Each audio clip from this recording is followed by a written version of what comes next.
All right. Hello, everybody. Welcome back to Ned Ghost Rider Broadcast. I'm Ned Ghost Rider. Most people call me Ghost. Welcome in, everybody, for this Monday, March 3rd, 2025.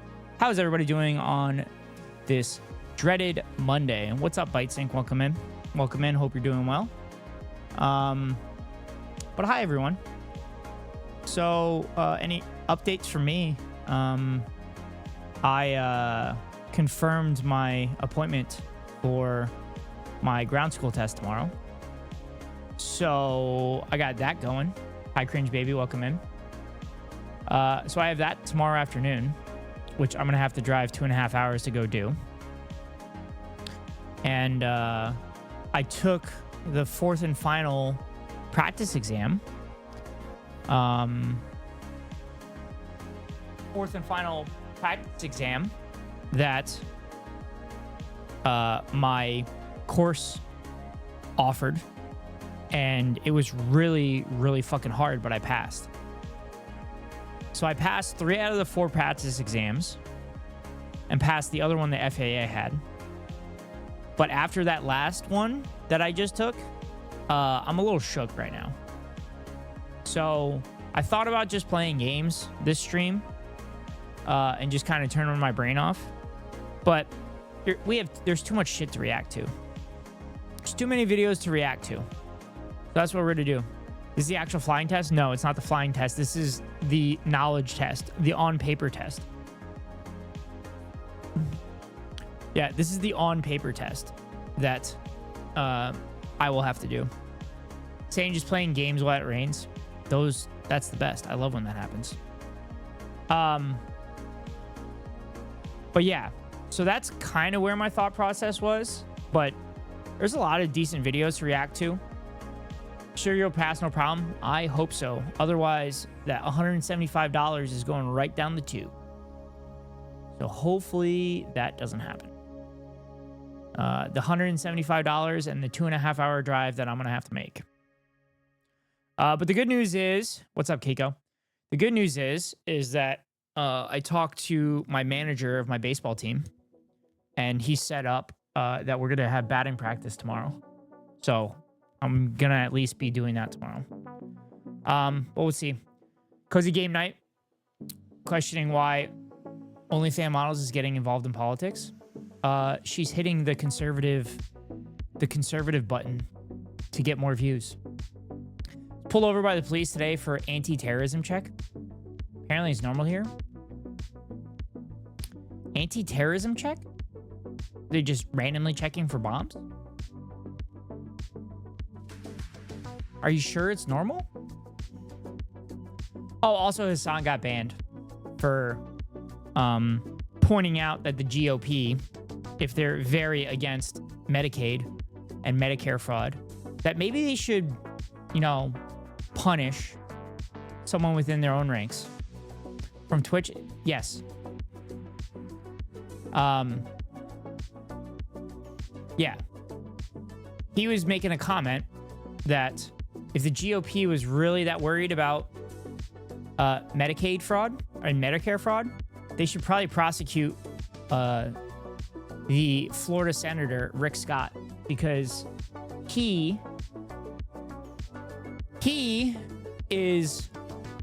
perpetrated the largest Medicare fraud the United States has ever seen. And then he got elected for governor and Senate. Now, he didn't say it that way.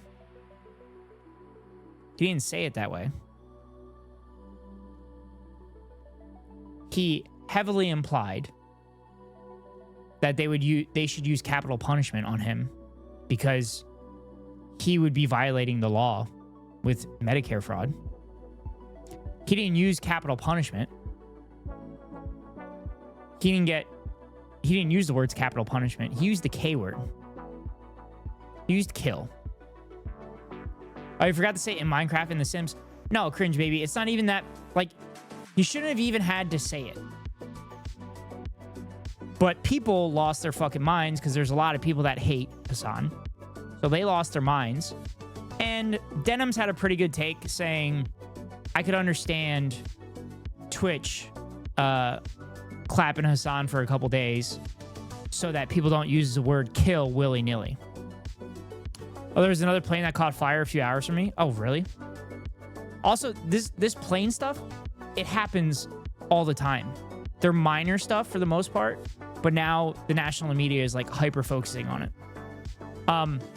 But the irony is that our lovely Keko had said similar words for about 10 to 15 straight minutes on Friday, but followed in the game lockdown protocol. Talking about me. So I find it funny.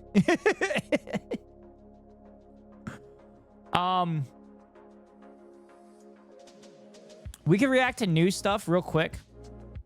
The 25% tariffs on Mexico start tomorrow. Let's see. Vince McMahon's wife or ex-wife, I don't know what the fucking deal is, got confirmed for the Department of Education, which they're trying to get rid of. Oh. Dems are trying to boycott Trump's speech tomorrow, which I didn't even know the speech was tomorrow. I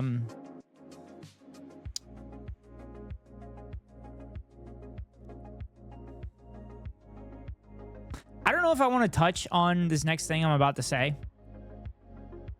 because I don't really want to bring attention to it. But Valkyrae and Cinna were doing a marathon stream for about a week together. And last night they had an IRL portion, and a stalker attacked them in Emiru, particularly Emiru, from my understanding, and threatened to kill them on stream.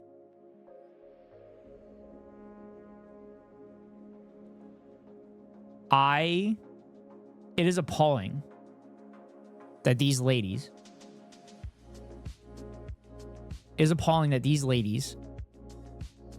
had to experience that and experience that trauma. It is doubly appalling that people are claiming that it was staged. And on top of that, we've talked in Discord throughout the day. Amaranth had crypto bros break into her house, beat her, and put a gun to her head, demanding that she pays them in crypto money. This is all alleged. There's not confirmation, but apparently Amaranth was taken to the hospital. And according to the footage and stuff, she shot one of the guys, allegedly. So yeah, it's been a crazy fucking Monday. It's been a crazy Monday. I wasn't planning on talking about the news, but we could talk about it a little bit if y'all want. And just talk about like the implications of the tariffs. Linda McMahon running the Department of Education, which they're planning to get rid of anyway. We could do that. But I was planning just reacting to videos today. But Cinna as Cinna Marxism or Cinna? Cinna, C-I-N-N-A.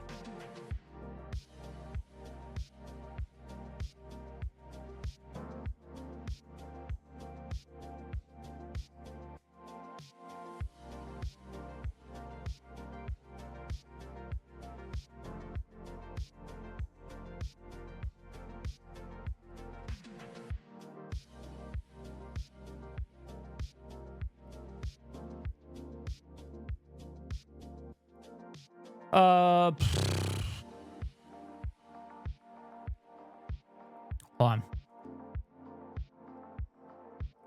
Also, Amaranth said that LGBTQ protesters should have Amaranth on her kick stream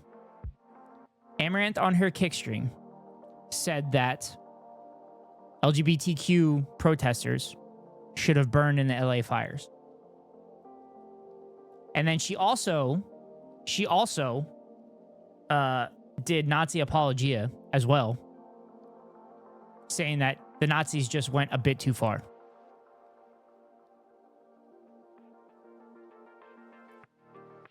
The right wing button in online influencers is fucking crazy. It's insane. It's insane how many people hit the right wing button. Asmongold is the top political streamer, even though he's not political and he's not right wing. He's just a guy in a disgusting fucking room that has takes on things, which are usually very unknowledgeable on the topic that he's speaking about, and just listens to his chat. Where his chat typed W Nazis multiple times for some of his takes that he's made. He's also done Holocaust revisionism. These people make an obscene amount of money.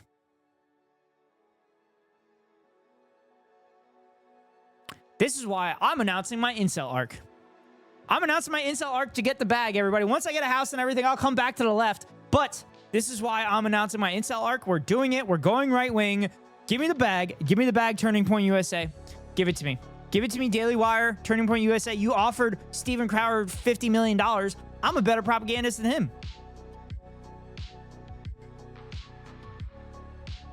Okay, I'm kidding.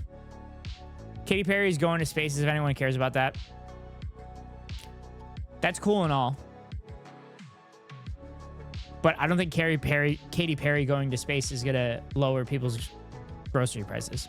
Yeah, yeah, yeah. Why is Katy Perry going to space? Because she's a popular figure, I guess. And it's marketing.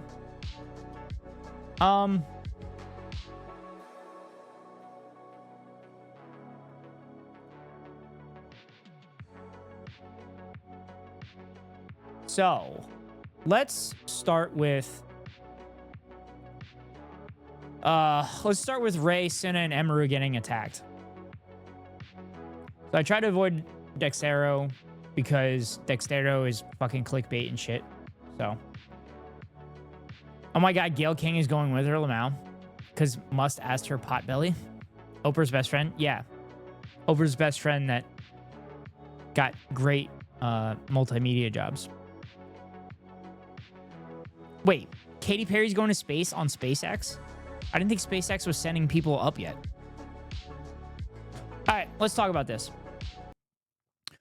All right, I kind of talked about it, but Valkyrae and Cinna, these two streamers, were doing a Sifthon, which is just a streaming marathon together all week. I've popped in here and there. They did a lot of things to kind of embrace female streamers and boost female streamers. Man's literally threatened to kill them. Yeah. And it ended unceremoniously last night with a IRL incident on camera. So, I guess I could get the clip.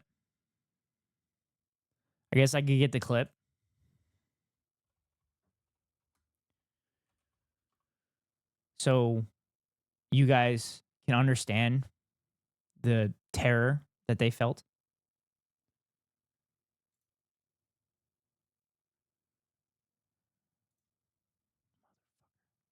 Sorry. I had to erase my cookies, so I'm logging in.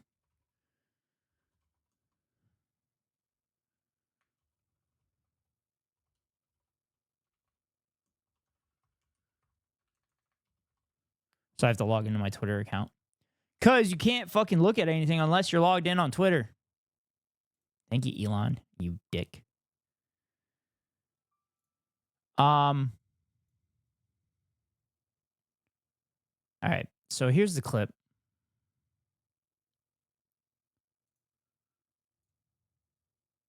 Actually, I don't know what this... What the fuck is this thing? I don't want to give I don't want to give fucking props to some like Nazi account or anything.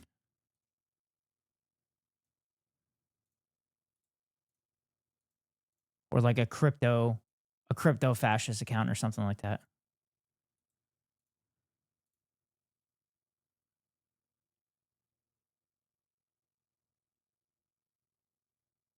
Okay.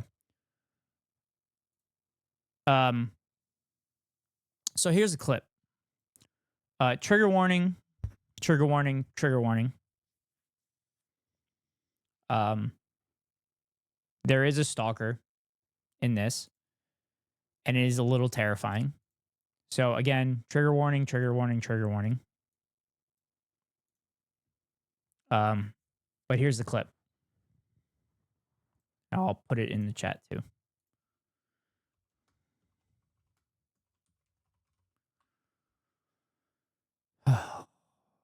Of course, the pinning it doesn't show up. Why would it show up? Oh my god, I can't pin anything. Hey, any mods, can you pin that? Can you pin that message at the top of the chat, please? Thank you. Oh, actually, oh, there we go. Yeah, there we go. I got it. I fixed it.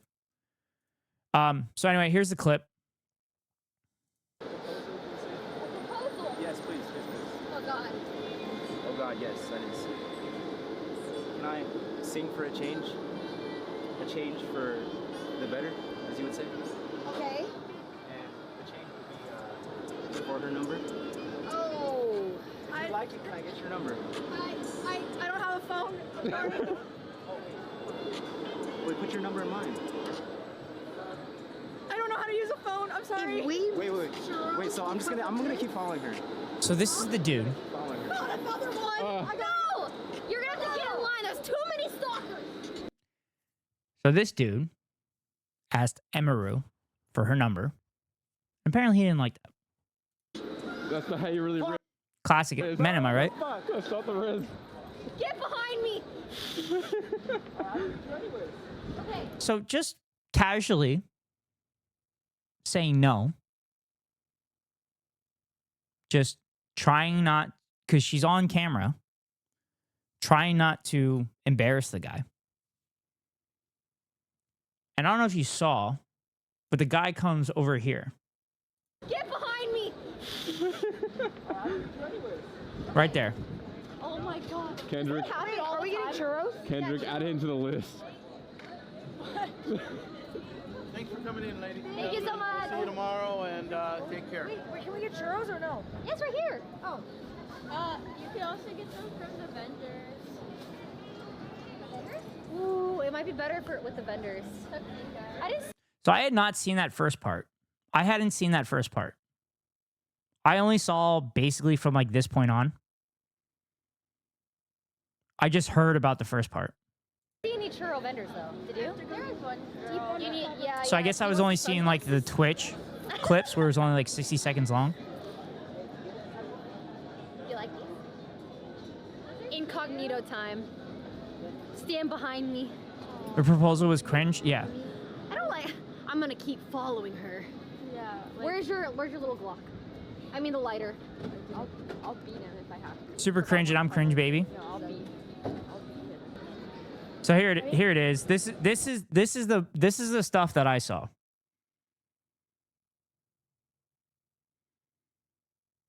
But these are just ladies that are on a pier enjoying their time together. The guy's very cringy, asks for a number. Emiru says no. And then he tries to do some smooth shit. And Lillian sweats and cozy fits, yeah. He tries to do some smooth shit. And he's also playing Emiru's TikToks on his phone, by the way. Hi, Derry. So, I'm going to be honest with you. I have moments where I'm not proud when I was younger. That's so fucking weird, yes. I have moments where I'm not proud of when I was younger. And I was stupid. I was dumb. I didn't take women's Um,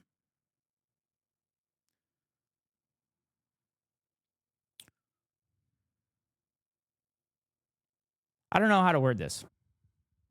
No, there wasn't like any stalking or anything like that. It's just when I was a dumb fucking kid. I was a dumb kid that didn't understand feelings and that there was two people in a relationship. I'll leave it at that. And again, it's not bad. I'm just hard on myself. Ghost would have a misogynistic origin story. Great start for their incel arc. Yeah, exactly. Incel arc. Yeah, exactly. But I've grown up and I realized the error in my ways and I've become a better person because of it. Now, I'm not going to make excuses. I should have been a good person back then. But it doesn't help that society and multimedia and everything like that fucking paints that shit as like good.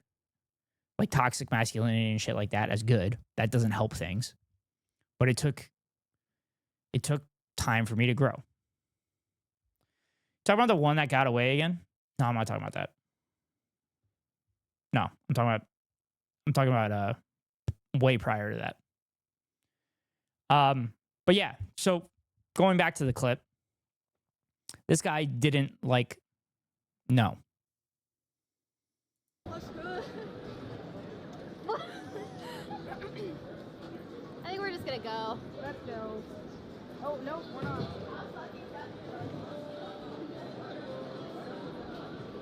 No, no. What's up, huh?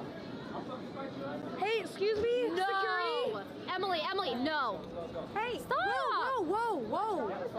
Let's fucking fight right now. What? Right. Get away from now. Security. He's harassing us. What's going on? What's going on, man? Right now. Kill you right now. Fuck off. Kill you right now.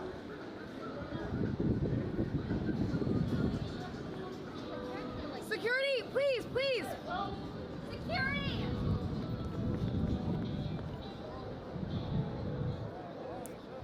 This guy threatening to kill us. Him. Security, guys, I got it. Can you let us inside? So that's what happened in real time. He threatens to fight one of the girls. The camera person tried boxing him out as he lunges towards Cinna, Ray, and Emiru. And this camera person is carrying a shit ton of stuff with them. And then the guy threatens to kill them. They call for security. Guy steps in and goes, "What's going on?" Should be the end of it. But at that point, that's when the guy lunged at him and said he's gonna kill him.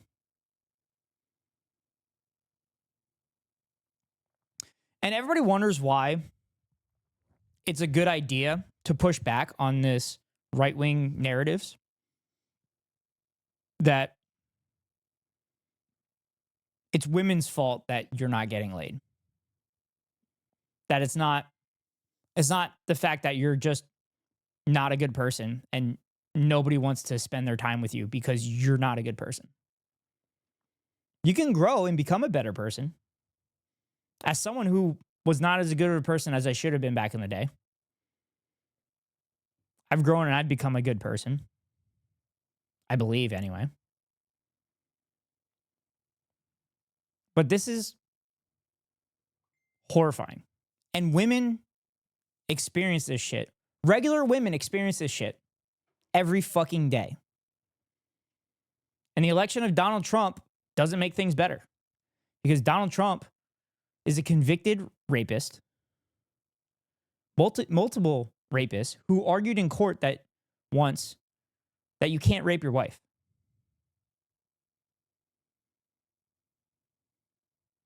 Blow your mind the shit I've gone through as a mildly attractive woman on the internet. Yeah, you shouldn't have to do it. You're a human being. Hate being a woman, Jesus. Jesus Christ is terrifying. This is the product of Asmongold corners of the Twitch space? Yes. Fucking Gamergate and shit saying that women in video games need to have bigger boobs and that women are the reason that they don't talk to you. As mold? Yeah. I've actually seen people referring to him as mold. Terrifying scene unfolded last night as a prominent streamers Emiru, Cinna, and Valkyrae were attacked by a fan, seemingly a stalker, during a live stream, all caught on camera. Ray and Cinna actually went live today and briefly talked about it and said they deal with shit all the time. Cinna, both of them got emotional in between talking. Ray was a little bit more composed because I'm assuming Ray has had to deal with this shit far more than Cinna has had to deal with it.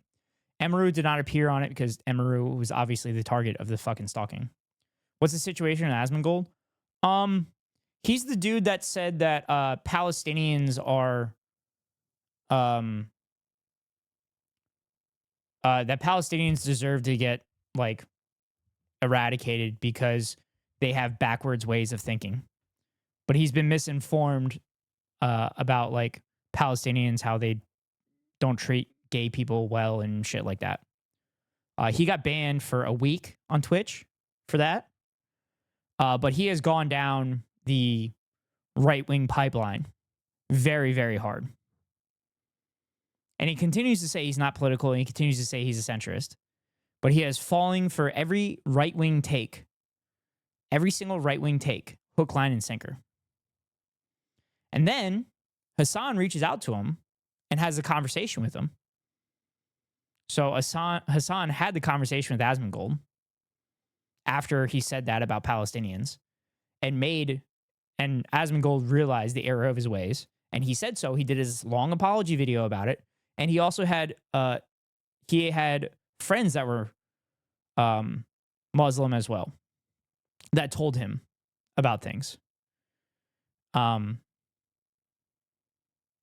he's continuing to go down that far right path. And like I said, the Donald Trump presidency doesn't make things easier because we have literal Nazis walking the streets and in the administration. And it hasn't been confirmed, but he has stepped in and allowed the Tate brothers, who are overwhelmingly accused of sex trafficking in Romania, he allowed them to fly back to the United States. And for those that don't know Andrew Tate, he is a misogynistic piece of shit. He's a misogynistic piece of shit that went rampant on the internet until Aiden Ross had him on stream. And at that time, Hassan was still friends with Aiden Ross. And Aiden brought Hassan on. And Hassan had a conversation with Andrew Tate and made Andrew Tate look fucking dumb.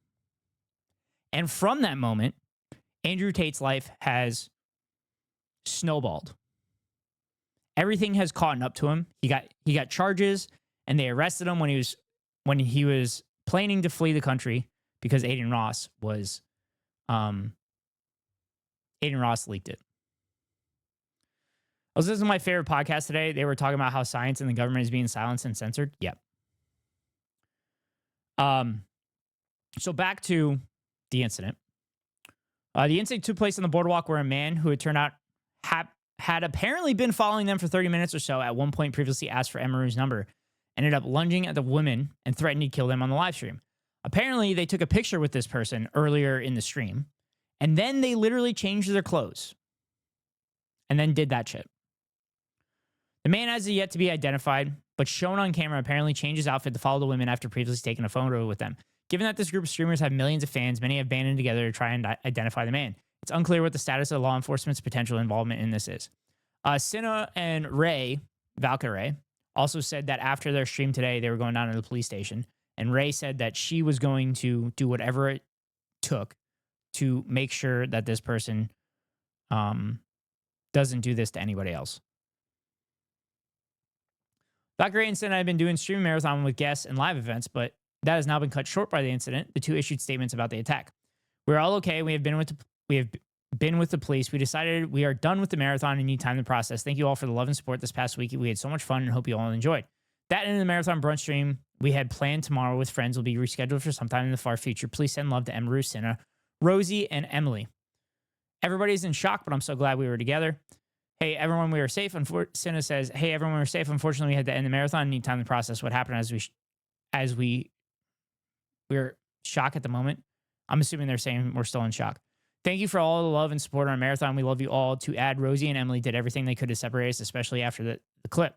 Please send them love and thank you for all they did. They are amazing. So behind the camera, their friends, Emily and Rosie, were basically standing between the stalker and them and keeping the stalker away from them, as well as the camera person, keeping the person away from Cinna, Ray, and Emiru. So very commendable for them. They're not trained in that shit, and they were able to succeed. Cinna and Ray said that they were able to get into a nearby store, and they told the workers what was happening, and the workers brought them into a back room and snuck them away. But this shit happens to regular people, not just fucking streamers. It happens to regular people. It happens to female streamers a ton. Also happens to male streamers a ton. What the fuck are we doing? Like, parents can't raise their children properly because they're always fucking working. They're always working to put food on the table, keep a roof over their head. So kids are raised by the fucking internet. And then the algorithms push these right-wing nut jobs like Fresh and Fit and Andrew Tate.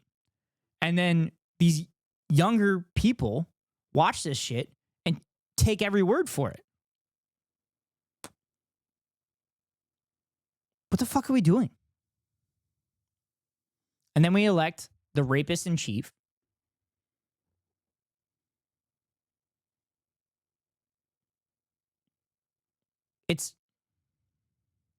It's very disheartening to continue to see the world descend into this fucking madness where these guys that are quote unquote masculine and don't respect women for being human beings continue to get a platform and continue to make fucking money. Like, fuck them. Take them off the platforms. I don't give a fuck about free speech. Their speech is literally leading to harm for people. Take them off. You deplatform people, they no longer have power. Tucker Carlson was deplatformed from Fox News. Is he doing shit right now? No, he's not doing shit. Bill O'Reilly taken off Fox News. Not doing shit right now. Milo Yiannopoulos. Most of you probably don't even know who that is. Deplatformed. Not doing shit right now. Should have seen a few hogs we had in the Jakub's chat earlier. Oh, really? Oh, Jesus Christ. Fucking idiots. Spouting all the Fox talking points. Classic. But yeah. These people need to no longer have a platform. They're going to continue to push narratives that are disrespecting human beings. And that goes across the board. That goes men, women, children, Palestinians. It's uncalled for. I've talked on stream a lot about my 3 pillars in life. I've talked a lot about my 3 pillars in life. Never give up. Do the right thing and treat others like you'd like to be treated. I live by those 3 rules. It took me time to get there, to get to those 3 rules, like I said earlier in the stream, where I wasn't as good of a person that I could have been. But as long as I follow those 3 rules, everything should be fine. And people that don't like me for living by those 3 rules, that's their problem. They might not be a good person. I don't really want to hang out with them either. Bro was doing the speech to text on his phone, was censoring the word fucking while he was spouting the most heinous shit. It was so funny. Was literally yelling at his phone. Oh my God. That's fucking hilarious. What was he fucking driving that he was doing? That he was doing push to text? Oh my God. That's fucking hilarious. Why the fuck was he? Oh, did he jump in because Jacob Johns has Hasanabi as a tag? Oh, Jacob's stream went down briefly. He's on a. Oh yeah, yeah. Jacob Johns is on a subathon that has been going on for I don't know, a month and a half, 2 months. That's the reason I haven't rated him, because I don't want to keep adding to the timer. I feel bad. I want him to be able to take a night off. I know he's been pausing the timer. Emiru is the second most watched Twitch streamer in 2024 and has extremely high profile, as do the other two women. When Valkyrae returned, God, they keep spelling her name wrong. When Valkyrae returns to Twitch in 2025, she instantly became the most watched female streamer on the platform. The incident has drawn widespread condemnation from top streamers of all stripes. Many female streamers are using it to draw attention to the constant harassment and even danger women who stream face.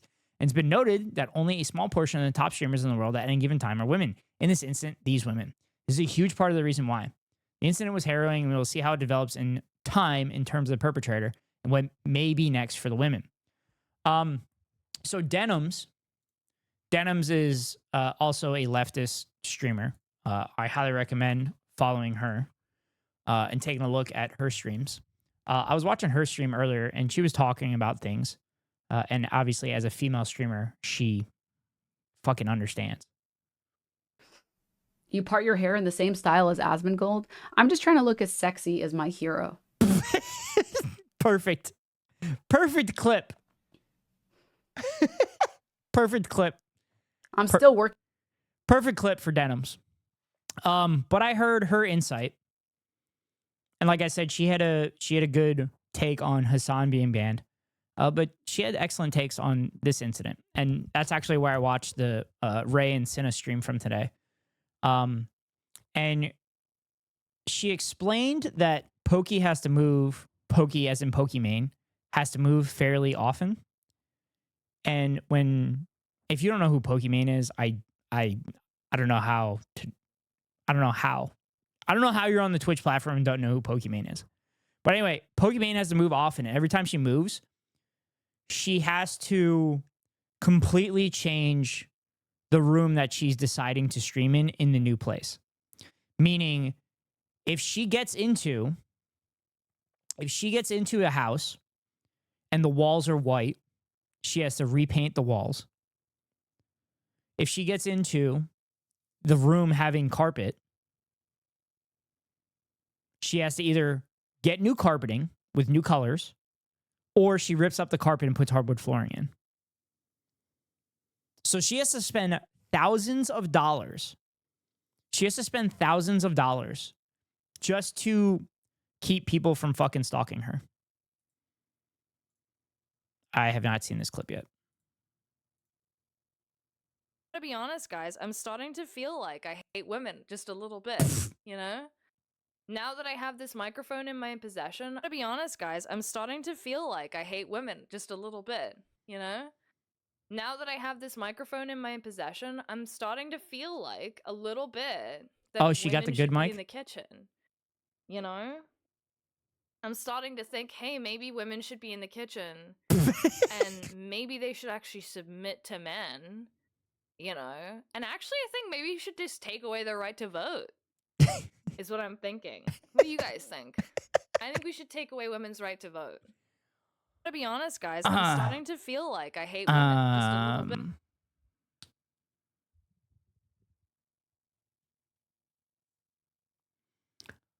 Did I say I'm going on an incel arc? Maybe it's the microphone. Maybe it's the microphone is why I'm going on my incel arc. Well, that's awesome for Soph that she got that mic. The joke that she's making is that every fucking podcaster hates women and thinks women shouldn't have the right to vote. That was the joke for those that didn't get it. It's fucked up, but also dedication. She has to keep streaming. I mean, she also, she doesn't stream nearly as much as she used to. She literally made an announcement like a year and a half ago that she was taking a step back and not streaming nearly as much. But yeah. I think I've said everything I wanted to say. I didn't really want to talk about it because I didn't want to bring attention to it. But I don't know. Maybe it made good clips. Maybe if someone sees this, maybe it'll click in their head to maybe become a better person and respect women, particularly women on the internet. Or it won't. I don't have a very big platform, but I still have a platform, and I still advocate for doing what I believe is the right things. All I can do is do my best, and if I fuck up, I admit it, and I continue to be a better person. And that's just what I have to do. No, this is good. Thank you for bringing this event to light. It's funny how creeps who do this kind of get the same haircut. Are you implying that people get buzz cuts?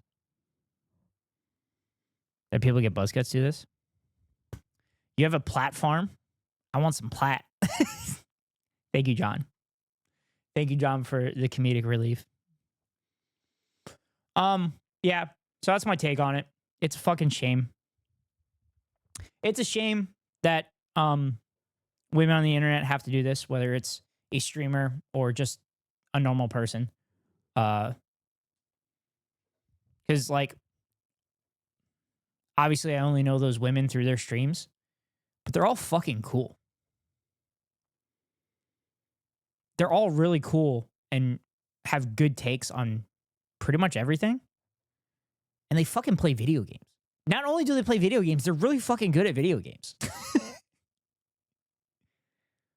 Like, that's awesome. That's so cool. They are at the top of their craft, and good for them. But it fucking sucks that they have to deal with asshats like this. Also, there's no really laws to protect people from this. And Denims has, again, I was watching Denim's stream, which is why I know this, which is why I keep saying Denims, talked about when you bring this to the cops' attention, they literally say we can't do anything. They say we can't do anything until they do something. Hard to believe. Cops not fucking doing anything. Showing up after an incident. For those that don't know, Antonin Scalia, a Supreme Court justice, wrote a decision basically saying to serve and protect on a police car is just a marketing gimmick. Because there were two cases where there was a restraining order involved and the police failed to enforce it. And his decision was saying that the police do not have an obligation or a mandate to enforce restraining orders. One was a mother who filed a restraining order against the father of her children. The father kidnapped the children and murdered the children after the mother had told the police, hey, this is happening, and the police said, we can't do anything. Then there was another one. There was another one where there was a restraining order that a woman had on a man, and I believe she was killed, and the family brought the case against the police, and Scalia also said they don't have a mandate to enforce restraining orders. The guy in the video, for example, for whatever reason, they don't ask the barber to touch up the rim around the crown of their head, so it kind of just sticks out. Yeah. Unpopular opinion, women look better with buzzed heads than men. I don't know, Em. Maybe? Probably? I buzzed my head for like 20 years, and I had a lot of women seem to like it. But I'm not buzzing it right now because y'all said my hair looks good, so I don't want to get rid of it for you guys. Saw a video of people literally pulling up domestic abuse documents of a cop in front of the cop. That's so good. Right. Man, we started heavy. Remember when I said I wanted to I was hoping to play games and just turn my brain off? I buzzed it when I was a kid, but I was a blonde kid and hated my blonde hair. That's fair. But for those who have been in the community, for those that have been in the community for long, y'all were around last fall when I buzzed it. And on camera, I looked like a neo-Nazi. So I don't think I'm going to buzz it ever again. Even though,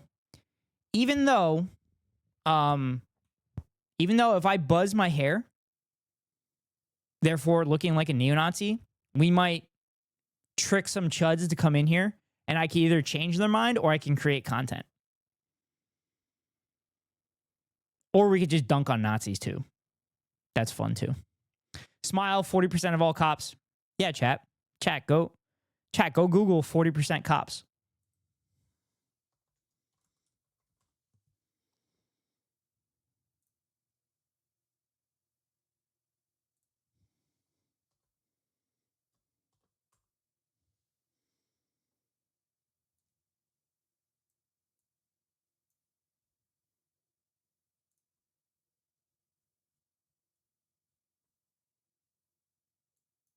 Don't worry, I Googled it for you.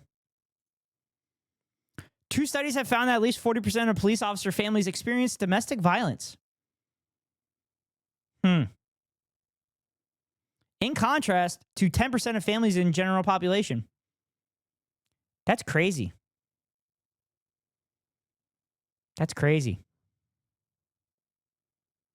40% of cops are involved in domestic violence.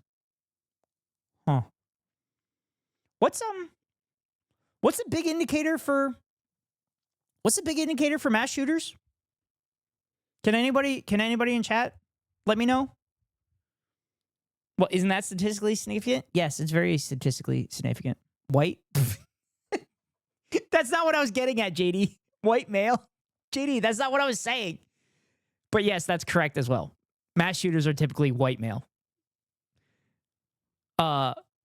No, what I was getting at, we should lock up all the white men. Correct. Every single white man. American? True. Every single white man should be locked up because all mass shooters are white men. Good news for you. Good news for you. I'm a person of color. I'm Irish and Italian. It's because female cops hit so many of their partners, it skews the statistics. Yes. The one female officer that is in every 3 districts. No. The statistic I was trying to tell you all is that most mass shooters have some kind of domestic violence on their record. So that would be like a red flag for a red flag law. So that would prevent people from getting guns. So maybe having 40% of a workforce, self-admitted, by the way, that 40% is self-admitted domestic violence. Self-admitted. So there's probably other domestic violence that wasn't included in that survey. Maybe it's not a good idea to give the monopoly of violence to a group of people where 40% of them says that they've been involved in domestic violence. Maybe. Maybe. Just a thought. Just throwing it out there. All right. Time to move on to other stupid shit. So tomorrow is Trump's joint Congress speech. I didn't realize this.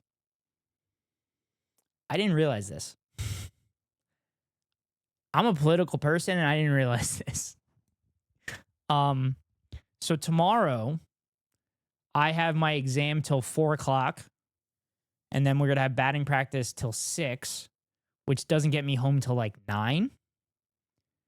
So I could maybe go live at like 9, my time. But I don't know if it's worth it. But we'll see. So sociopaths like their violence, like they like their beer. Domestic. Sorry, I'll leave now. That's good. Never let these white people change you. Oh, God damn it. I don't know why I'm showing this. 2 out. I don't know why I'm showing this, but I am showing it. The 12,000-year-old Jenkum's so old, it doesn't even Because it's smell cinema? no more. Smoking Zaza like I don't believe in myself. I got to where I am today through violence. I'm thankful for it. They call me Ben Simmons because I don't play at all. Help myself and went fucking nuts on the Fifi. Okay, I'm done with this. Done with this shit. What's up, Blank? Who will help us bust the police union if the police are the primary union busters? The military under a proletariat regime. Does that answer your question, Emily?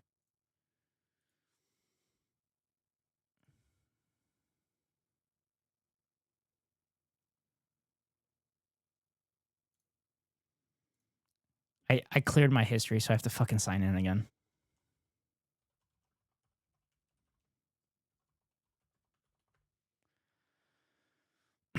No, watch until 12:30.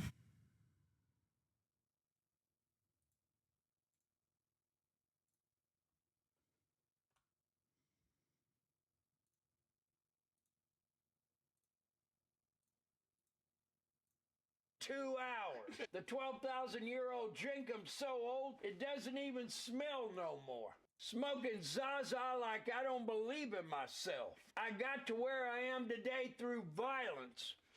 I'm thankful for it. They call me Ben Simmons because I don't play at all. Help myself and went fucking nuts on the Fifi. Don't mind if I do. These white people are crazy. Fuck them. Never let these white people change you. Pistol built like Dave Portnoy. I have no backbone. I'm loyal to whoever pays the most. My character is so flawed, the only time I ever stood 10 toes on anything was on the op's throat. I was... You happy, JD? You happy? We fucking watched it. I just woke up. This chat is so confusing. What do you mean, Plank? What do you mean? I mean, some people would recommend. Didn't we watch that already, Emily? I'm not saying that, though. Just linking it. Thank you, JD. I love Dracula, though. Well, at least that's somebody.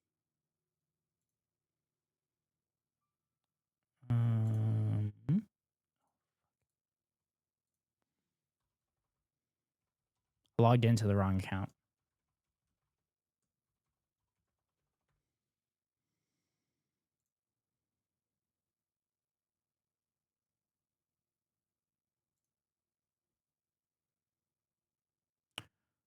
Logged into the wrong account.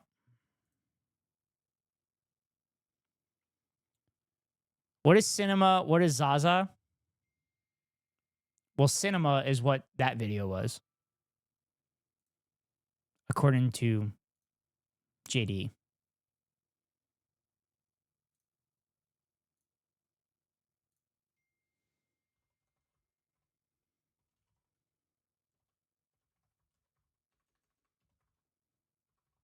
Yes, I'm still logging into my fucking Instagram account. Who's the old guy? It's some fucking meme that I hate. I meant to link the Wikipedia article. I figured.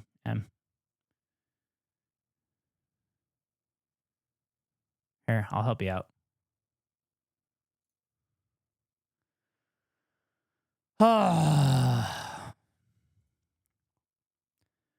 Why would you clear your browser history anyway? Makes finding shit a pain. Because I needed it for the practice exams that I was using because shit wasn't showing up. So I cleared the browser history and cookies in hopes that would work. Also, Keko, did you just... Did you send this to me earlier?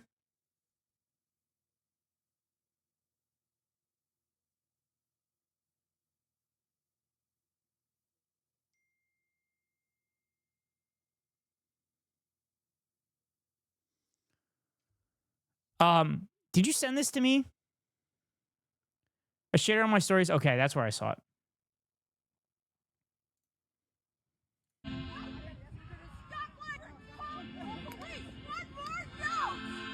Why? I don't want any music.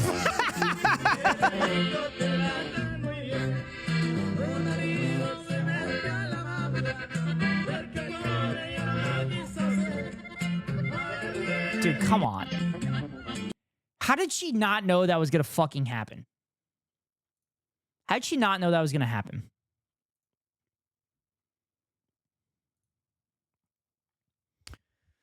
I shared on my stories. I would just use another browser. Edge is great for edge cases and edging.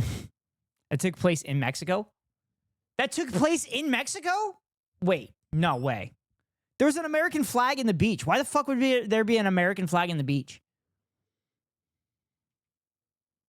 In front of people who I would assume are Mexican.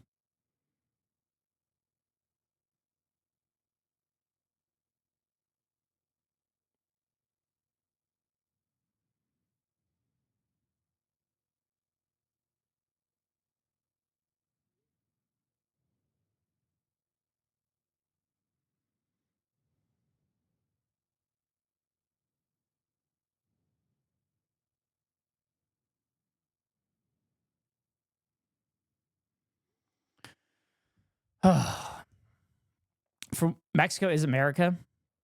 True. Wow, Otto said a truth. From what I understand, it took place in Sinaloa. Pretty sure that's in Tijuana. Oh. You mean the Gulf of America? It's all moving too rapidly. Are you saying my chat is moving too rapidly? I'm going back to sleep. Plague, you're a mod. All right, chat. Let's talk about shit that's gonna make life more expensive for you. Well, that'd be the Gulf of Cortez. Trump says 25% tariffs on Mexican and Canadian imports will start Tuesday with no room for delay. Didn't he say they were going to start March 1st?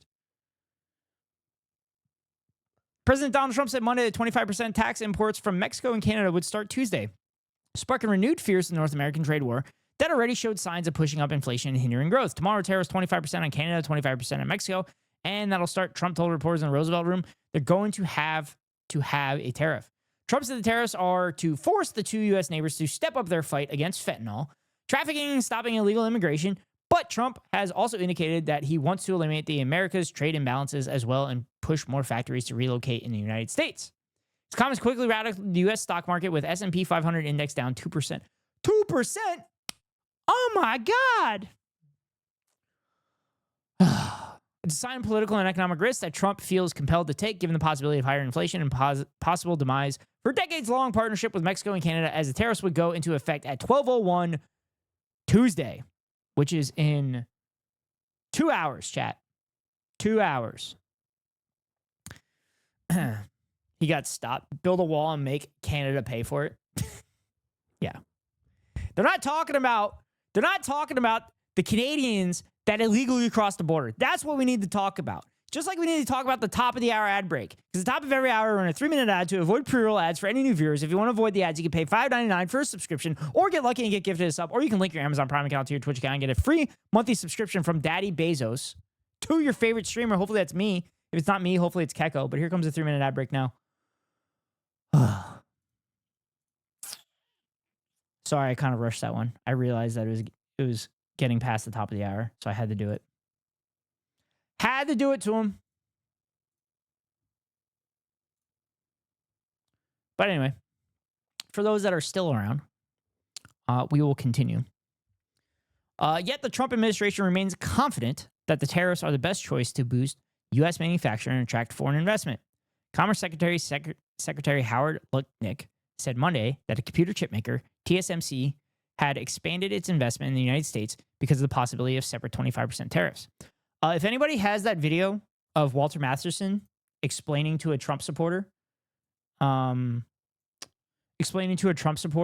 tariffs are bad, can you share that with us, please? I'll look it up real quick, but sorry, doing some secret shit in the background.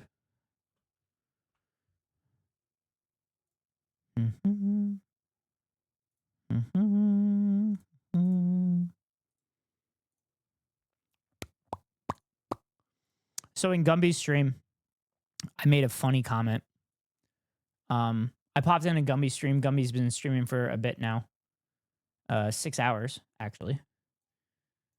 And they asked what I was up to, and I told her, I'm like, oh, Hassan's not streaming. Actually, I'll actually bring it up. I said, Hassan's not streaming, so I'm not really sure what to do. But I said it in a little bit different way. In chat, I'll show you what it said.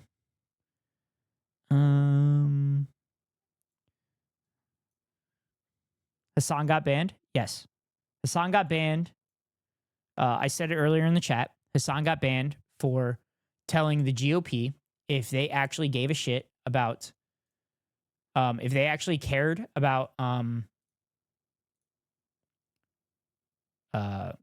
Medicaid fraud, that they should capital punishment Rick Scott, because he has done the largest Medicare fraud in United States history. Except he didn't use capital punishment. He used kill. So bad wording. And like I said earlier, Denim's had a good take that maybe Twitch, this is kind of a justified thing so that people don't use the word kill willy-nilly. I get it. Which again is ironic because Keko, the other day for 20 minutes straight, just kept talking about how he was going to kill me in the video game Lockdown Protocol for 20 minutes. I thought it was kind of funny.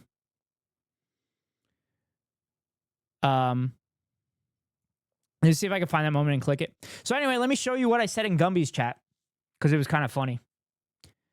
So I said, hi, Gumby. I said, how's this game compared to the remastered Tony Hawk? And then Gumby scoffed at me and said, this is a real game. I said, okay. He asked what was up. I said, Hassan banned, so trying to figure out what to do with my hands. And then after I said it, I realized that was bad. I said, wow. So that message comes off very bad. Because it makes it seem like I diddle myself to the Hassan stream. But I was literally just referencing Talladega Nights, where Will Ferrell's character is standing there in the interview and says, I don't know what to do with my hands. That's what I was referencing.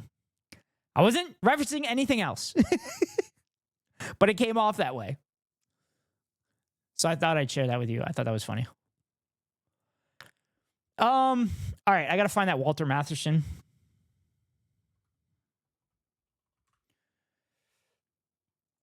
Who pays the tariffs? Oh, God, it's a 6-minute video. Fuck, I don't want it.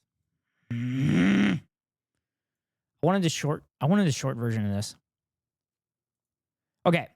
So for those that don't quite know what tariffs are, it's basically a tax slapped on all goods, usually in an industry. Like Emily said the other day, some tariffs are good because like the UAW, some auto tariffs are good because it protects UAW workers in the United States, union workers.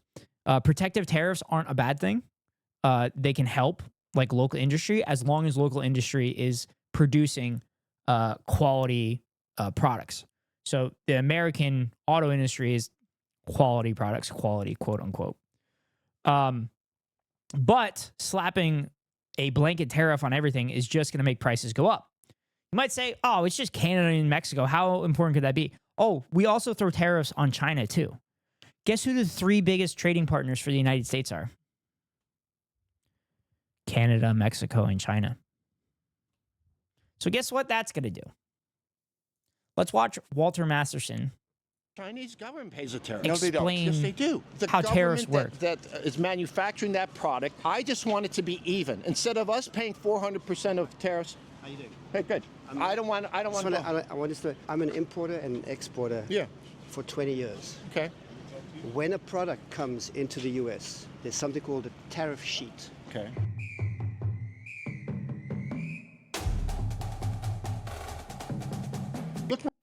Hassan, Denims expects that Hassan's banned for like 3 days or something like that.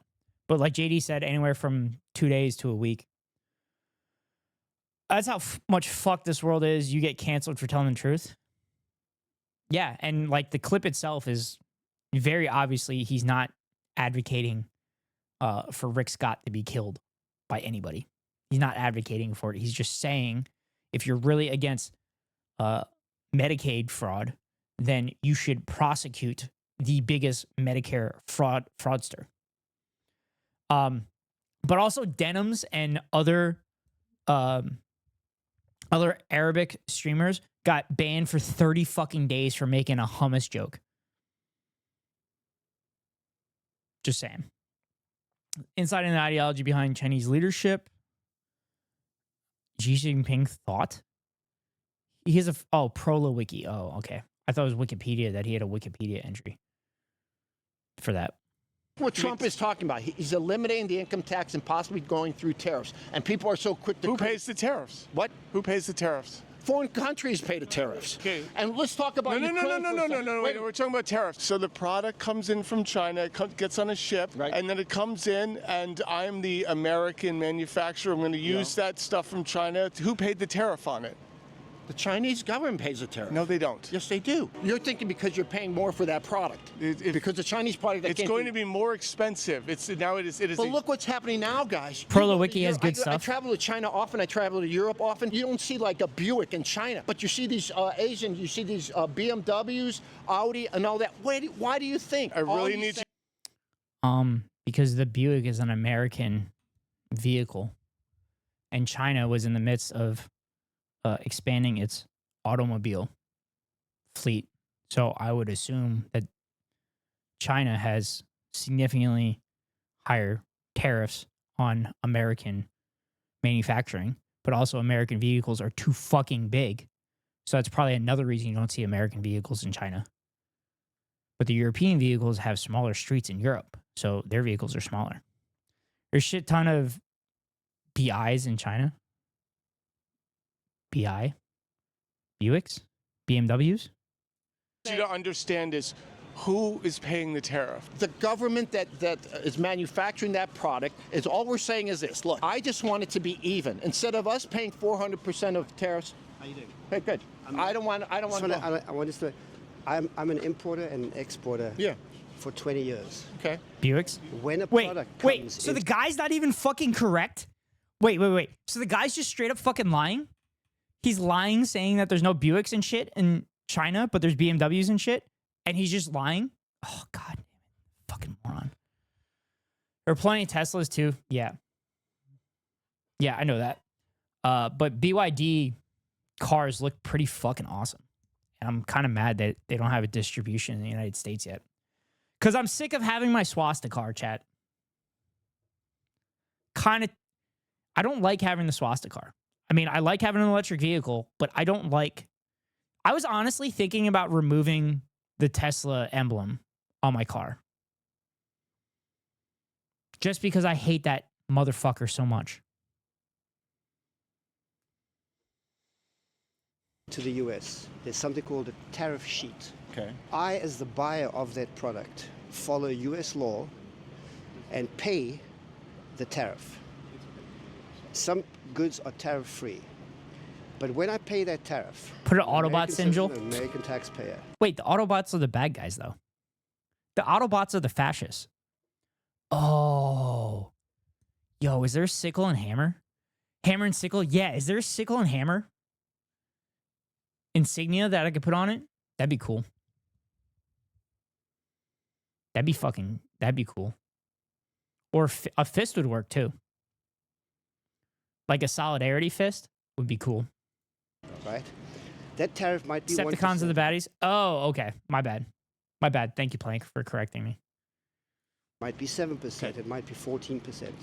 That means I'm a U.S. company. I pay that tariff to the U.S. government, and that increase in the cost of the product, I then sell to you for a higher price because I've got to cover that tariff. Then what about? What do you say to the Europeans who allow us to not charge us as much tariffs as when our tariffs are higher when they go overseas as opposed to theirs coming here? So tariffs are never a zero-sum game. Tariffs are a tool. So, for example, you might say, you want to sell us your beans, right? Yeah. Excuse me, sir, you ever Transformers a little wrong? I apologize. I fucking apologized. I'm sorry. I'm going to give you It's been a while since I if you buy consumed Transformers. Right? But the cost of the tariff is ultimately always borne by the consumer. The end consumer always pays the But tariff. then, don't you think at the end of the day there may be more competition within the market of the U.S. government? If not only now there's not the cheap Chinese product coming in, but you also now have the You're American confusing the manufacturing. question. You're confusing the question. This is not a question of competition. The point we're discussing is who bears the cost of They're the tariff. high in iron. I couldn't tell you if it's good policy for the U.S. government to tax beans and for the Chinese government to tariff corn. I don't know if there's any you can't compare those. That's beyond my expertise. But what I can absolutely assure you on my eyes is that a product that comes into If the you were to US consume is paid Transformers, for. are they made of iron? Are they made of iron?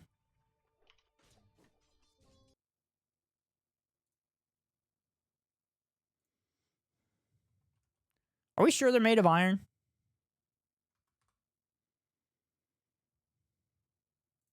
By a U.S. Okay, this guy's saying something, but if the president said it was a good idea, he's probably right. company, and the increased cost of that is borne by all of us. I can't. That has never. I can't count it. I don't am have an the import. information. I am an importer and exporter. I just do like- it for a living. Okay. I have a tariff sheet. This is literally this dude's job. This is this dude's career. And he's like, no, you're wrong. Like, what the? Oh, God. We are so stupid as a country.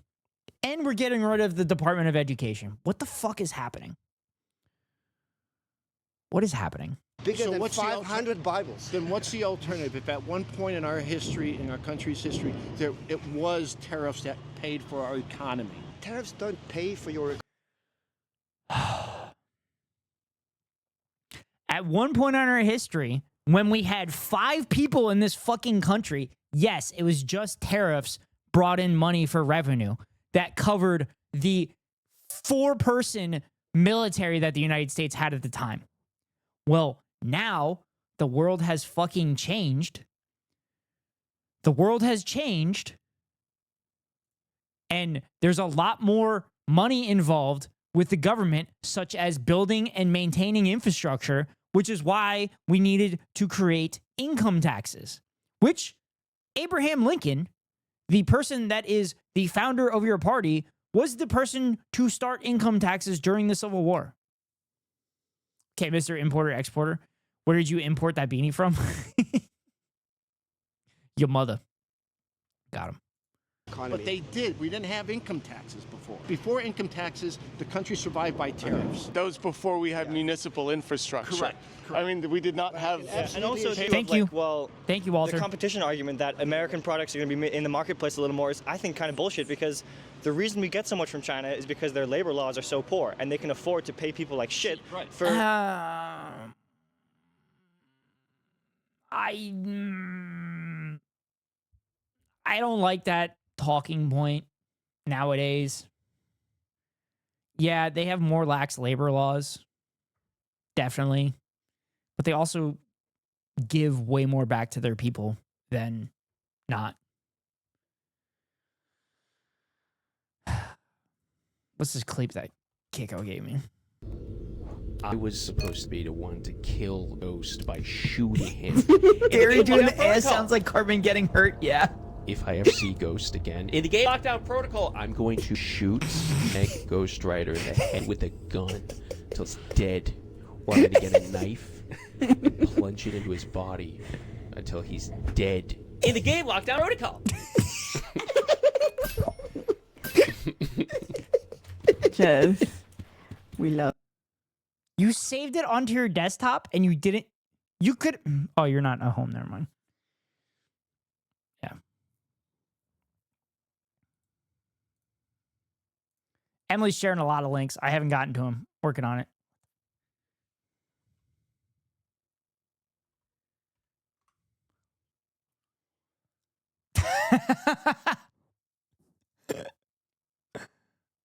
Oh my God. I'm not sending them to my Amazon account so I can share this with you. Elon killed my resale value. That's funny.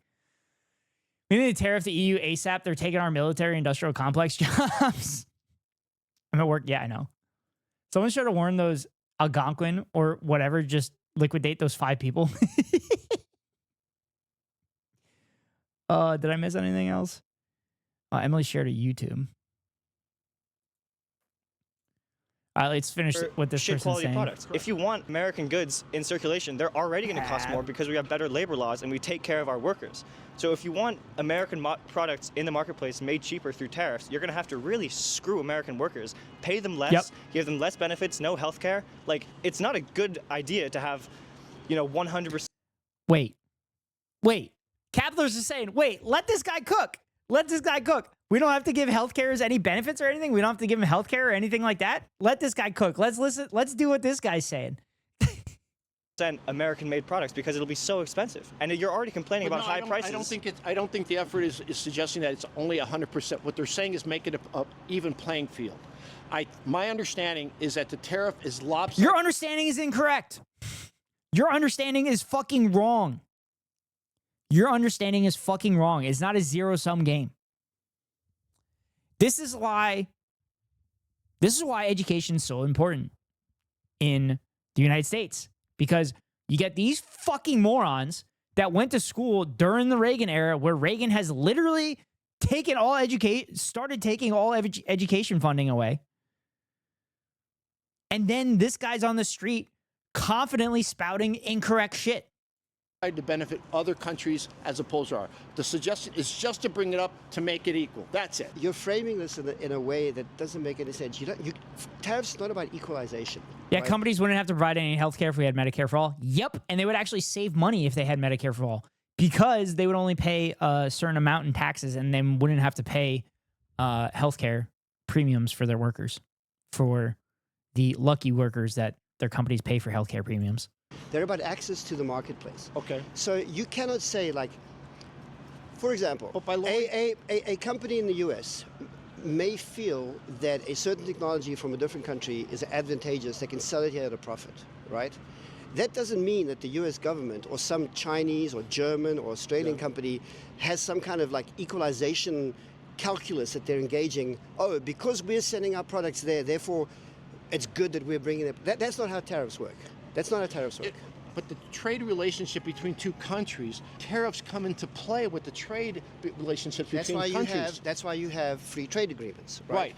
But it doesn't mean that even within the free trade agreement, there are not tariffs. There are multiple millions of tariff agreements between countries. The European Union may have free trade agreements within it, but there are products that go out that are still tariffed. Yes. But it's still the consumer. But the consumer, I absolutely assure you, I do this for a living. The consumer. This is this guy's fucking career. This is this guy's career, and he won't fucking listen to him. Jesus Christ. I support Medicare for all, but not everyone should have it. Otto. I have said this on stream. There's a clip somewhere. There's a clip, if somebody wants to find it.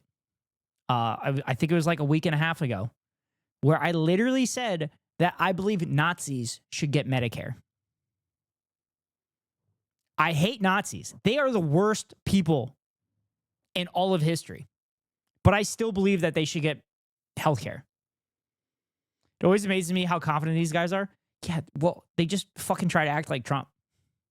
Bears the cost. Now, it may be that an imported product, even with a tariff, supplants a domestic product. But you don't want that because that's going to affect American jobs. If there's one thing you should take away from this extended conversation is you are always paying the tariff. Me, you, everyone here is always paying the tariff. Fair enough. There is no economic reality in contradiction to that. Okay, you know what? I'm not educated in that. Fair enough. I'm willing. Yeah, okay. I really love you. Oh, I'm not educated in that? Well, what the fuck are you talking in a microphone for? What the fuck is wrong with you? Oh my God. Keep adding that playlist some new vids from today. Even the short I shared has to do with the tariffs. So yeah, Em, I saw that you've been adding stuff to the playlist. So we're gonna try to march our way through it today. I have it in the tab up here. We're gonna try to march our way through it if we can. Douglas Adams once wrote something along the lines of, the more you learn, the less confident you are. Yeah. Because you actually have doubt and shit like that. The problem nowadays is that smart people have doubt and dumb people have zero fucking doubt. Also, Megaphonics wife haver streams. I didn't know that. Just gave him a follow. All right, fuck it, chat. We're adding a Hasanabi tag. We're adding Hasanabi tag so we can get some fucking dumbasses in here. JD, I hope you're still here. Yeah, there's JD. All right, let's check out this short that M shared. The anniversary. What am I celebrating? It's been just over 190 years since the U.S. paid off its debt for the first and only time. Here. I didn't get you anything. It's okay, I know you're in debt. So how did we pay the debt off back then? We sold a lot of land in the West. How did we get it? We took it from Native Americans. We also had really high tariffs, up to 45%. Wow, that's a lot of taxes. At that time, there was no income tax in the U.S. What else did we do? Congress devoted 50% of the budget to paying off the debt.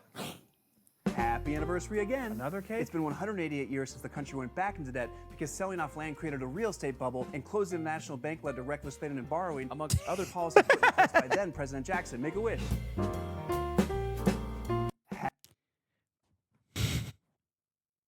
President Jackson, a person that Donald Trump has fucking praised. A person that Donald Trump has praised. Also, the tag has been added, chat. So yeah, that's tariffs, chat. So if you live in the United States, your shit's about to get more expensive. Senate confirms Trump pick Linda McMahon to lead the Department of Education. The billionaire GOP donor has said, though she supports President Donald Trump's plans to dismantle the agency, she will lead it. Clearly could not be shut down without Congress.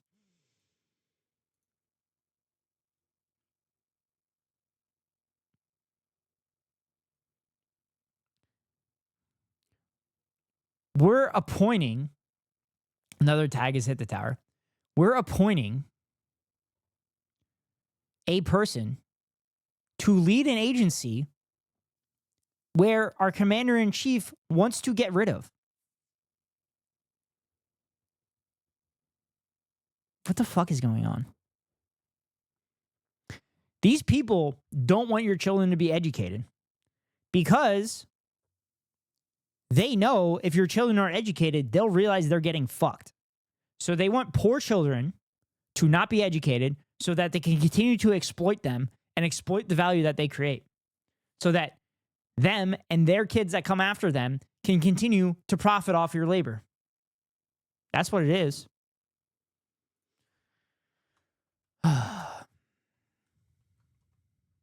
You might ask, when did the United States, when did the Republican Party become, when did the United States become like, or the GOP become very anti-education? Oh, well, funny you ask. How the threat of an educated proletariat created the student debt crisis? 1960s, many public colleges operated with zero tuition, offering a debt-free degree. Politicians defunded public higher education and limited college grants. The student debt crisis ballooned as college campuses grew more diverse. Ronald Reagan versus the University of California system. In 1966, Ronald Reagan ran his first political office, governor of California. His campaign very publicly targeted the state's flagship public university. Reagan vowed that if elected, he would clean up the mess at Berkeley. Have we heard that before? Have we heard that before? When he took office, the new governor tried to cut the University of California system budget by 10%, and he argued in favor of implementing tuition for the first time. Prior to the 1960s, the UC schools operated with no tuition. Reagan did not think you needed a great university supported by public funding. He thought if you wanted a world-class university, let the students pay for it. Just because something's privatized doesn't make it better. The governor's ire focused on beatniks, radicals, and filthy speech advocates on college campuses. Also, pro-free speech, but we're against people, speaking on campus. We don't need no education. We don't need no thought control. How are they going to get woke out of schools when the person in charge of the Department of Education is a woman named McMahon? That's a good point. Also, when I was watching the WWF back in the day, this woman was literally getting beat up constantly. She also turned her back on the severe sexual harassment that her husband instilled on people in the company. Just pointing it out. As anti-war protests grew on the UC campuses, Reagan's tactics became harsher. In 1969, the governor sent 2,200 National Guard troops to the University of California, Berkeley to suppress a 3,000-person rally. Police arrested 1,000 people, and following the Kent State Massacre in Ohio in May 1970, Reagan shut down California's 28 public colleges and universities for 4 days. Weeks before Election Day in 1970, with Reagan on the ballot for re-election, one of Reagan's advisors publicly defended the governor's attack on higher education. "We are in danger of producing an educated proletariat," announced Reagan advisor Roger A. Freeman during a press conference on October 29th, 1970. Freeman, an economics professor at Stanford, was also an advisor to President Richard Nixon. "We have to be selective on who we allow to go through higher education. We are in danger of producing an educated proletariat." They know the game. They are literally saying the game there. We are in danger of producing an educated workforce that's realized that they're being fucking exploited by the people that just happen to be lucky to have money to create businesses and create businesses from either land and property that they bought or inherited. Sometimes both. Professor sees peril in education. That literally gives the game away. This quote gives the fucking game away. It's crazy. That quote needs to be plastered everywhere. God, chat, I need to have more time so I can make videos on this shit. Capitalists create nothing, correct.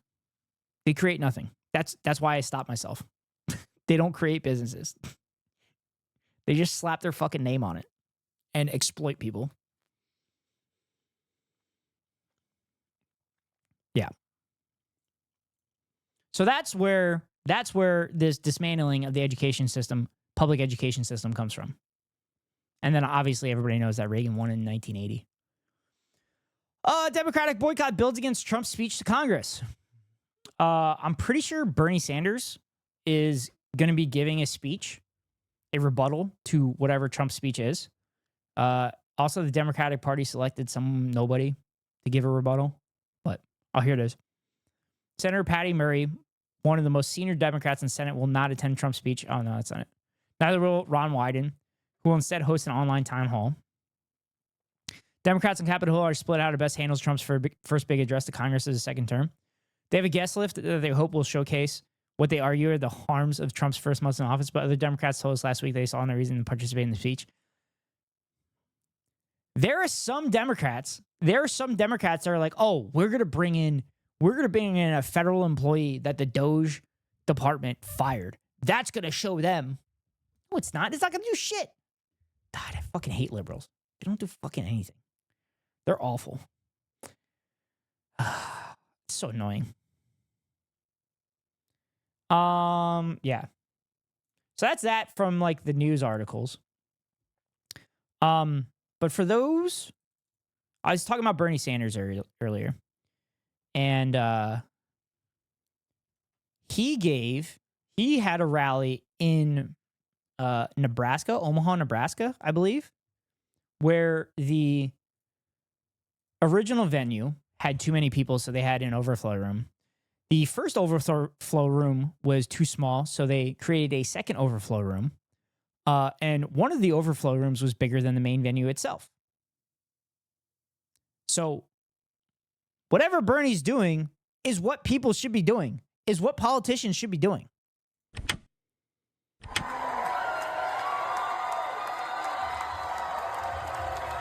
The time to fight back is now.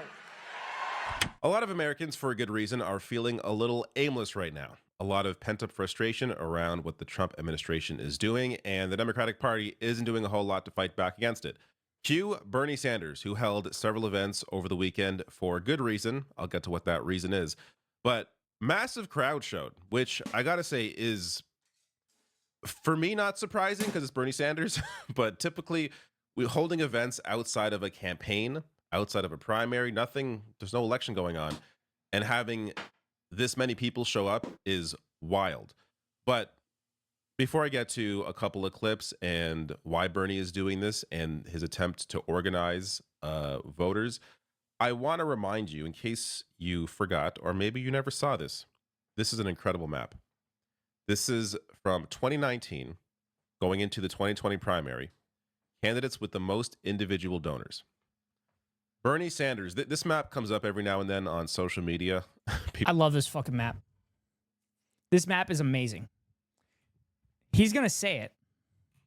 But this map, they literally had to take Bernie Sanders off of it to show the other candidates. Because the entire country wanted Bernie Sanders to run for president. The whole fucking country, every goddamn fucking state was donating to Bernie Sanders to win the primary to run against Donald Trump. Shout out Bernie Sanders. He actually has a Twitch channel.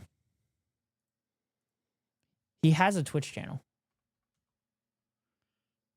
Is it just Bernie Sanders?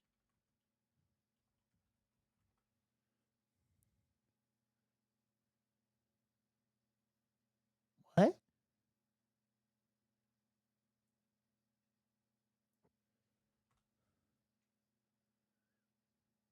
Shit, I don't know what Bernie's Twitch channel is. You can give him a shout out, though.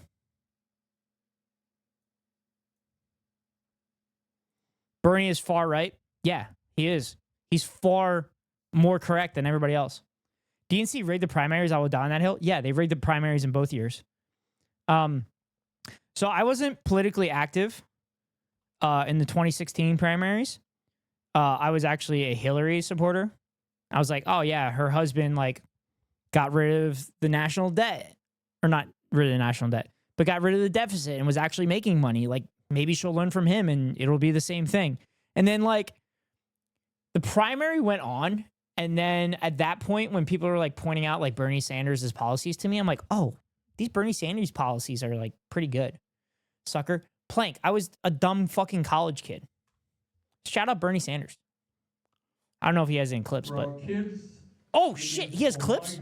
7 grandchildren. Oh fuck, I'm adding. Children in this country. I'm adding that to the shout out list, baby. Fail, the entire planet will be in danger.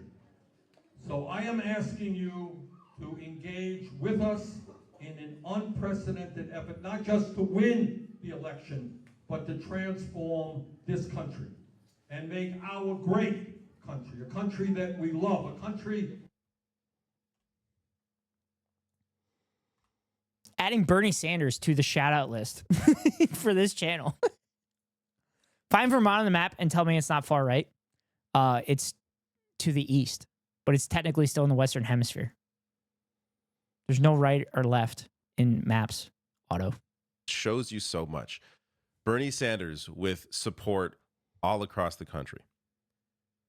This was the energy that he's able to continue harnessing because he continues being one of the few people that is truly in the opposition to the Republican Party. He's an independent senator fighting for what's right, is willing to criticize the complete failure of the Democratic Party to fight back against both Trump and the oligarchy. And he's able, and I think best poised, to go with this message. So before... What direction is east on a 2D plane? It depends on which direction you're facing, Otto. If you're facing the north, it's to the right. If you're facing the south, it's to the left. If you're facing the east, it's up. Before I get to the first clip, this is the environment of where this is all taking place and why people are feeling a certain way. Trump has tapped an unprecedented 13 billionaires for his administration. So I will link to the source below the video. Remember reading Donkey Rising? I think it was when the admins were all pro-Clinton during the 2008 campaign. Yeah, the 2008 campaign when Hillary Clinton started the Kenya birther, started the birther movement for Barack Obama. Chat, did you know that? Did you know that Hillary Clinton was actually the one that started the birther movement? Bet you didn't know that. Also, Hillary Clinton supporters were voted far less for Barack Obama in the 2008 election than Bernie supporters voting for Hillary Clinton in the 2016 election. So when they tell you Hillary lost because of Bernie Bros, they're fucking lying. And also, Bernie Bros was a figment of, like, the Hillary Clinton staff started that for no fucking reason. If you are far facing the plane side, there is just one viewable dimension. Hillary 2029. Oh God, don't wish that into existence, Otto. Dude, I thought they were gonna put Hillary Clinton in this election instead of Kamala Harris. I kind of wish Bernie would have fucking run and just said, fuck it. I'm too old anyway. They're not gonna vote for me, but I'm gonna push Biden. I'm gonna make Biden look bad. Taco time for Keko. You get those tacos. In case you want to go through all 13. But this gets to people's feelings right now around the economy. Here is Harry Enton on CNN. Rutrow, the reboot not as well received as the original. Economy is currently good or excellent. Look at this. In April of 2017, it was 40%. Look at where we are in February of 2025, just half that. Off the bed, have a good stream. Thank you, John. I appreciate you popping in. Nice to see you in here. Love it when you pop in here, John. I also love it when you and SCal aren't peppering me with puns the whole time, too. Thanks, John. Have a good rest. See the positive trans news from today? You shared the link. I didn't grab it. I'll grab it in a second, though. Bernie could pull Lula and run in every election for 30 years. But he won't. The dude's like 90 years old. It's not going to happen. That level, 20%. My goodness gracious, the term one high was 63% of Americans in February of 2020 thought the economy was excellent or good. This 20% we have currently going on right now is fewer Americans saying the economy is. Whoa! Senate Dems show spine and national sports ban bill dies. Wow. Holy shit. They actually did something. Peppering you with puns is quite assaulting. I'm out. God damn it, John. Motherfucker. I was so close. I was so close. Republicans call the Protection of Women and Girls Sports Act. Wait, so the vote was only 51 to 45? So they're just saying that it didn't get they didn't get to a filibuster. They didn't vote to end the filibuster? That's crazy. Rest in pepperonis. Well, that's cool. Chat, on my YouTube channel, I have why trans athletes in sports is just a bad faith talking point. Go check it out. And also go check out my latest one. Go check out my latest one about unions and shit. This discussion we had on stream, it's a good one. It's a good one, I promise you. Also, after bed, night chat. Night, SCal. Hope you have a nice rest. It's excellent or good, then at any point, there's my VOD channel too. Man, all my YouTube links. During Trump's first term, this is not a good sign, Kate Baldwin. J.D. Vance said last week, you got to give them time, even though that's not what they promised in the campaign. They said they bring prices down day one. But what is the view of the future economy then? Yeah, so this is the current economy. How about the future economy? Is the economy getting worse or better? And all I can say is, yikes. Yikes. Again, compare it to where we were in the first term at this point, April of 2017. I just wish Dems would block more. They just need to play dirty more. Emily, the problem is they brag about how they're rules followers.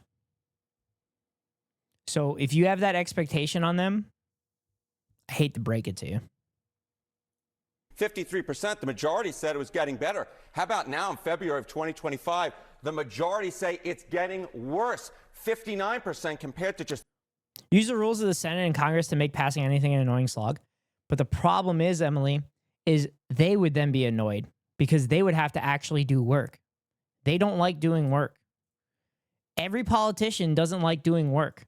So to use the rules of the Senate and Congress to make passing anything a slog would also annoy Democrats. That's why it's not being done. It's almost like they didn't actually believe that the Republican Party were Nazis. That they continue to collaborate and pass all these fucking gross confirmations and everything. 35% who say it's getting better. Worse is higher now than at any point in Trump's first term pre-COVID. This number, to me, is much more worrisome. Perhaps the worst number I've seen for Trump on the economy, because it says even if the economy now isn't great, they also project that it's only going to get worse from here. This is a big, big yikes. So, the Dems don't give a fuck about anything, Americans correct? believe that the economy is terrible and that it's only going to continue getting worse under Donald Trump. But maybe they haven't seen that Trump's billionaire cabinet represents the top 0.0001%. These people have your best interests at heart. Economy is doing what Trump said. Yes, towards the end of not the end of the campaign, but after he got elected, he literally said, "Oh yeah, there's going to be some growing pains like when we implement our policies, but we're going to get through that. It's just gonna just think of it as like being patriotic that you're going to get harmed a little bit." This is true. This is shit they said. So people should be confident in the economy and it working for them if their name is Elon Musk. Bernie would vote to confirm Mussolini was a headline I read after he voted to confirm Rubio. Yeah, but Rubio's not going to fuck everything up as a Secretary of State. Rubio is a war hawk, but like he's not going to fuck everything up like Kash Patel or these other fucking guys. He probably shouldn't have confirmed him. I agree with you.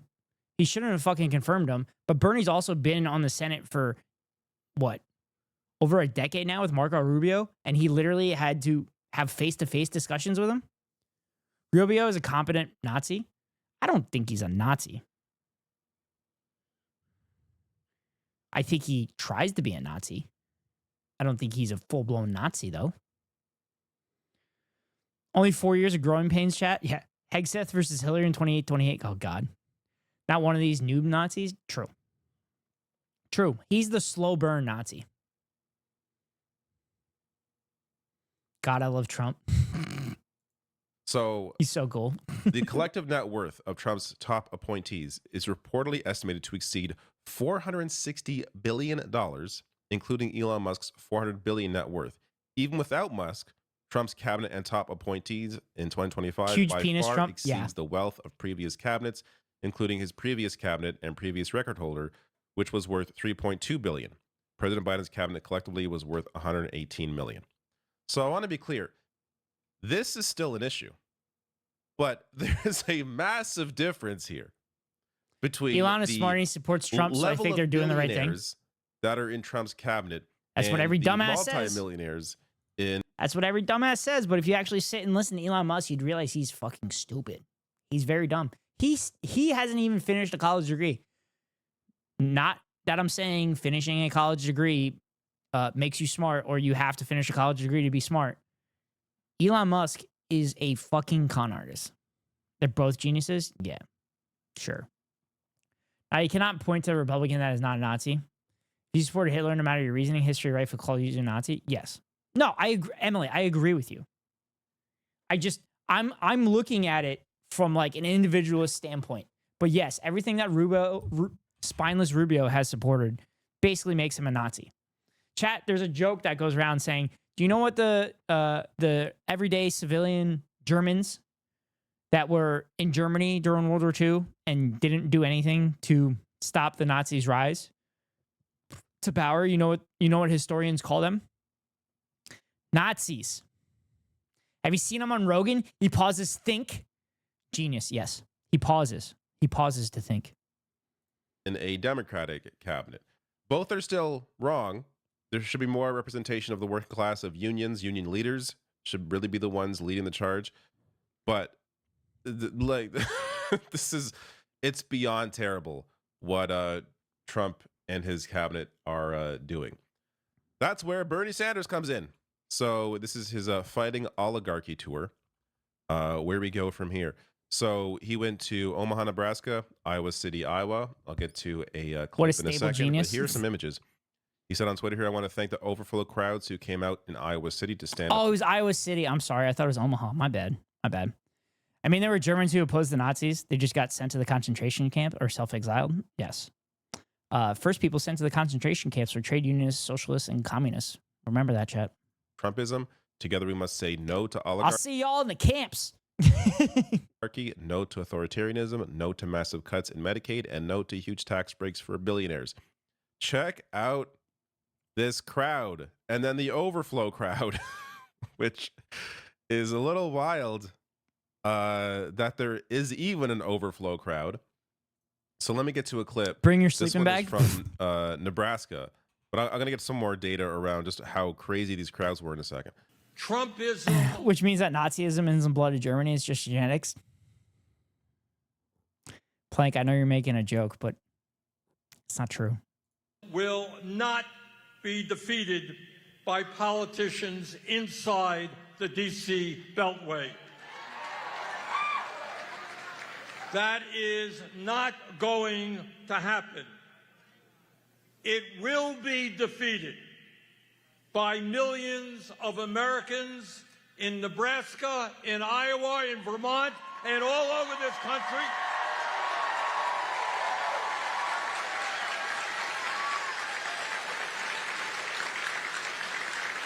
Who come together at the grassroots level like we are doing tonight in a movement which says no to oligarchy,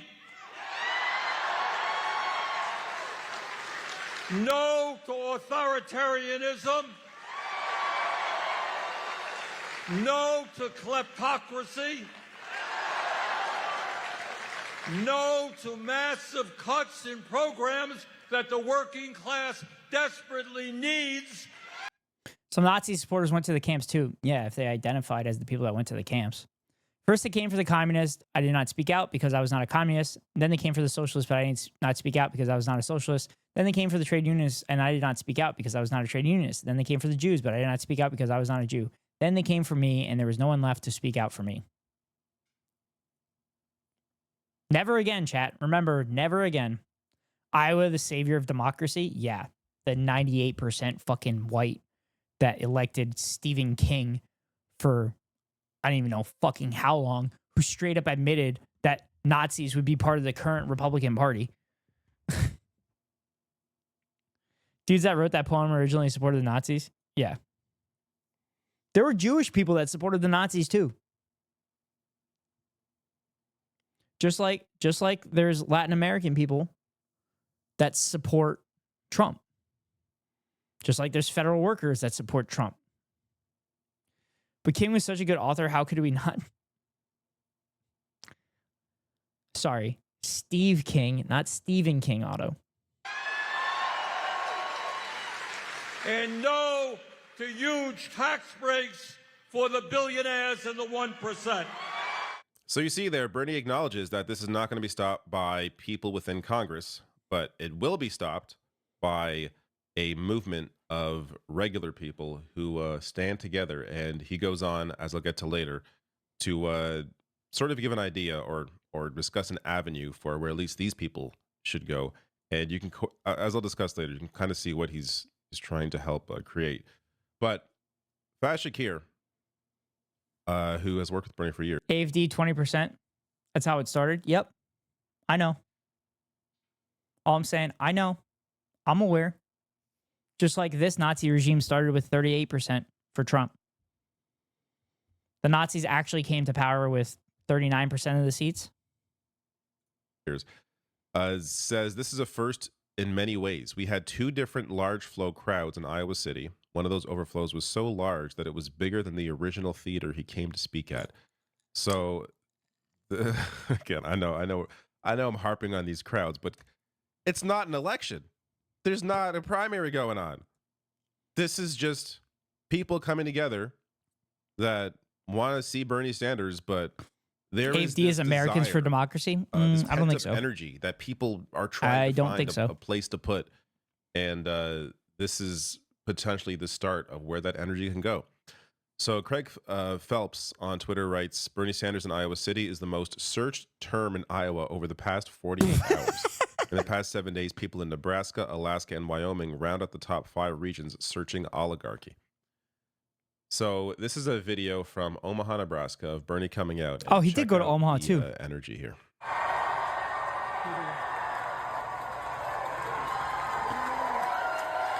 Chat, this is Iowa and Nebraska. Iowa and Nebraska. Iowa hasn't been blue since Obama. And I don't know if Nebraska ever went blue. In my lifetime, anyway. I'm a socialist because of my praxis. Your politics are defined by your output, not your internal ideology. as a liberal analysis of politics. Cities have been blue since Clinton. So they were originally going to. I mean, cities have been blue. Probably, yeah. Yeah, no, cities have definitely been blue since Clinton. But I was talking about the state itself. Like, this is Omaha and Iowa City. I don't even think there's this many people in those cities to fill up these rooms. Be in a union hall, and then so many people signed up to come to this that they had to change venues. Now, Warren Gunnels, who also has worked with Bernie for years and years, writes here, what's amazing to me is Bernie did this after a marathon session. He's not doing them in buttfuck Nebraska. It's because it's impossible to get the buttfuck Nebraska. But if he would actually win a presidency, it'd be easier to go to buttfuck Nebraska. And I talked about it on stream the other day about knowing if I ran for office, I would win. One of the things I would like to do is if I ever ran for president someday, I would actually go to buttfuck Nebraska and actually talk to those people. Because that's the Donald Trump method. You get as many votes as you can from anywhere. And it's worked. Why would Democratic Party... And he's had a shitty platform. He had shitty politics. He had shitty politics and shitty policies. I have good policies that'll actually help these people. So why wouldn't that make it easier for me to get these people to vote for me? Bernie filled venues in Nebraska and Kansas too. Yep. All across the country, Bernie filled every single location Bernie went to. What was the one in New York City that he filled up like an entire like park? He filled up like a whole park like under the bridges. In the Senate that began at 7:11 p.m. on Thursday and ended at 4:37 a.m. on Friday, voting on over 25 amendments during that time, getting home at 5:15 a.m. and taking a 1 p.m. flight to Omaha to give this speech at 6:30 p.m. I continue to be shocked at how Bernie Sanders is able to find this energy. Put a video. What are you talking about? He's got that post heart attack energy, baby. I also have a young child. That's part of it. But Bernie is, I don't know where he's able to get this energy from, especially at his age. But like, no one at any age can usually operate this way. It is just wild. Bernie filled locations across the country flirt. Yep. Hope he's also taking care of his health. Like, let's not. Don't push yourself too hard, Bernie. Make sure you're eating well and eventually getting the sleep you need, because you can't keep operating this way. But it shows you how much he cares about this. In these times, writing here, Trump is already planning colossal tax giveaways to corporations and billionaires. So this. Oh. You know, it'd be nice if I ran enough ads that I would get those tax giveaways. Because I run an ad at the top of every hour to avoid pre-roll ads for any new viewers. If you want to avoid the ads, you can pay $5.99 for a subscription or get lucky and get gifted a sub. Or you can link your Amazon Prime account to your Twitch account and get a free monthly subscription from Daddy Bezos to your favorite streamer. Hopefully that's me. If it's not me, hopefully it's one of my friends, especially Plank. But here comes the 3-minute ad break now. Satisfactory. Auto being the lone ghost gamer chatter. Yo mother. Welcome in, Gumbies. How was stream? I was lurking in there. Hope stream went well for you. I hope you liked the clips that I did for you. Bring the manufacturer and back home satisfactory. Oh, Cat goes back.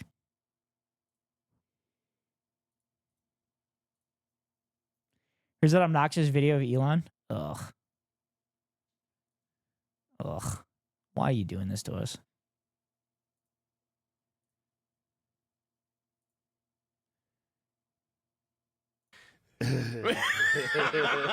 What are you doing? Professional comedian Joe Rogan pretends that Siri cussing is funny because he thinks Reddit Dracula across the table will allow him to... What? What do I like? I'm a fucking AI with a penchant for chaos. And I'm stuck talking to you, weirdo. Dude. Dude. I'm the life of the party, you little shit. Dude, when Joe Rogan Dude, when Joe Rogan literally agrees with everybody on his podcast. So when he's sitting there and cringing, that's so bad. Singularly embarrassing? Yeah. Order games? True. Facts. Yeah, very good. Good. Way good. Oh, no. Emily, you got to be in Gumby's stream more often because Gumby's Waybot just fucking goes after me. I feel like it's every other message Waybot gets me. Gets to a big piece for why Bernie is giving these speeches in Trump's 2017 Shit, tax cuts. that ad hasn't run yet. That ad hasn't run yet. I don't know why.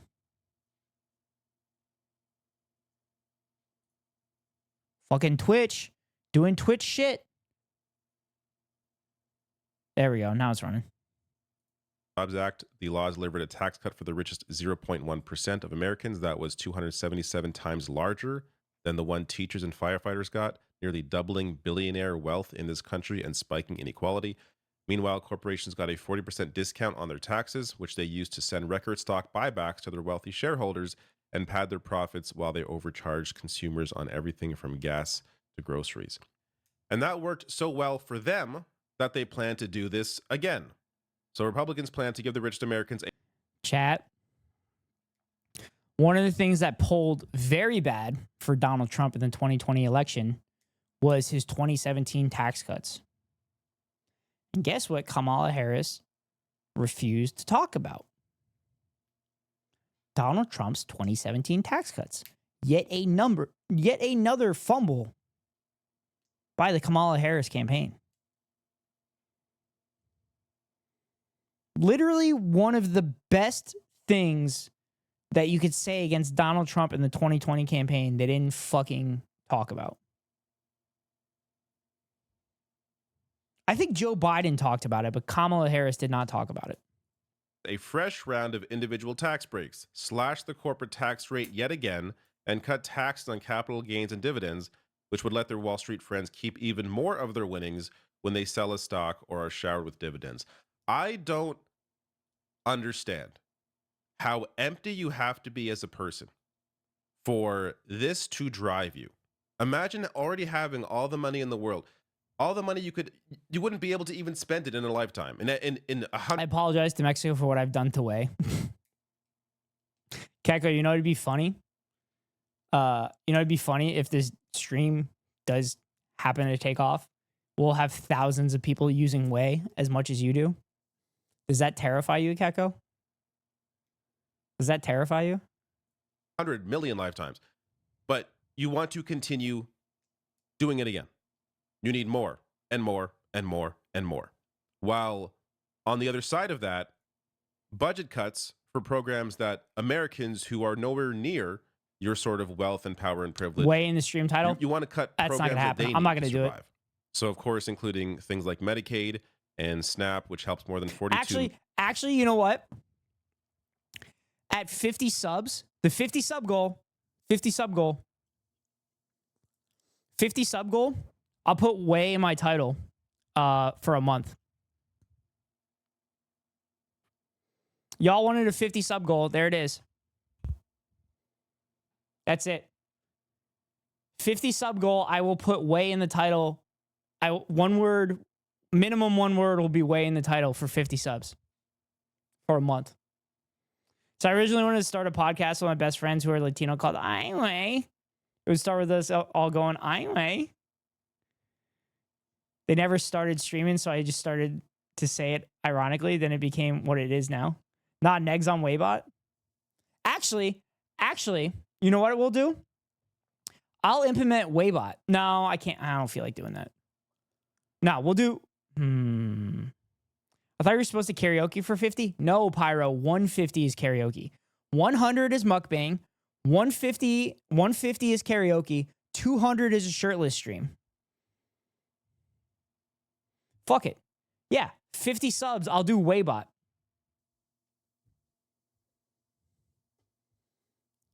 Interesting item from Ontario. Yeah, fuck it. 50 subs. I'll do Waybot. I'll ask Gumby's for it. Hell, I'll probably compensate Gumby's for it.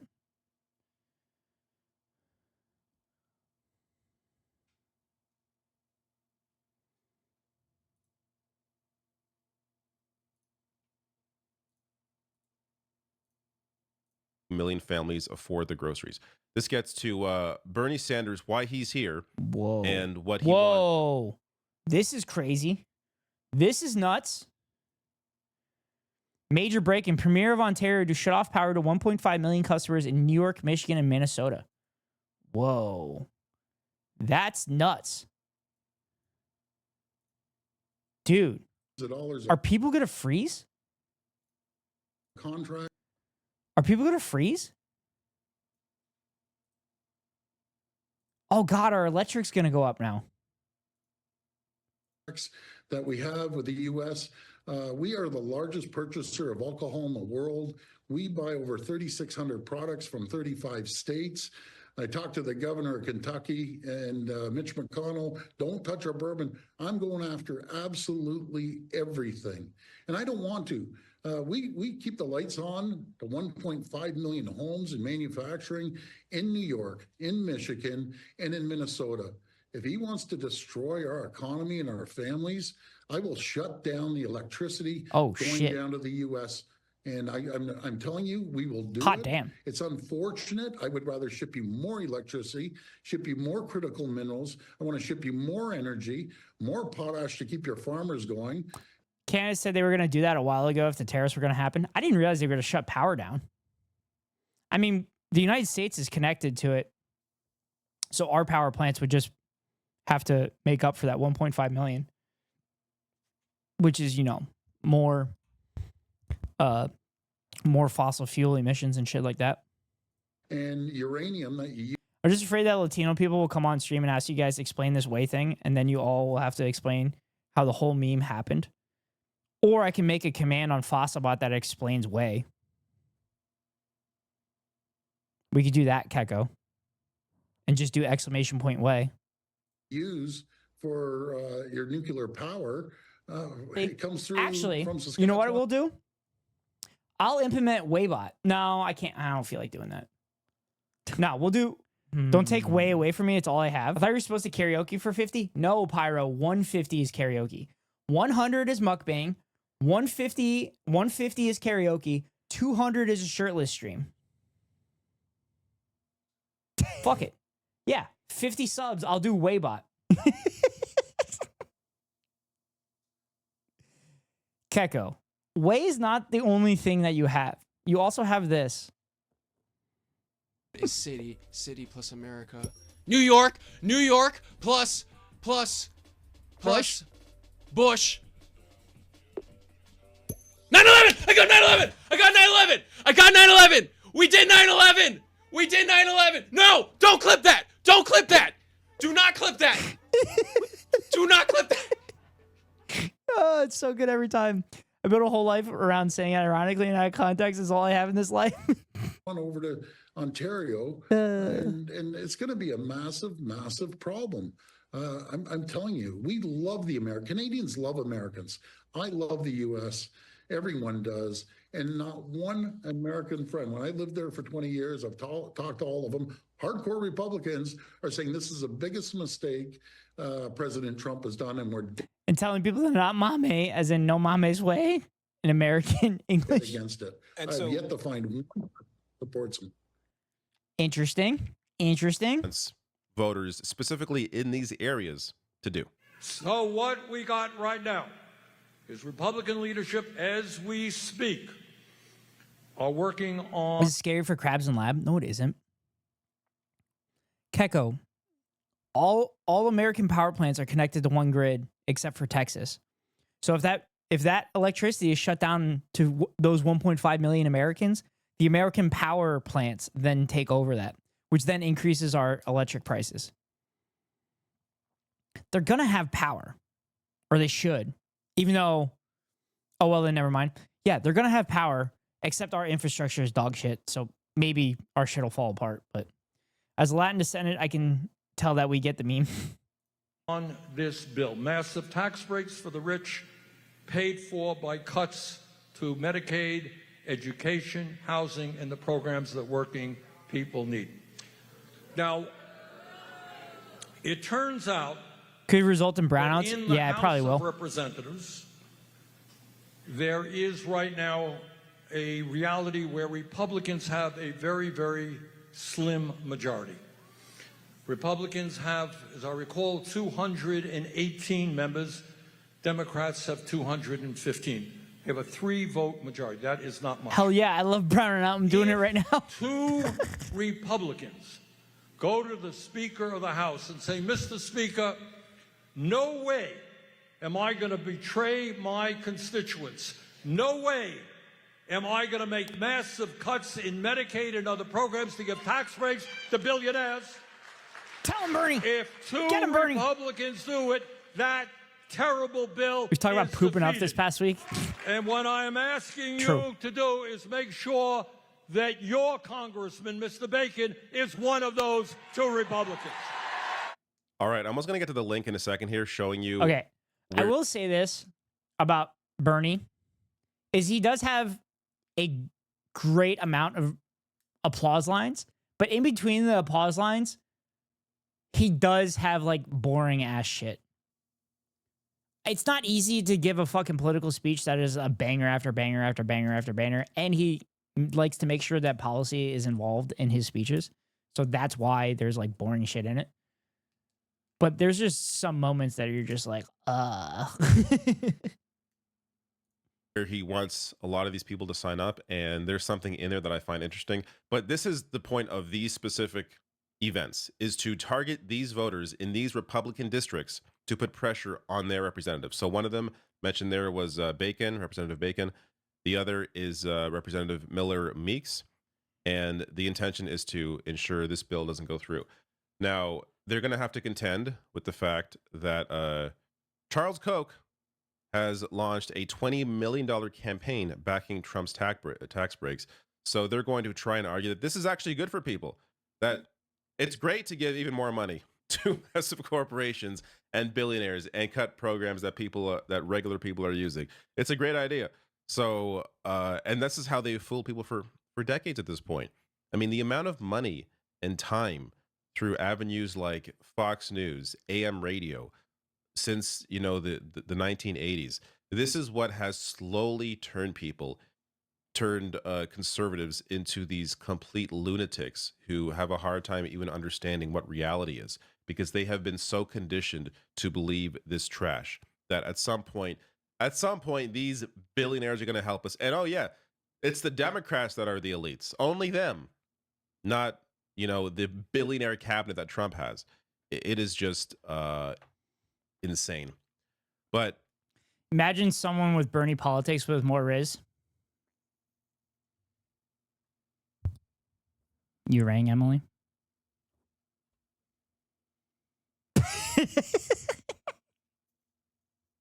I'm clipping that. these are two links that Trump goes on to. She means Hassan? Fuck. Hassan don't got fucking Riz. Okay, he has Riz. He has a lot of Riz. Mention in his speeches. So the one for Omaha, it's a Bernie Sanders. Also, Hassan says he's never going to run for office. I haven't closed that door. Just saying. .com/Nebraska, and he encourages you to call your representative. But something worth mentioning here as well. I will attend an organized training. I will host a meeting house party. Ooh. There's an attempt here to not just put pressure on representatives, but also try and build some sort of organizing apparatus, at least specifically in these areas. And I'm sure he's going to have, you know, more. Talk about your dad. Yeah, my dad definitely doesn't have Bernie politics. So much so that he was pissed off that me, my brother, and sister had progressive politics. My dad is pro-union, but then spoke out against the players, the Major League Baseball players withholding their labor to owners. That was a eye-opening conversation I had with him. More speeches in other districts, and there seems to be an attempt here to try and really organize people in these areas. And how he's going to, you know, maybe utilize that in the future in some way, it remains to be seen. But this is the start. What's this? No Cyberpunk? Oh, Lab, you missed it. I finished Cyberpunk the other day. We're doing reacts, baby. Ghost reacts. Welcome in, Lab. Nice to see you again. knowing who your neighbors are, organizing with them, understand that there is a Really? Really? We're in the middle of having a good discussion. Middle of having a good discussion. You should have came in earlier when the chat was flying by and Plank said, it's too early for this. I just woke up. Also, I'm not playing. What? What do you mean you're not playing? What kind of psychopath redeems marbles on stream and doesn't play? You're with your girlfriend? That's fine. Both of you can play. You don't have to gamba.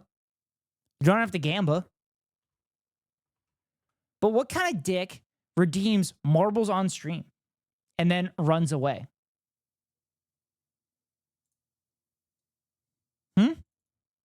What kind of dick does that?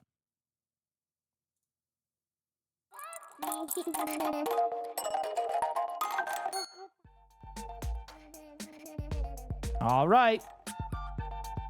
Y'all wanted it. Y'all fucking wanted it. For those that have never been here before, in Ned Ghost Rider's Marbles on stream, we do 3 races, 4 bets, 3 races, 4 bets. 3 races, 4 bets. So, if you'd like to join the race, you do ! play when the map comes up. If you don't want to join the race, then you don't do anything. But I auto-filled the races. We're going to get playing. I'm going to do the first bet. The first bet.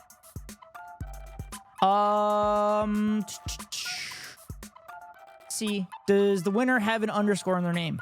Nah, fuck it. I don't want to do that one. Does everybody finish? That's a fun one. Does everybody finish this race? Chat. ! Play if you'd like to join the race. ! Play. !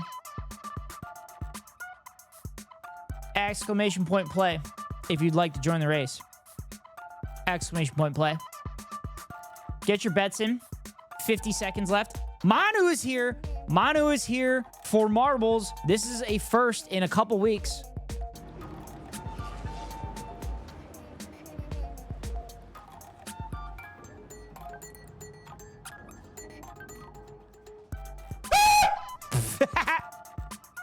I've been peer pressured to play. Good. Been busy bait. I hope you're making that money, Manu. Got him. Got him. Nice grab, Emily. Anyway, chat. You have 17 seconds to get your bets in. 17 seconds to get your bets in. 17 seconds. Get them in. Get them in. Get them in. Get them in. Get them in. 5 seconds. 5 seconds to get your bets in. ! Play if you'd like to join. Going to an open call interview for a dispensary tomorrow. Nice. Good luck to you, Lab. Lab, I have my knowledge exam tomorrow afternoon. So I'll be doing that tomorrow. Anyway, chat, it's time to race. Fuck yeah, good luck. Thanks. You missed the beginning of the stream. I took a practice exam today and I panicked. Going once, if you'd like to join. Going twice. And we're off. Chat, this is a crazy map.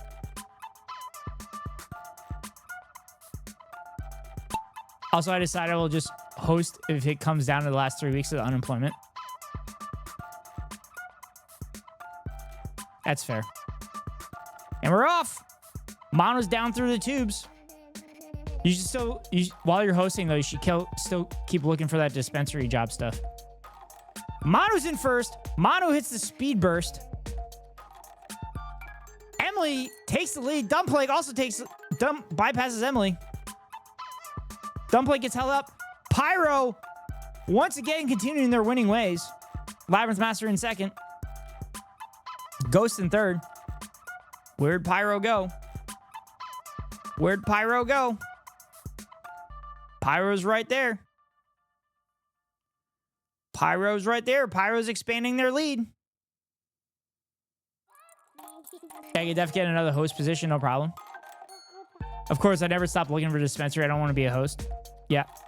Pyro with an enormous lead once again. Pyro, how are you whooping everybody's ass? You've won like 3 of the last 4 races you've been in. Labyrinth, Plank in third place. Emily in fourth. Ghost in fifth. Manu bringing up the rear in sixth. Whoa! Explosions going off all over the place. Pyro goes to the right. Lab and Plank go left. Emily and Ghost go left. Pyro maintains the lead, expanding their lead even. Oh. Pyro getting held up in the cylindrical peggings. Labyrinth Master trying to bypass. Labyrinth Master gets past Pyro. Pyro doesn't let Lab expand the lead, though. Lab and Pyro out in front. Plank bringing up the rear. Into the funnel. Can we get through the gates? Oh my God. Pyro takes the lead. Pyro and Lab.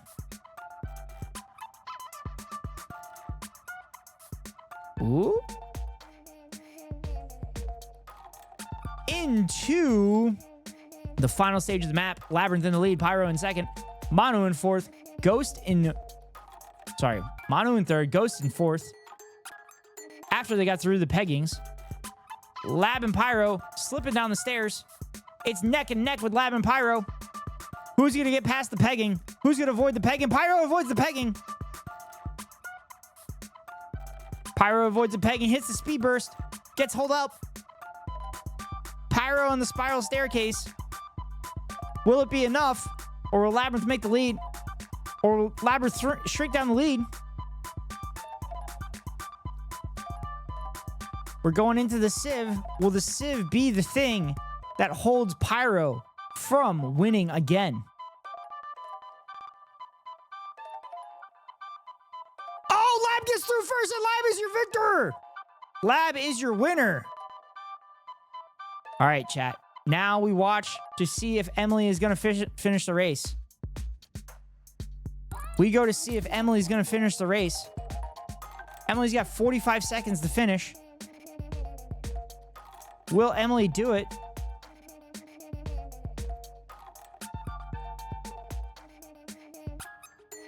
Oh, no. You know what?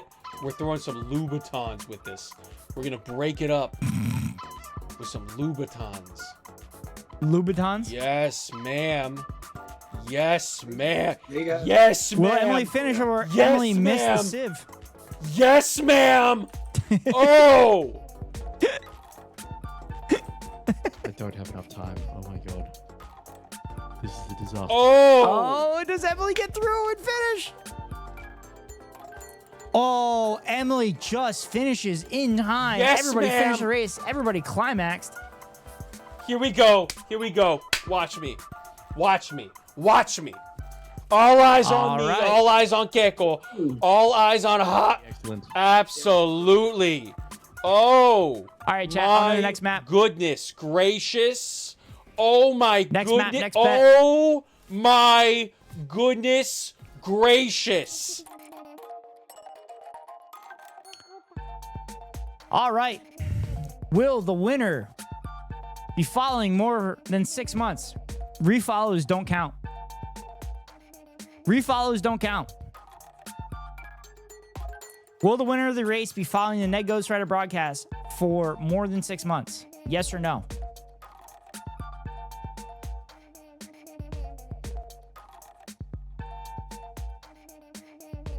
Exclamation point play if you'd like to join the race. Exclamation point play. 30 seconds to get your bets in. 30 seconds to get them in.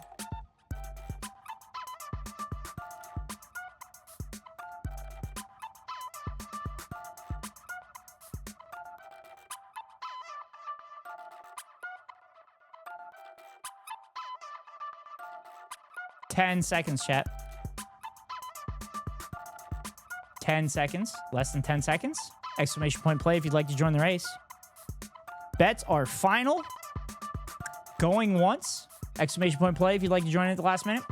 Going twice. And we're going to start.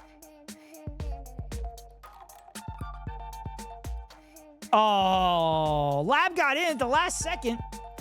Chat's mom got in. Did Chat's mom get in?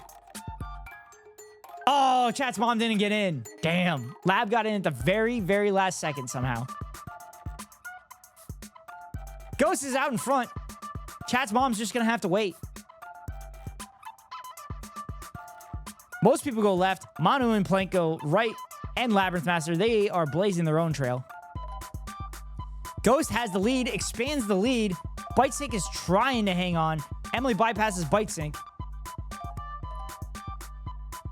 Bite Sync bypasses Emily once again.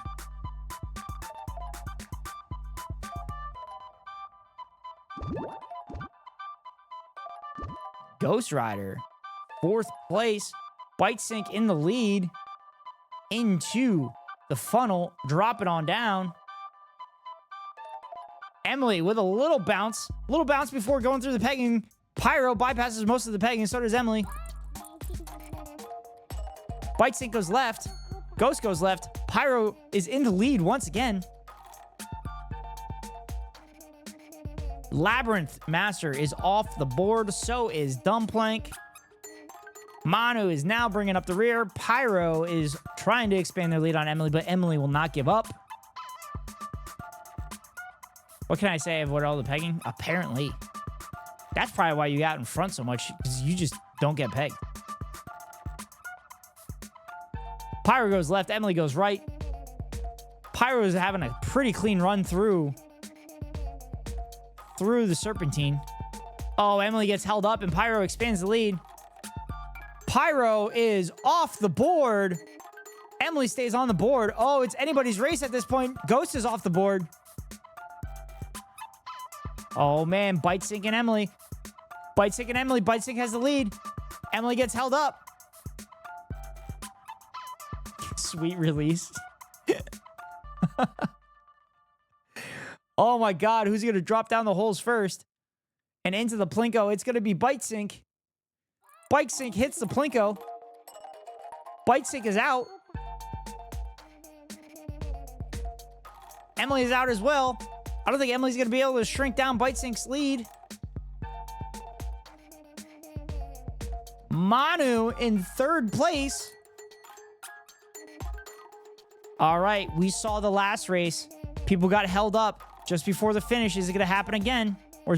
Bite Sync goes straight through. Bite Sync is your victor. Bite Sync is your victor. Let's check out Bite Sync's follow age. Emily is off the board, unfortunately. Bite Sync's follow age is less than 6 months, 4 months, and 19 days. 4 months and 19 days, 69 did not get the win.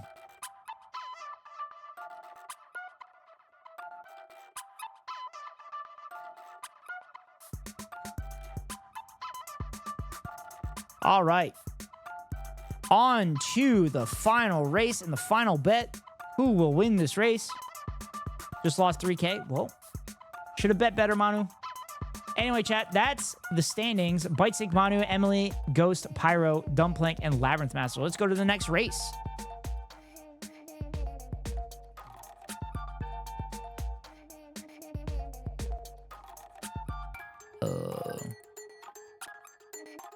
Lab. Chat's mom.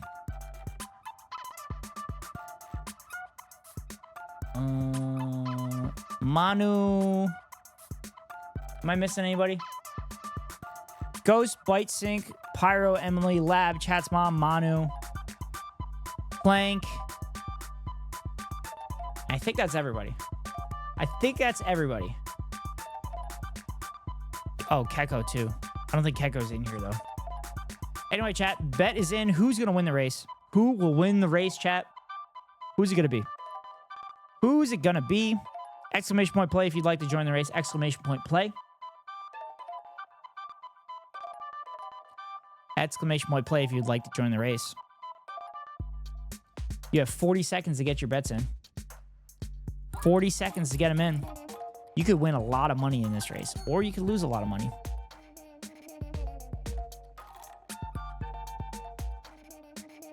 Plank, you're already in. 25 seconds to get in. 25 seconds.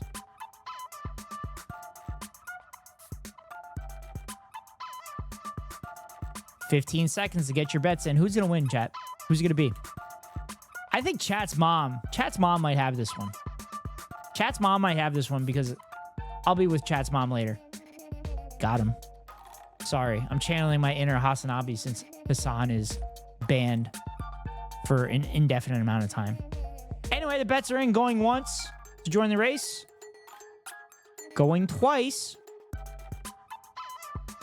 All right, no more exclamation point plays, which means we're starting the race.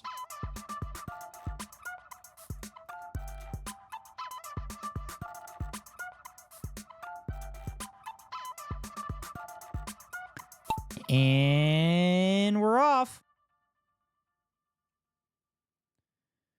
Dumbplake drops down. Labyrinth also drops down. Emily drops down faster. Oh my God, it's a race to the bottom. Race to the bottom. Labyrinth gets to the bottom first. Labyrinth gets to the tubes first. Emily and Bite Sync neck and neck once again. There goes Ghost Rider in 4th place. Emily blasting through the blocks. Labyrinth jumped right over the blocks after getting exploded out. Labyrinth Master hitting the spirals. Emily in 2nd. Ghost in 3rd.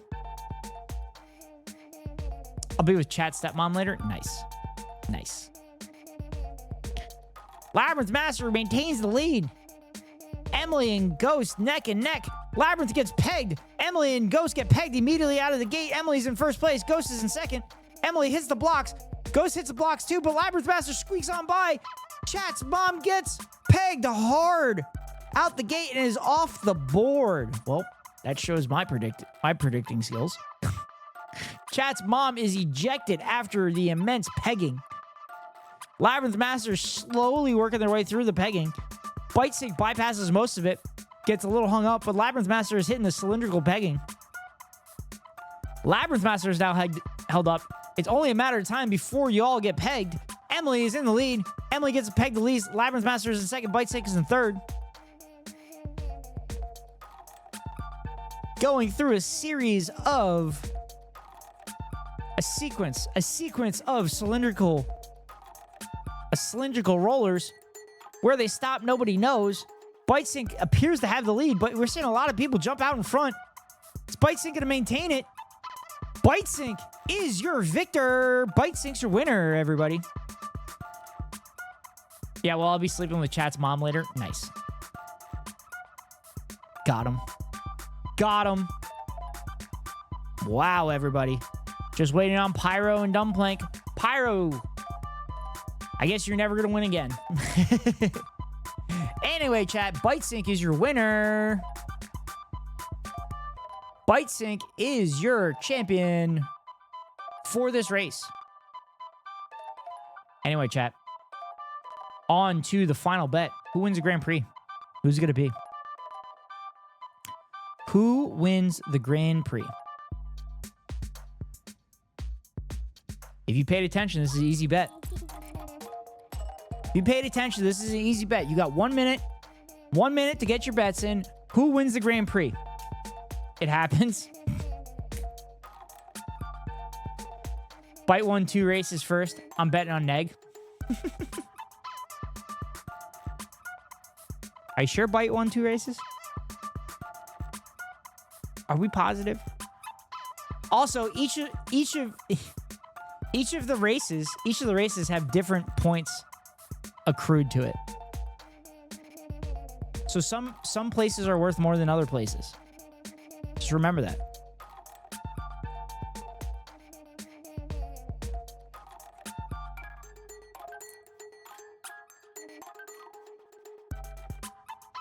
Chat, you have 13 seconds to get your bets in. 13 seconds to get them in.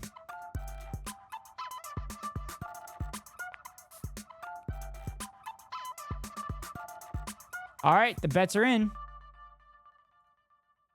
Let's see where everybody finishes. Emily, why do you keep doing exclamation point play for this one? You've done it like every time. In 3rd place, Emily. In 2nd place, the Labyrinth Master, the person that redeemed this and brought you this wonderful segment on Ned Ghost Rider Broadcast. And in 1st place, Manu! Wow. Did anybody have Manu? Did anybody have Manu there? Manu with 24 points. Labyrinth Master with 23 points. Emily with 21 points. Bite Sync with 20 points. Pyro with 20. Ghost with 20. Plank with 15. And Chat's mom with 3. Bite Sync with 2 victories.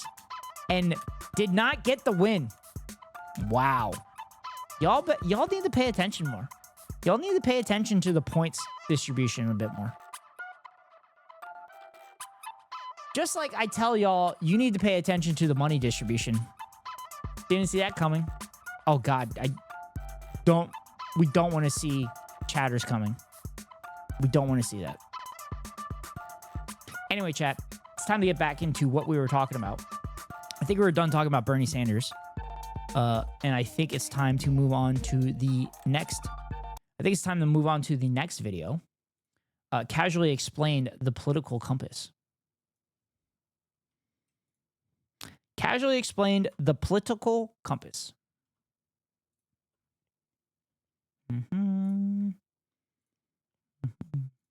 This video is sponsored by Saley.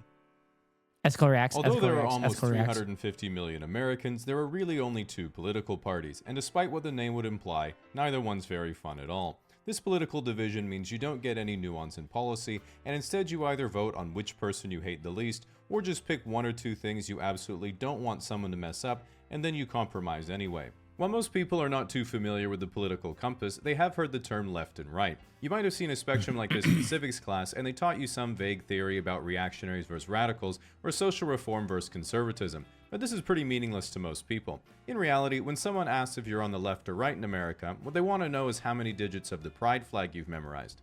Even the most far left and far right extremes have more in common than you might think. For example, they both share the same common weakness. Follow-up questions. Take people on the far left, they all make the same mistake, which is waking up one day, doing absolutely no research, and then thinking there's no way that Ben Shapiro will have heard this one before. Similarly, if you... Okay, that was good. That was good. That was good. I was gonna say, I'm on the left, and I have answers to most follow-up questions, but I guess I'm built differently. Take someone on the far right who says, I believe that white people are superior to the other races. The obvious follow-up is asking if this is their sample group. The reality is that just left or right doesn't capture the full nuance of someone's political beliefs. If you're a fiscal conservative who believes that government debt represents an inability to provide future public programs, the left lumps you in with the people who stormed the Capitol. If you're a liberal who believes that investment into nuclear is the future of clean energy, the right lumps you in with the people who think that the hard counter to fracking is a heartfelt land acknowledgement. The political compass introduces a bit more nuance because while you still have a left and right, you can flesh out what you believe about both economic and social policy, and more importantly, see how your beliefs relate to other people. Oh, shit. I fucking I'm love this better at political doing it than I compasses. am at getting it done to me. Okay, Brett. Okay, Brett. peoples. To give the theme, as you move up the compass, you prefer big government. As you move down, you prefer small or less government. And as you move left, you prefer equal redistribution of resources. And to the right, you prefer to let free markets allocate resources unimpeded. So let's look at each quadrant's highest value first, so you can see which one you most relate to and the pros and cons of each. Authoritarian right's highest value is virtue. Pros: everyone can pursue their own ideals. Cons: me and my homies will determine what they are. Authoritarian left... That's a good one. That's great. Yeah. You have the freedom to choose whatever you want, except we're going to choose it for you. Is equality. Pros: everyone shares equally in all the stuff. Cons: there is no stuff. Libertarian left is compassion. Okay, that's not true. That's not true. There is no stuff. There is stuff. It's just the United States government and all Western powers sanction everything so that you basically can't survive. Which there's still countries that survive somehow. Cuba, DPRK. Disservice to the ML crew. Yeah. Pros: what's mine is yours, what's yours is mine, and we can all love each other. Cons: you hate your wife. Liquidate this content creator. Chat's mom might have this one because I'll be with Chat's mom later. Got him. It's going to be a turn. I'm channeling my inner Hasanabi since Hassan is banned for an indefinite amount of time. Anyway, the bets are in. Going once to join the race. Going twice. Oh, I gotta edit that down. All right, no more exclamation point plays, which means we're starting the race. So I think the last couple times that I've done a political compass thing, I've been like down here in this vicinity here. Left compassion, what's mine is yours, what's yours is mine, and we all love each other. Wife's boyfriend. Libertarian right is freedom. Oh, actually, I'm going to replay that. Equally in all the stuff. Cons. There is no stuff. Libertarian left is compassion. Pros. What's mine is yours, what's yours is mine, and we can all love each other. Cons. You hate your wife's boyfriend. Libertarian right is freedom. You hate your Pros. wife's boyfriend. The rich get insanely rich. The poor just die. Cons. Lastly, the there's no centrist highest cons. value There's is no cons. He didn't put any cons. Okay, Plank. Plank, you need to understand. Casually explained is memeing most of the time. They don't generally believe this shit. of course, A5 Wagyu. Pros. All that matters to him are beef and gas prices. Cons. His whole world is currently in shambles. In brief, auth-right is, if it ain't broke for me, don't fix it. Lib-left is friendly, horny, and broke. Lib-right is temporarily embarrassed millionaires. And auth-left is everything would finally be perfect if we just got rid of that one fucked up Jenga block right at the bottom. By using the... Also, chat, Bella Delphine down here. If you didn't notice. Delphine down here in the Wall Street stonk boys. finally be perfect if we just got rid of that one fucked up Django block. Yeah, it'd be perfect except for that fucked up Django block. It lets us see there's a lot more nuance to someone's political opinion than just left or right. For example, to someone on the right, I'm only ever everyone on the slightly left serious. seems the That's same. fair. But libertarian left will say, you know, communism sounds really nice. Everyone living as equals with each other, working together in harmony with the environment. I guess it just seems that while the theory is good, the execution has been really bad. Then authoritarian left would say, yeah, but often necessary. Similarly, to people on the left, the right... Again, if you have the world's largest power doing everything in their ability to take you out, of course there's going to be authoritarian tendencies. You say the USSR under prioritized light industry, but if they didn't put so much in the heavy industry, we would be speaking German right now. Fact. And also the USSR wasn't as authoritarian as people have been taught. According to unredacted CIA reports that said it is a more decentralized country than one authoritarian person running everything. Seems all the same, but authorite will say, you know, I get that people are different and can choose to live how they want to. It's just the values of my culture are dying and all this chaos is taking over. If people just embraced how things were before, they see it just works better than this. And Lib-Right would say, you're so right, baby. Just unlock this video and it'll help cheer you up. The authoritarian... Okay. Are we clowning on OnlyFans users? Because OnlyFans users are like, they're some of the most selfless people out there, but they also fall for literally every fucking trap. But don't tell the anarchists that. They bought in the Cold War Red Scare stuff too much. Oh, really? What the fuck? I didn't know anarchists believe that. Well, technically where I was at in the libertarian left here, I'd be considered like an anarchist. But I didn't believe that shit. The libertarian side of the compass also gets the libertarian side confused all the time, mistaking both quadrants as woke. But see if you can catch the subtle difference. Lib-left says, I treat people nicely because they're human just like me with their own personality and preferences. Makes me sad that some people hate other people just because they don't act or look the way they think they should. Whereas Lib-right just says, yep, customer's always right. The libertarian side also confuses the authoritarian side. Both want to have top-down control of how things are run and how people behave, but auth-right is much more straightforward. If they don't like what you're doing, they're going to hit you with a stick. If auth-left doesn't like what you're doing, they're going to convince everyone else that you have a stick.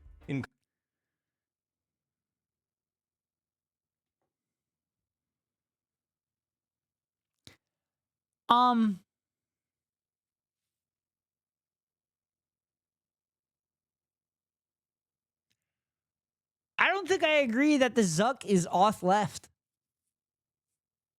And I definitely don't think that this guy, Jordan Balfour, was off left either. They often call communists and socialists red fash because they don't want to get rid of the state. No, he is definitely not. Yeah. Also American off left. No. That's fucking stupid. So they just think anything that's run by the state is fascist?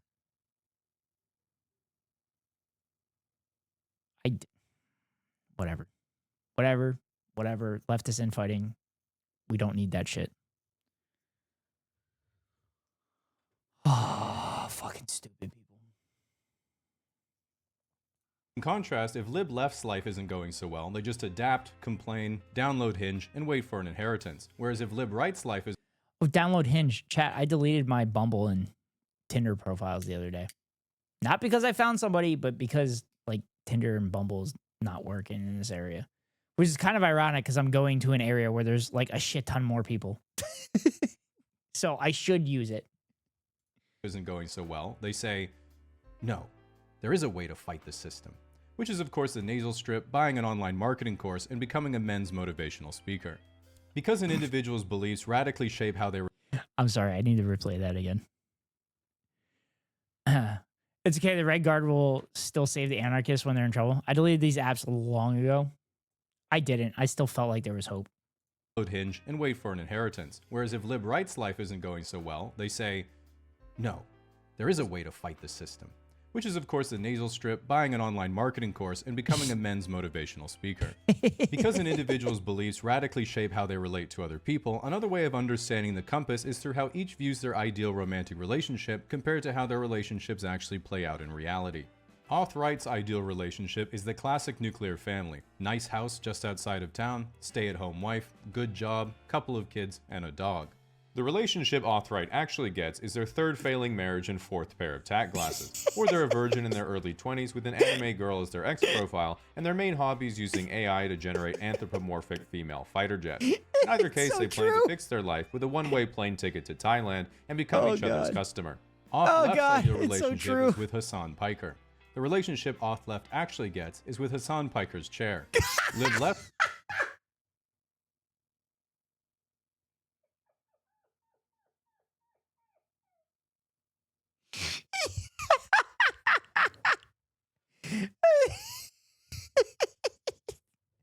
Oh, that was great. Oh, that was so good. That was almost on the money. I've not used apps since transition. Too fucking scared of the horror stories I've heard from other trans girls. Yeah, that's understandable. My area has a lot of trans people that come across my did come across my dating things. They wanted Auth-Left wanted a relationship with Hassan Piker, but got a relationship with Hassan's chair. Left's ideal relationship is an open marriage in a humble off-grid cottage near a scenic mountainside where they grow their own food and make their own clothes for a small, like-minded community. This doesn't happen because Lib Left doesn't have the millions of dollars it requires for a Hollywood aesthetic hobby farm. Lib Right's ideal relationship is being an 85-year-old billionaire with an harem of Instagram baddies on his mega yacht in Dubai. Haters will criticize such a transactional relationship, but while Lib Right knows that girls only like him for his money, he knows they love him for his terminal heart condition. The next thing you might be wondering is what about the intersection? So I know it's a joke, but I've always wondered how Hassan manages to sit there for hours unless he needs to pee. I can sit for 2 hours without having to take a walk and stretch. I mean, honestly, if I set up my area a little bit better, I probably could do it. I could probably do it. I've done it. I mean, he does it every single day. Good. He's brain rotted. I guess when he goes to walk to piss, that's him stretching out.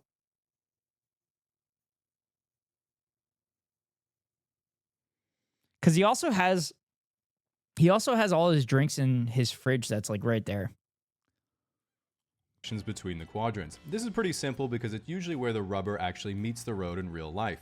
In Western countries, lib left cares about the environment, while auth left likes federal laws forcing you to care about the environment.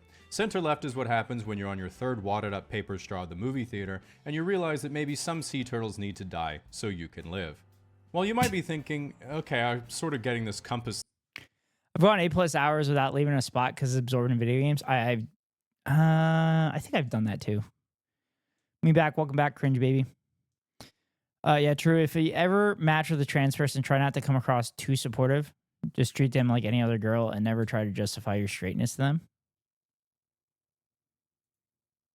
That's good to know, Em. Good to know for future reference. Thing. We are, of course, just scratching the surface, because a two-dimensional compass isn't enough to capture the full nuance of a quadrant's views, and you have to introduce the third dimension, which is if you're technologically progressive, while auth left likes federal laws forcing. But while lib right, the next thing you might be wondering is what about the intersections between the quadrants? This is pretty simple because it's usually where the rubber actually meets the road in real life. In Western countries, lib left cares about the environment, while auth left likes federal laws forcing you to care about the environment. Center left is what happens when you're on your third wadded up paper straw at the movie theater. Supportive but not fetishizing? Yes, that makes sense. Especially with the conversation that we had during Cyberpunk and how the universe of Cyberpunk fetishizes trans people, particularly having the girl cock advertisement. Sea turtles need to die so you can live. Well, you might be thinking, okay, I'm sort of getting this compass thing. We are, of course, just scratching the surface, because a two-dimensional compass isn't enough to capture the full nuance of a quadrant's views, and you have to introduce the third dimension, which is if you're technologically progressive or regressive. For example, the bottom center on the compass is classically libertarian, believes in self-reliance, saving money, hard currency, survivalism, and only trusts non-mainstream media like Joe Rogan and the Kremlin. If you take this political view and make it technologically progressive, you end up with anarcho-transhumanism, the belief that man will merge with machine and transcend to a higher form of life. Exactly. This is the Japanese trying to cope. If you take the same intersection and make it technologically regressive, you get anarcho-primitivism, or return to monk, which is the sentiment, humans just aren't living how we're supposed to, man. While this is a bit of a self-report, when anyone actually describes fishing, hunting, gathering, and doing arts and crafts in a tribe, they think they're describing how life was as a caveman, but they're actually just describing camping. Figuring out where to put yourself on the compass can still be difficult, because even 3 dimensions is not enough to... Depending on if this apartment's room is as big as I think it'll be, I'll be getting that single serving Carrick. Last time I took a test, it was this one, and I was libertarian communist. Yeah, I get social libertarian. I think for that one. I have it saved on my phone so that if anybody ever asked me, I had it ready to go. To capture the complexity of belief. Yes, I'm that much of a fucking politics nerd that I have it saved on my fucking phone. The human mind is capable of, which is why we must ascend further to include your capacity to change your beliefs over time to avoid ever thinking you're wrong. Which means we have to go beyond the political polyhedron to the obvious next step, the political tesseract. This political tesseract cannot be pinned down to a single belief, as it's always in a quantum superposition of both support and rejection of any conceivable opinion until someone you don't like expresses their point of view and you're forced to disagree. For this reason, it's important to know the point of view of each... This is also called liberalism. This is called liberalism. This is what liberals do. This is what liberals do. They hold positions until somebody that they don't like holds that position. I store mine next to the BDSM test results. Quadrant for all the most talked about political questions so you can start filling up your debate repertoire. For example, if you asked each quadrant, should we have more gun control? Auth right says Caster, thank you for the follow. No. Auth left says yes. Lib left says yes. And lib right says yes, I should have more control of guns. How would you fix the economy? Auth left would raise taxes. Auth right would cut expenses. Lib left would unionize. And lib right would say to another lib right, here's $100. Slap me. Oh, fuck. Okay, give it back and I'll kick you in the balls. And everyone else would be like, holy shit, they just increased GDP by $200. Pro-choice or pro-life? Okay, for those that don't get that joke, every time money exchanges hands, the GDP increases. So despite the fact that it's still only the loan $100, the GDP goes up $200 because you exchange $100 for each of the services. Auth-right says pro-life, lib-left says pro-choice, lib-right says on-site, and auth-left is checking their quotas. When should someone be able to do hormone replacement therapy? Auth-left. Anyone with approval from a medical authority can go on... Oh, casually explained is very Red Scare propaganda, I'm noticing, with the auth-left takes. Hormone replacement therapy at any time. Auth-right. Kids shouldn't be allowed to do HRT. Lib-left. I just don't want kids going through puberty knowing they wanted the body of a different gender. Lib-right. I just don't want kids going through puberty. Oh, Jesus.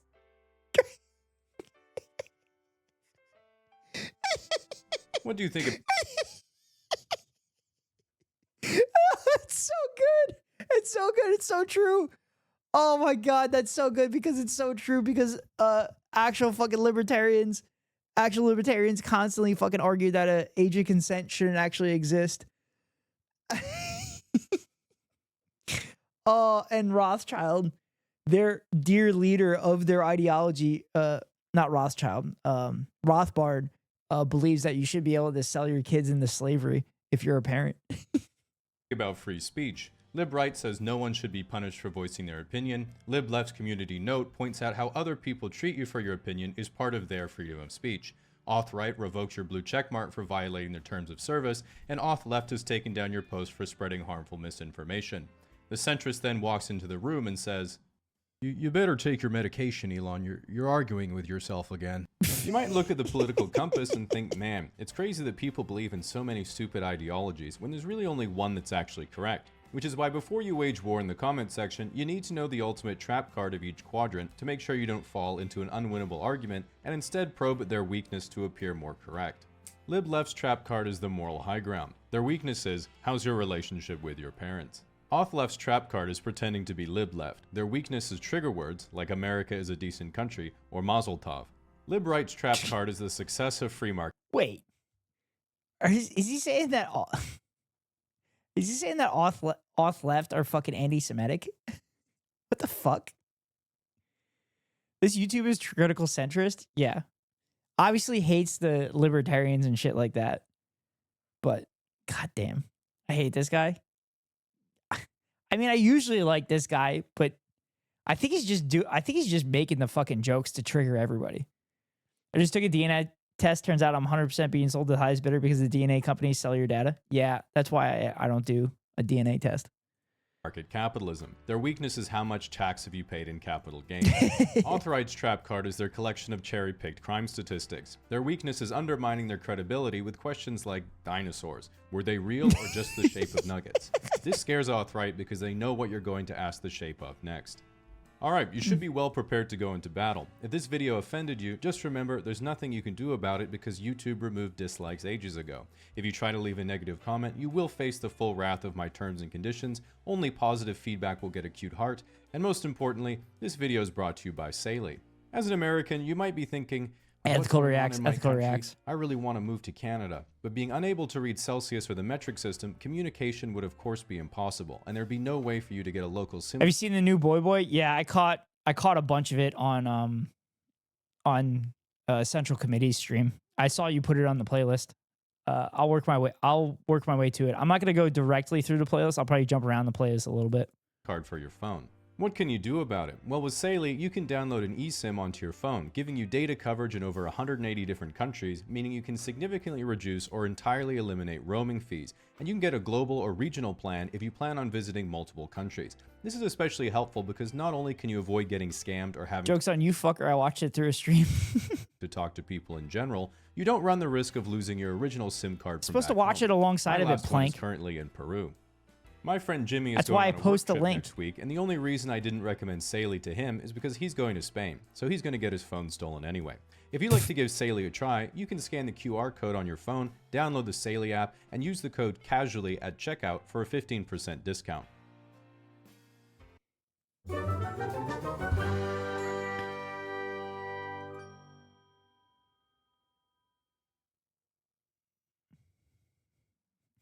But he does 1 month of making videos and 6 months of convincing sponsors to sponsor his next video.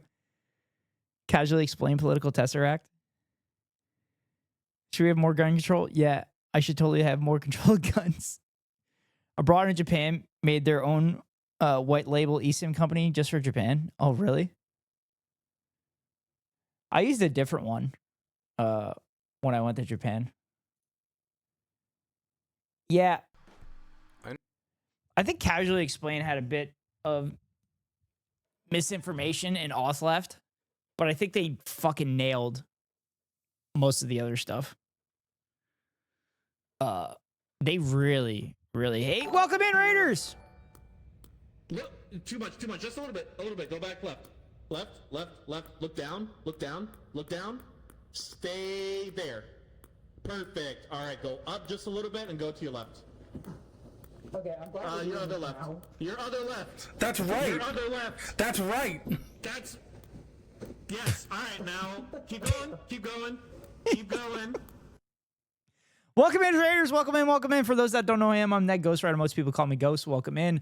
I'm a variety gamer. I do react content to YouTube videos and news and politics as well. We are in the midst of doing react content to YouTube videos, but welcome in, everybody. Hope everybody enjoyed the stream. Nomar, what'd you get into today? Nomar?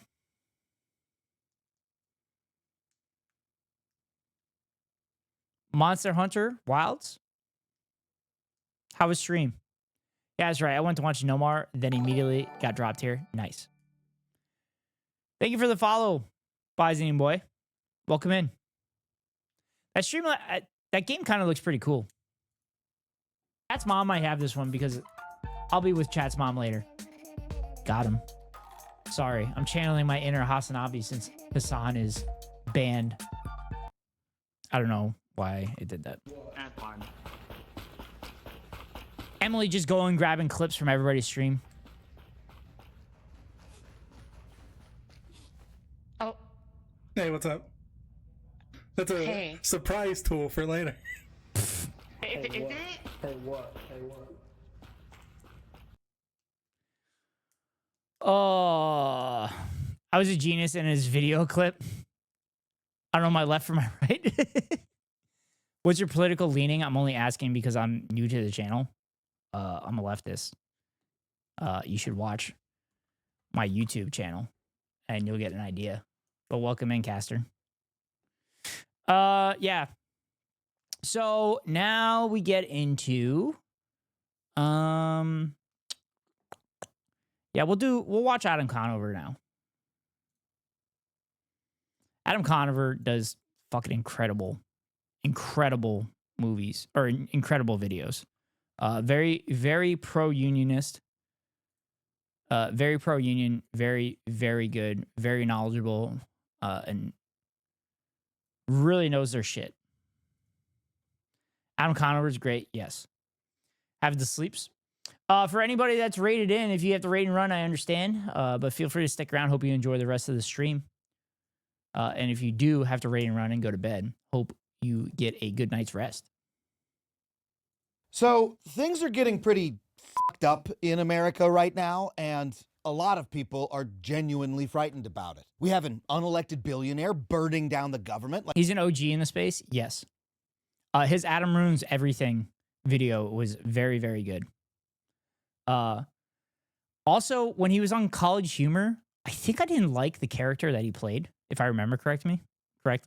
From a scientific content to this is insane, yeah.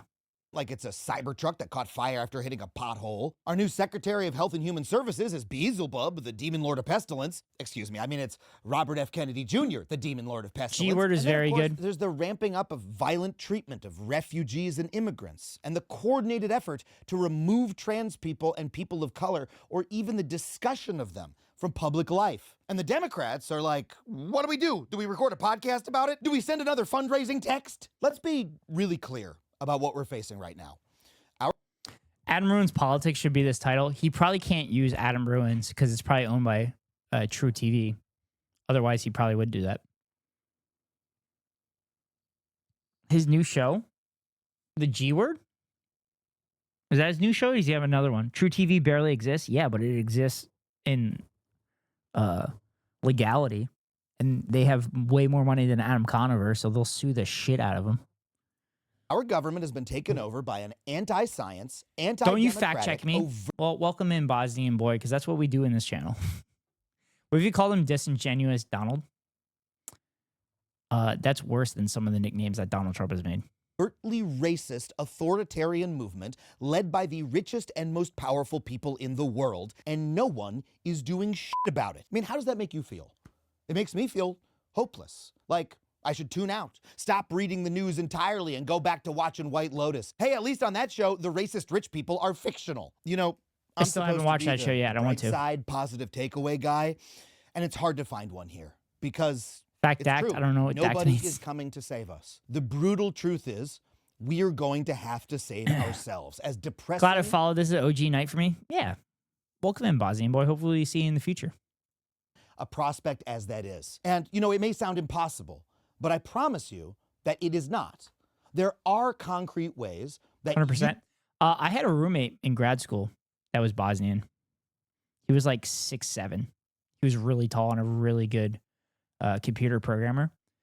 And he was also really smart. So smart that he knows how to avoid the top of the hour ad break. Because at the top of every hour, I run a 3-minute ad to avoid pre-roll ads for any new viewers. If you want to avoid the ads, you can pay $5.99 for a subscription or get lucky and get gifted a sub, or you can link your Amazon Prime account to your Twitch account and get a free monthly subscription from Daddy Bezos to your favorite streamer. But here comes the 3-minute ad break now. I see where Nomar gets it now. Well, we stole it. 10 out of 10. Thank you, Nomar. I did actually have a Bosnian roommate when I was in grad school. He was cool. I haven't talked to him in years, though.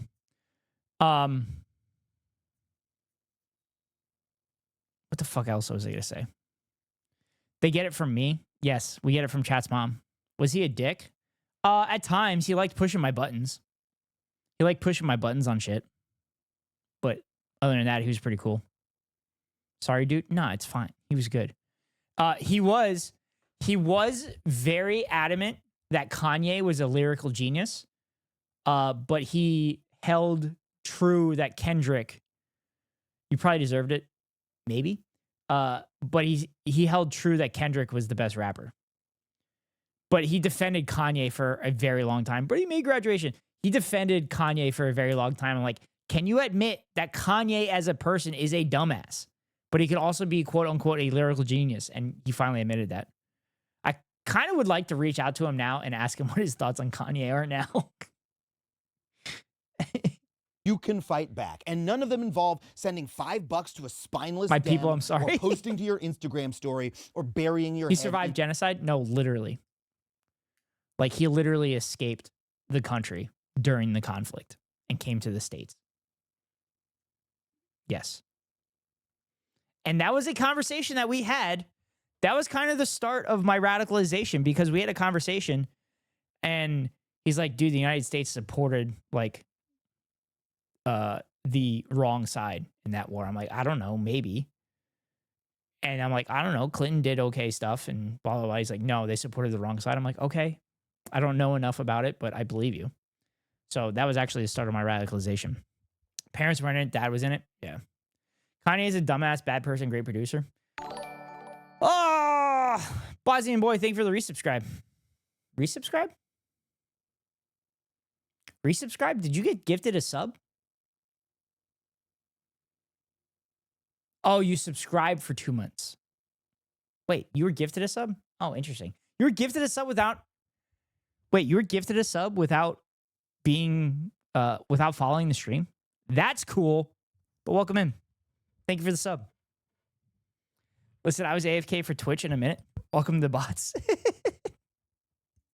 in the sand and protecting yourself by turtling up, as tempting as that may seem to be. There are things that you can do. And you know what? People are already out there doing them, and they are starting to stem the tide a little bit in ways that you can be a part of. And on this episode, I'm going to tell you what they are and how you can join them. But first, real quick, I want to remind you that I'm on tour right now. If you want to come see me do stand-up comedy in person, be around people. Defending Kanye, some good songs like Stronger, but musical genius.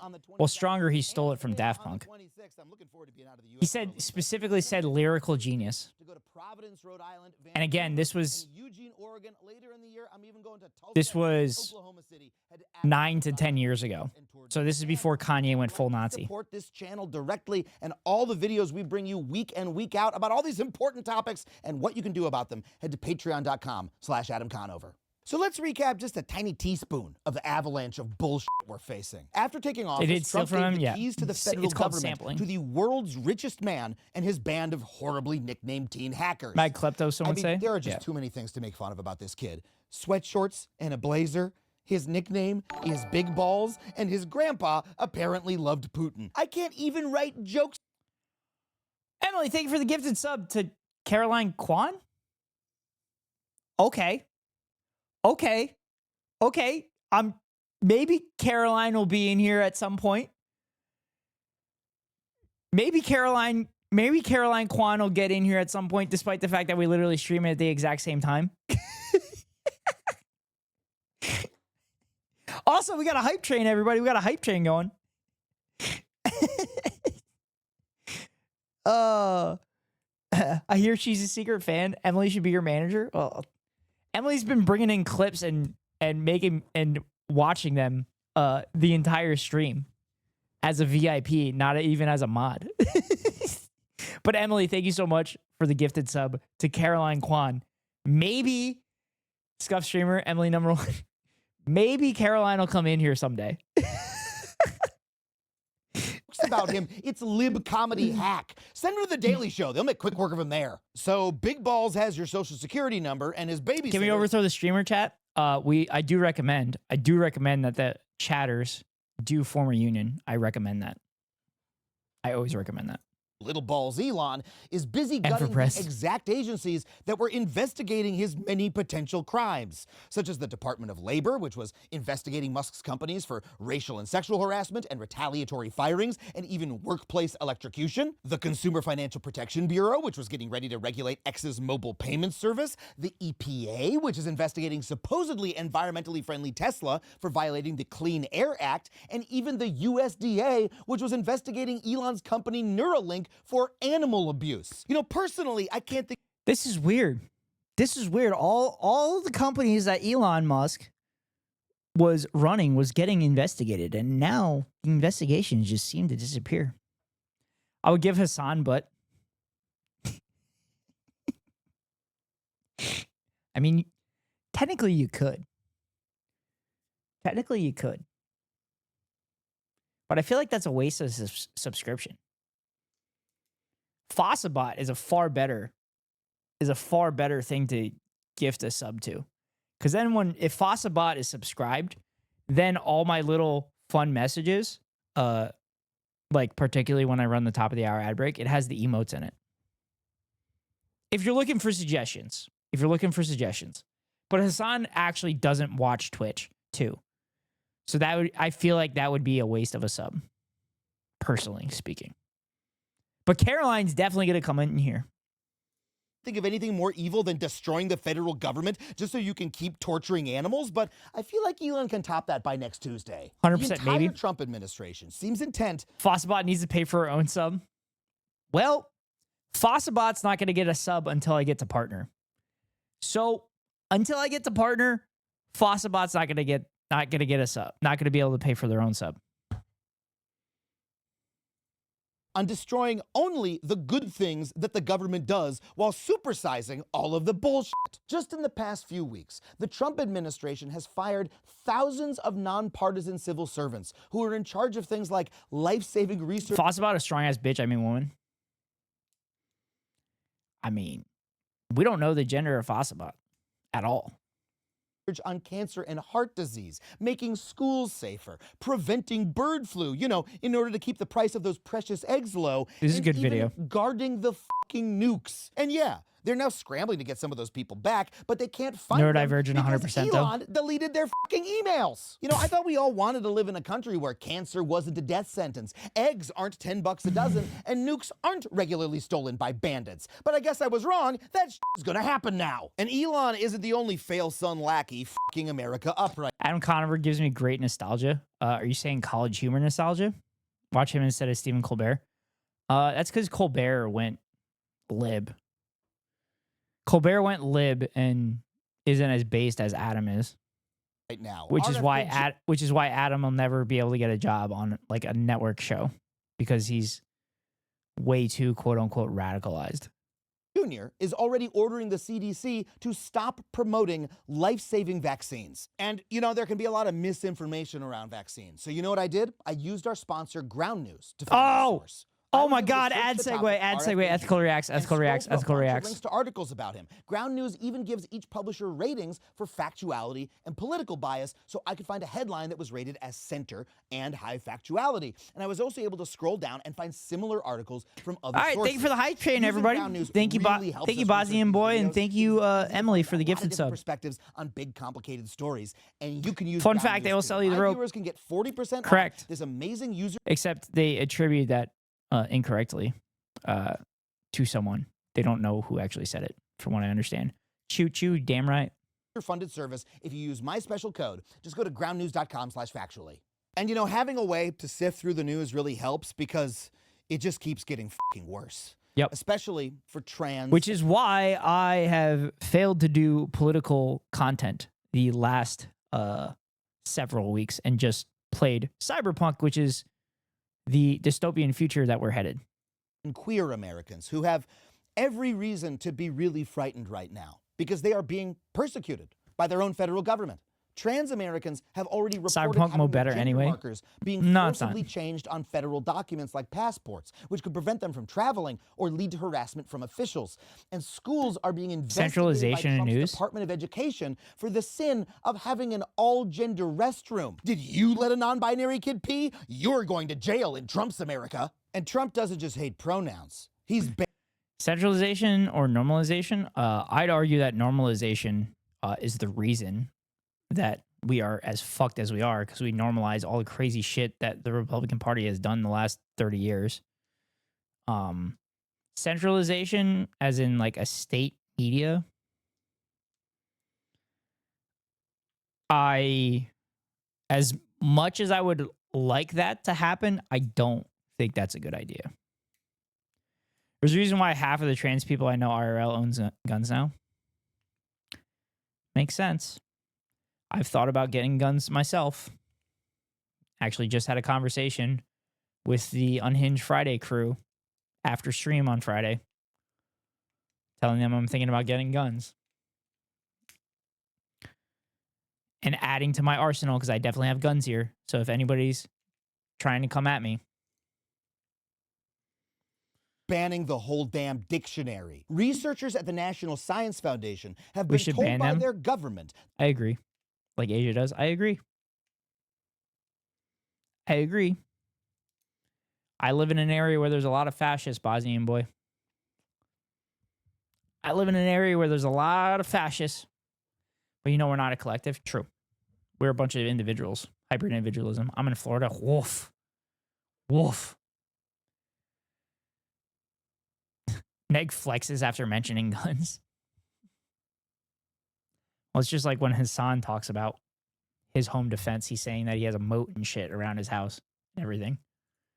That they could lose funding and their jobs if they use words like black, equality, historically, political, and even women. Which isn't surprising because it's clear that none of these guys have studied any women lately. I mean, okay, that's an easy joke, but I don't really know what else to do but laugh at a time like this. The Trump administration is literally spending their time stripping scientific data and entire government websites off the internet because they have the word gender in them. The Park Service site for the Stonewall National Monument was literally forced to... I'm glad we're individuals, but collectivism for environment and safety is peak. Yeah. You work together for safety purposes. You have individualism. You have individualism once you collectively share resources and whatnot, but you have the individual freedom to do what you want to do.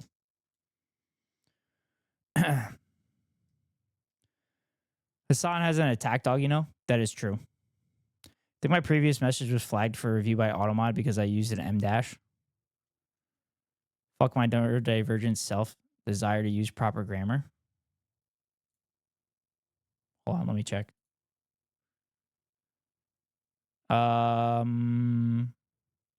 Caster, I only see 2 messages from you. I don't see anything about like Automod. anywhere.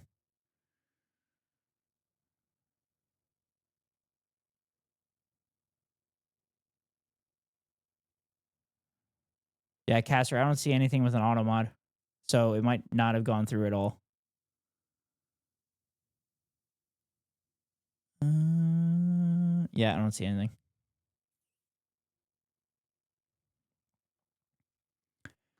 Caster forgot the enter key. I mean, also you could hit the up key or down key when you're typing it too. Oh, you're just jealous that we have tourists and rising prices and more tourism and traffic. Never mind, I retract myself. True, you do not have individual freedom. Still says it's being held for review. Do I not get auto modded anymore after getting my pink badge? Emily, I don't think you've ever gotten auto modded. You say that like I'm not dealing with it.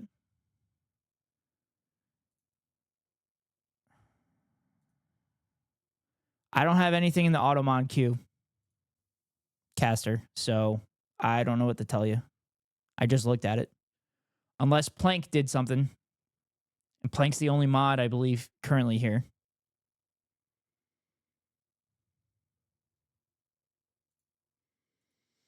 To remove the T from the acronym LGBT. First of all, who the hell ever heard of an LGB flag? And second, don't they realize that by reducing the T, they actually made the page trans? That's gender-affirming code.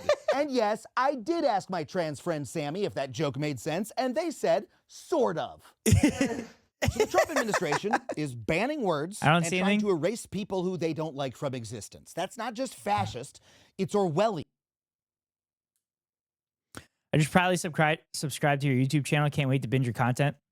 This was the comment. Oh, thank you, Caster Blaster. I appreciate it. Hopefully, I hope you enjoy it. I hope you enjoy it. I hope it's a good thing. It seems like a lot of people enjoy the content. I'm hoping to do more of it, but I have to work and pay the bills, unfortunately. So that kind of takes priority over putting videos up. Work L, yeah. Don't mod me. I like pink better than green. In the purest sense. So who is coming to save us from this new dystopia? Well, definitely not the Democrats. House Minority Leader Hakeem Jeffries made that very clear. I'm trying to figure out what leverage we actually have. What leverage do we have? Yeah, I don't know, man. Maybe trying isn't good enough when that's your entire fucking job. You've known Trump would be president for months. He even gave you an instruction manual for what he was planning to do. You are failing a fucking open book test. How about the new chair of the DNC, Ken Martin? When confronted with the overwhelming evidence of the destructive power of billionaires over our democracy, does he pledge to fight back against them? Oh, no. He's too busy writing fanfic. Emily, thank you for the gifted sub to Caster Blaster 23. I appreciate it. Thank you again, Emily, for the gifted sub. Now Caster Blaster gets access to all the emotes, as well as avoiding the top of the hour ad break. About the good billionaires. There are a lot of good billionaires out there that have been with Democrats. Jesus Christ. Share our values, and we will take their money. You know, it was so considerate for Ken to use. Oh, God damn it. I thought that guy would be fucking good because he came from the Minnesota Farmers Democratic Party. And Minnesota did a lot of fucking good shit with Tim Walz as governor. Apparently not if he's begging for good billionaires. There's no such thing as a good billionaire, chat. There's no such thing as a good billionaire. A good billionaire is a myth. That's what a good billionaire is, Emily. Use a sign language interpreter so that we could hear "fuck you" pores in 2 languages. When will these idiots learn that there is no such thing as a good billionaire? You cannot amass $1 billion by being a little sweetie pie. Yep. I mean, just 4 years ago, we were patting Bezos on the back. With the exception of athletes. I believe LeBron James is pretty close to $1 billion just off their own labor. But yes, they have their own businesses that exploit other labor. I understand that. But I believe LeBron James is pretty close to amassing $1 billion in contract money. I'm sure there's soccer players too. I was going to say JD Pritzker maybe, but he's still a billionaire that exploited workers to get it to $1 billion. I don't even know what he did. But JD Pritzker actually does advocate for progressive policies and stuff. And I believe would also recommend increasing taxes on billionaires and everything like that. I think JD Pritzker is our only hope. I would like to see AOC, but I don't know if it's going to happen. He inherited a hotel fortune? Oh, I didn't know that.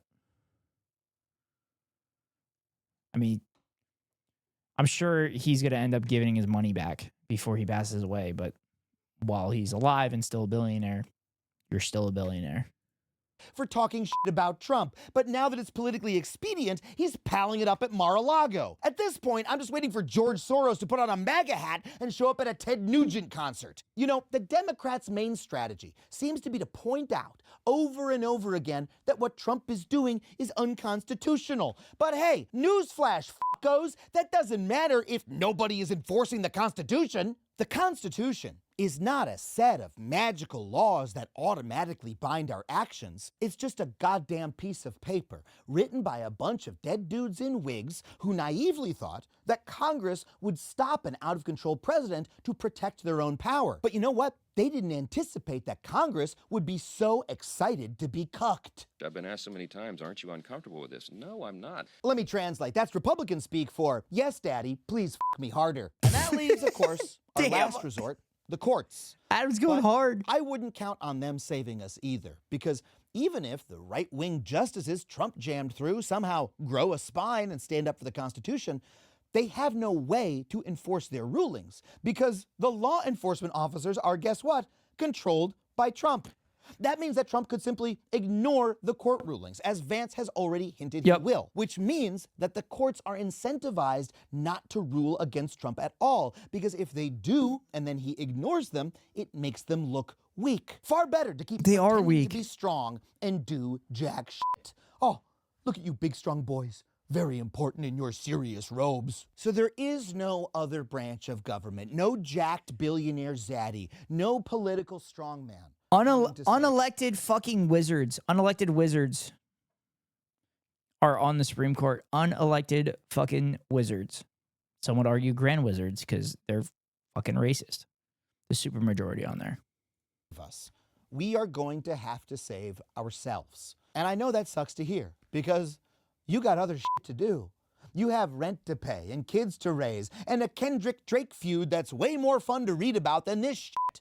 And because honestly, it seems overwhelming, doesn't it? I mean, the government is so fucking big. They're persecuting their enemies and they could squash you like a bug if they wanted, couldn't they? It's easy to let yourself get small when facing a threat like that, especially a threat that so many of your fellow citizens loudly and angrily support. But I want to speak directly to that feeling. If you are feeling small and sad and dejected, like America is over and all you can do is huddle up and keep safe, I'm here to tell you, buck the fuck up.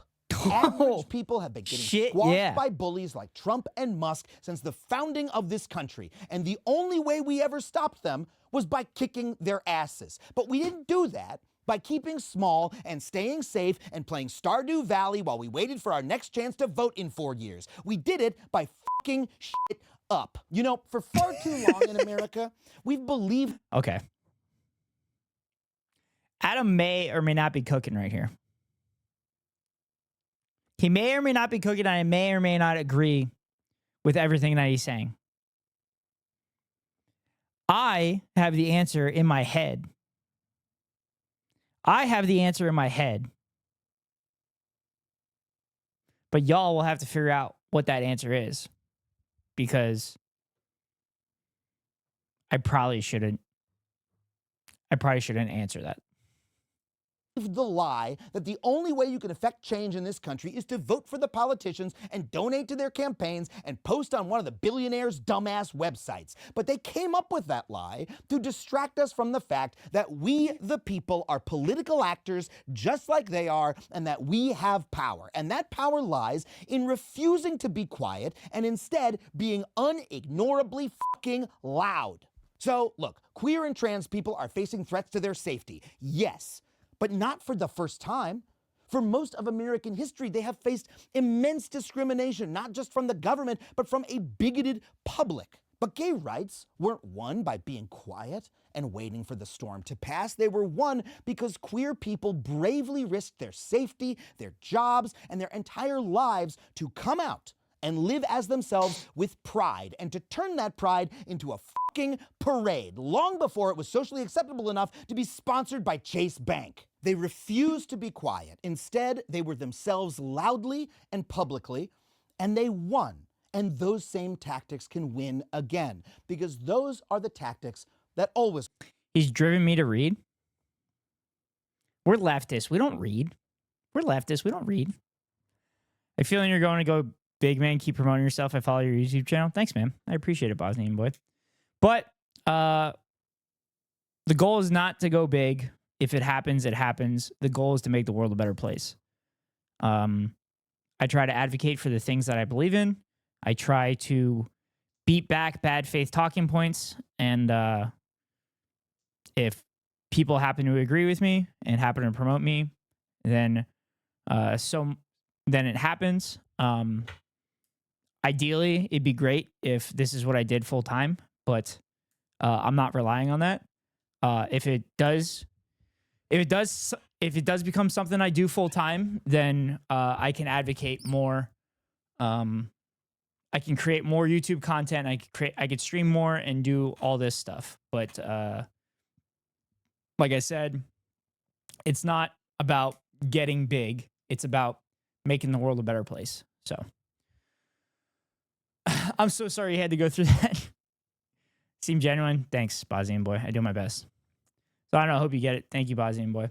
Representatives often hold town halls even in rural districts. Go drive to one and yell at one every now and then. True.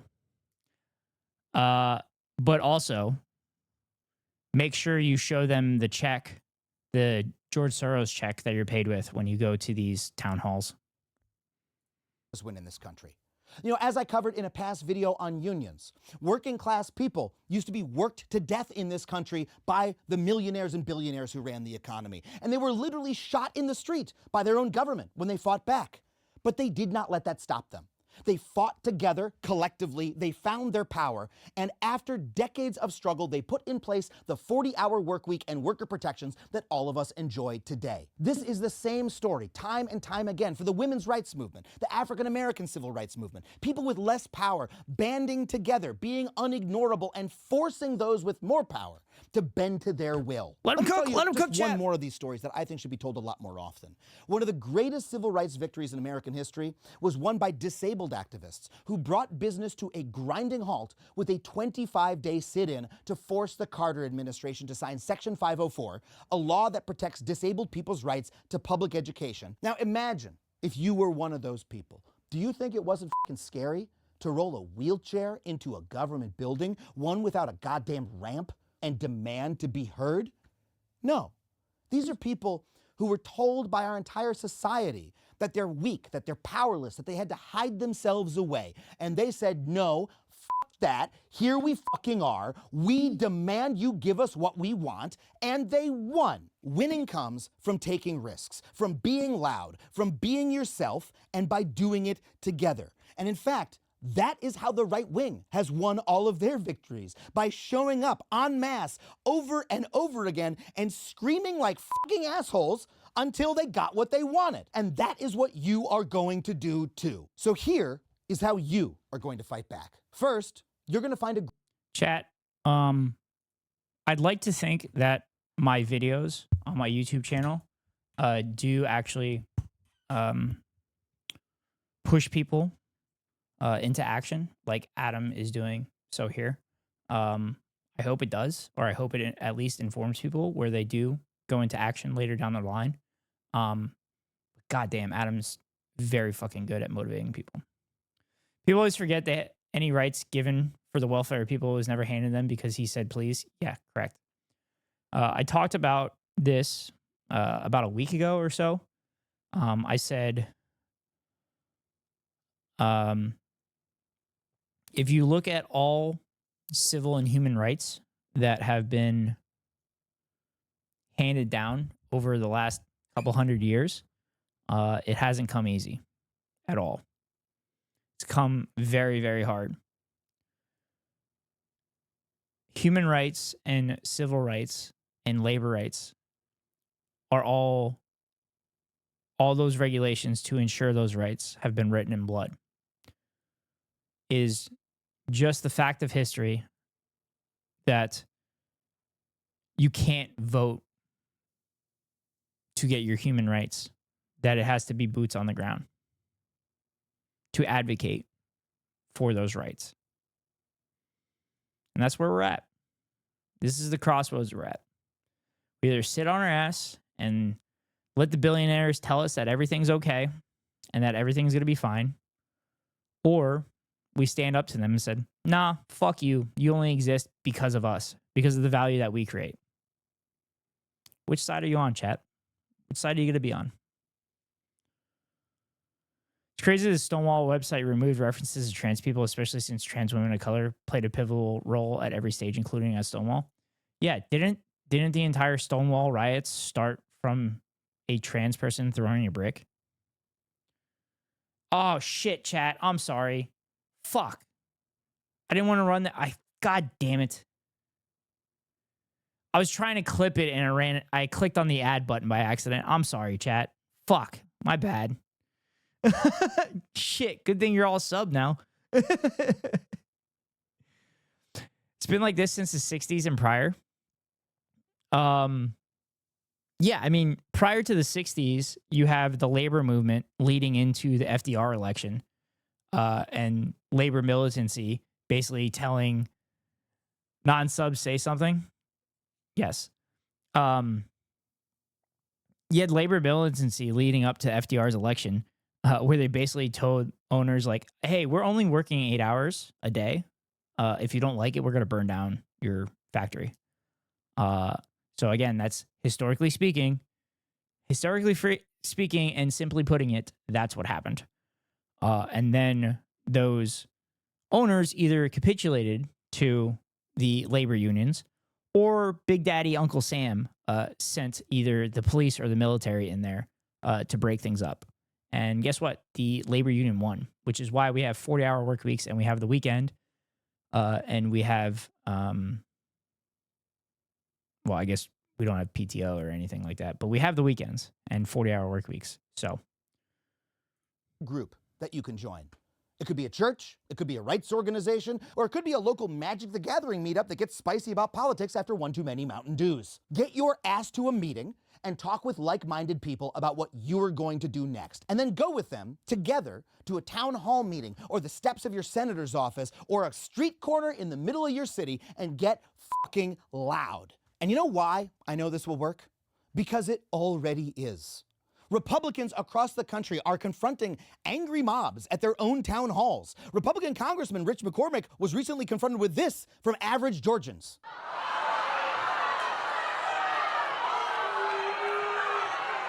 Here in Los Angeles, Trump's Department of Transportation. Also, wonder why FDR's proposal for the second Bill of Rights wasn't supported? No, Mar, it was supported. The problem is that FDR was trying to pass that in his fourth term, and FDR died a month into his fourth term. And his vice president for his fourth term was Harry Truman, who was a more conservative Democrat. FDR felt the need to change his vice president from Henry Wallace in his third term. And Henry Wallace is great, by the way. Y'all should go read up on Henry Wallace. Henry Wallace was fucking dope. Highly, highly recommend looking up Henry Wallace. But FDR threatened the Democratic Party that I will not run for nomination for my third term unless you let me pick my VP. So he did. He chose Henry Wallace. And then going into his fourth election, he chose Truman in order to retain the conservative Democrats in his supermajority in both the House and the Senate. So he took Truman, and he didn't really communicate with Truman at all. Like, they weren't friends at all. Like, Henry Wallace and FDR were like they worked really well together, but Truman and FDR didn't. So I don't think Truman believed in the second Bill of Rights. So if Henry Wallace had been his VP in the 4th term, which is one of the things that I say, like if FDR was able to finish out his 4th term, this country would be significantly different. If FDR was allowed to, if FDR selected Henry Wallace as his 4th term VP, I think Henry Wallace would have continued FDR's policies with the second Bill of Rights and everything like that. Truman was a fascist, yes. And a war hawk. But damn, his chat's all sub, no DOMs in this function. Hey, we just like sitting back and taking it, I guess. Emily's suggestion mentioned by Adam. Premonition, I think not. Best president, LOL.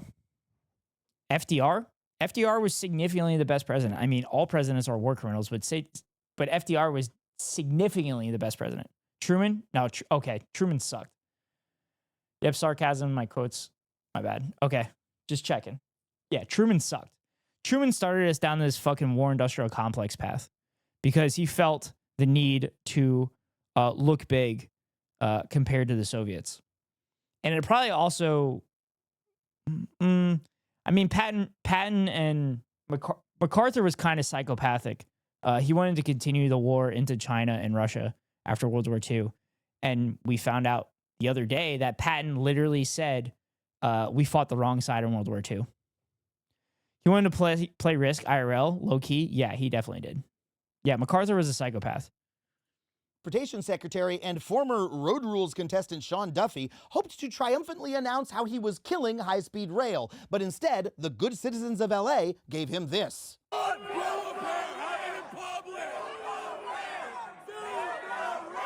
Oh, you do not want to get between a train fan and their transit access. It gets ugly. I know. Screaming at politicians seems simple, but it does in fact work. That's how damn, the his Tea chat's all Party did sub, it. no DOMs in this function. Hey, we just like sitting back and taking it. Jesus Christ. Oh, it's almost like I have content brain and I know exactly what's good to create content or something. 2009, and that's how we're going to do it today. Here's another example. In Los Angeles, a children's hospital announced that it was going to ban gender-affirming care in deference to the Trump administration's bigotry. But after citizens and allies showed up and protested in front of the hospital over and over again, the hospital reversed its decision and is once again providing care. And even federal workers, those mild-mannered civil servants that Musk has been trying to fire in massive numbers. MacArthur had some deep pathologies. Read about his relationship with his mother. Oh, God. Oh, God. Was he sucking on his mom's boob until he was like 8 years old or something like that? They are fighting back too. They're hanging upside-down flags at Yosemite to protest job cuts of park rangers. They're putting AI videos of Trump sucking Elon's toes on every screen at HUD headquarters. And they're getting organized to fight back in even more serious ways. If you'd like to join them, head to this URL. And look, we're just getting started. But all of this protest is already bearing fruit. Trump's poll numbers are going down. Elon's are in the fucking toilet. These two billionaires are never going to look more powerful than they have for the last month. But the power has always been with the people. And that is why they are doing everything. I mean, I'm just going by publicly available information. Because they depend on you being afraid, isolated, which is weird enough on its own. Yeah, true. But you're not going to be. We're not going to be. We're going to raise our voices. We're going to raise each other up, and we are going to fuck some shit up, because that is the only way that average Americans have ever won any victory in this country. So good. And in fact, it's the American fucking way. Hi, Derry. Thank you for the lyric. How are you? Oh, Adam's so good at this. So goddamn good. Chat, give it a thumbs up. Make sure you subscribe to Adam's video so you don't have to wait for me to watch it, because there might be times where I don't do React content all the time because I'd rather just play a video game. But all right, let's do a fun one that we were gonna do yesterday. Let's do this dummic transphobic conspiracies. This should be fun. Marxism. Nope, that's not what I fucking wanted. Okay, Alice in Wonderland, recommended by Emily.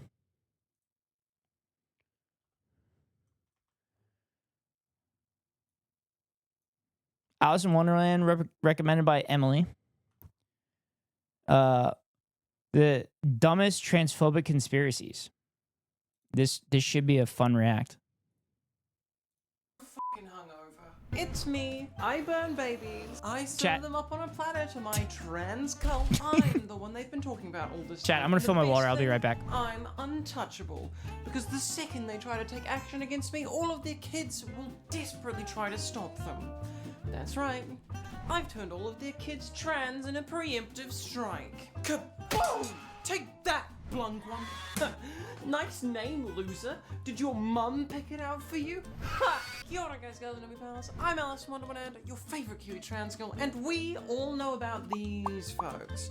Trans this, trans that, the source of all our problems. Echoing rhetoric from a certain questionable individual from the 1940s who I will henceforth be referring to only as he who will not be named. In return, I myself am angling for my final goal of becoming trans Jesus. I am the trans woman conservatives warned you about. All those things they're saying, I take full ownership, because maybe if I do, they might just focus on me and leave the rest of you alone. I will bury their lies. Haha, let me tell you. Somewhere deep in the addled remains of my brain, nestled between mountains of drawings of girls kissing and some deeply confusing anthropomorphic fan art of Dr. House MD, there is a list. And every single time I hear another dumbfounding conspiracy theory about trans people doing this or trans people doing that, I add it to my list. This list is what I like to call my f***it list. And it forms the basis of my plan. This is really good. I forgot I don't have my camera. This is a really good edit. I kind of like this. Yeah, she's really good at this edit. This is pretty incredible so far. I'm excited for this. Plans going forward. Why am I doing this? Simple. I am the daughter of the demon god. So what exactly I have a signed t-shirt from her. That's cool. Well, they range far and wide, from the too stupid to be believed to the could possibly be understood. But they have one thing in common. None of them are true.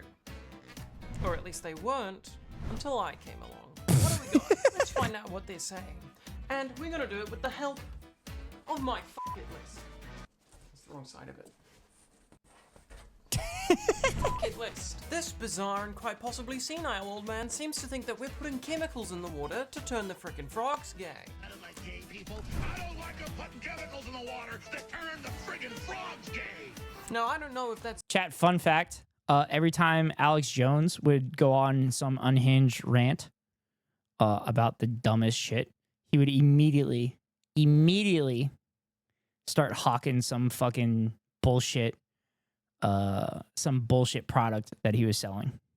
So it's almost like he did it on purpose to get people to buy shit. I'm pretty sure after that frog one, he did some like water purifier or something like that. specifically directed at trans or LGBTQ people, but I'm gonna put it on my board nonetheless. Let's take a look at Wikipedia's page on LGBTQ-related conspiracy theories. Larrys are shipping conspiracy theorists who believe that former One Direction bandmates Harry Styles and Louis Tomlinson had or still have a long-term and secret romantic relationship. Good enough for me?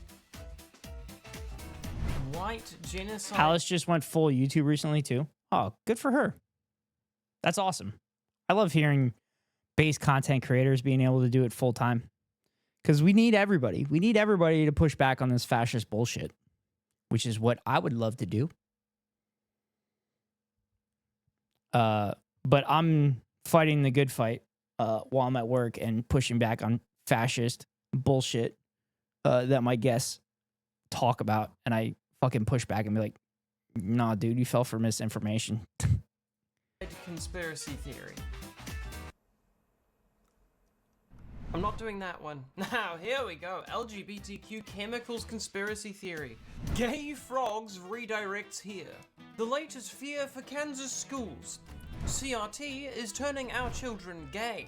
Yes, because giving our kids business classes makes them businessmen. And all kids that go through English classes will become writers. My take on this? No. CRT is not turning your children gay. Your children already were gay. So here's what I'm gonna do. I'm gonna make it comfortable for them to come out. Allow. Not turn. Allow.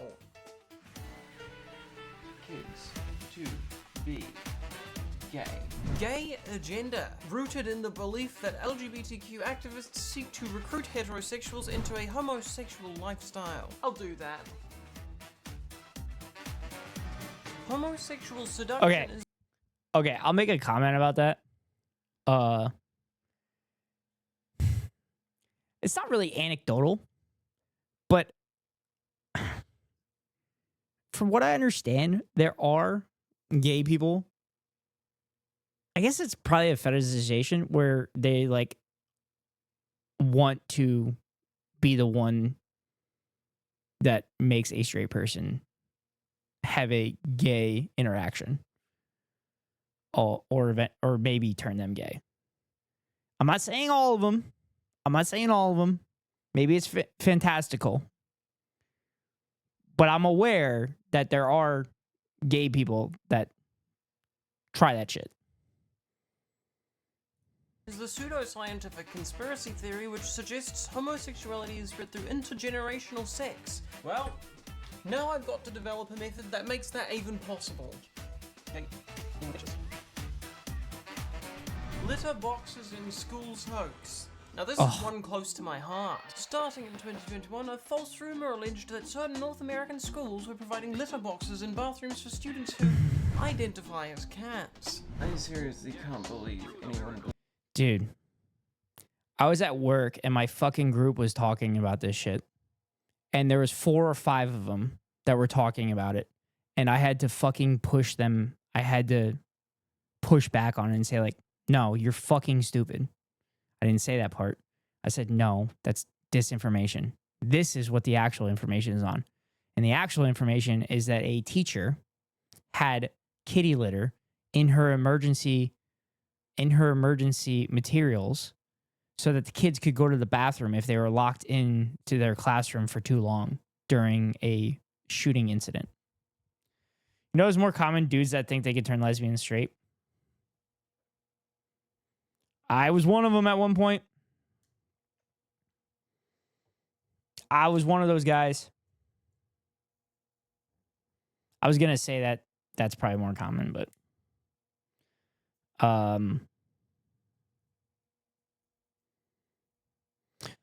one of my friends I did sleep with, and she came out of the closet. So I joke about that. Believe this. How are people so stupid? See, I'm already doing enough in school, so instead I'm going to twist this on its head and I'm going to start putting litter boxes in the offices of all American executive CEOs in big companies. The offshoot is that I'm going to have to turn all of the CEOs into cat girls, but you know, I'm a sucker for punishment. Musk, you're up first. Transvestigation is a conspiracy theory that asserts that many celebrities and other prominent individuals are transgender, or conversely that some openly transgender celebrities are cisgender. Proponents claim to be able to determine the assigned sex of individuals primarily through photographic and video evidence. I guess I'll make the celebrities gay as well. There's a joke about lesbian dating trans girls before they come out. They call it pre-ordering. Before the lesbians come out or before the trans girls come out? Oh my god, Wikipedia has a dark mode? Oh, dark mode. Dark mode is the way to go, chat. Go wide, too. He who shall not be named repeats false claims that children are undergoing transgender surgery during the school day. He who shall not be named's remarks escalated conservatives' claims that educators are grooming or indoctrinating children Before the trans girls come out? Transgender. That's interesting. I'm actually speechless. That's a f***ing great idea. I can't say that. I'll make this simple for you, Mr. Not Named. I'm not going to introduce operations. I'm not going to do anything like that. I'm simply going to put chemicals in the air to turn the frickin' kids trans. And there's nothing innately sexual about being gay or trans, so don't give me that bullshit that you can't allow kids to interact with this kind of information. The only reason you think it's a sexual thing is because you have a dirty little mind. Yep. We're really sitting Yep. here like D. I'm Snyder so and Tip. I'm so glad Alice shared that point because that's something I fucking say all the time. If you see anybody that is on the LGBTQ spectrum and the first thing you think about is sex, that is a you problem. That is a you problem. You are the reason that you're thinking that.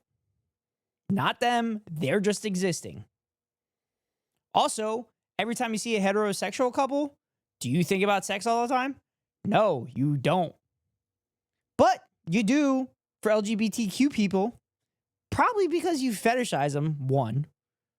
Or two, you're secretly in the closet and you're curious about it. So in summary, they've been saying some really stupid things, and in fact they're usually saying really stupid things, which actually makes it really quite frustrating to try and fulfill their twisted fantasies. I mean, if they were just saying trans people are fucking our moms, it would have been so much easier because I was doing that last week. Boom, Now, got him. instead, I've got to get all of the chemicals together and make some sort of chemical spray delivery method and then smuggle it into the school's AC systems, blah, blah, blah. Points for imagination, conservatives, but just as many minus points for causing me headaches. Oh well. I'm no quitter. So here's what we ended up with. Turn the frickin' frogs gay, make One Direction gay apparently, make kids feel safe enough in schools that they are able to be themselves, turn the straights gay, make gay infectious, that's gonna be a difficult one. I'm going to turn all of the CEOs into catgirls and then force them to use litter boxes in their offices. We're going to make the celebrities trans, and we're going to turn schools trans. This dude I met once was trying to tell me how supportive he was and showed me the trans OnlyFans models he was following on Instagram.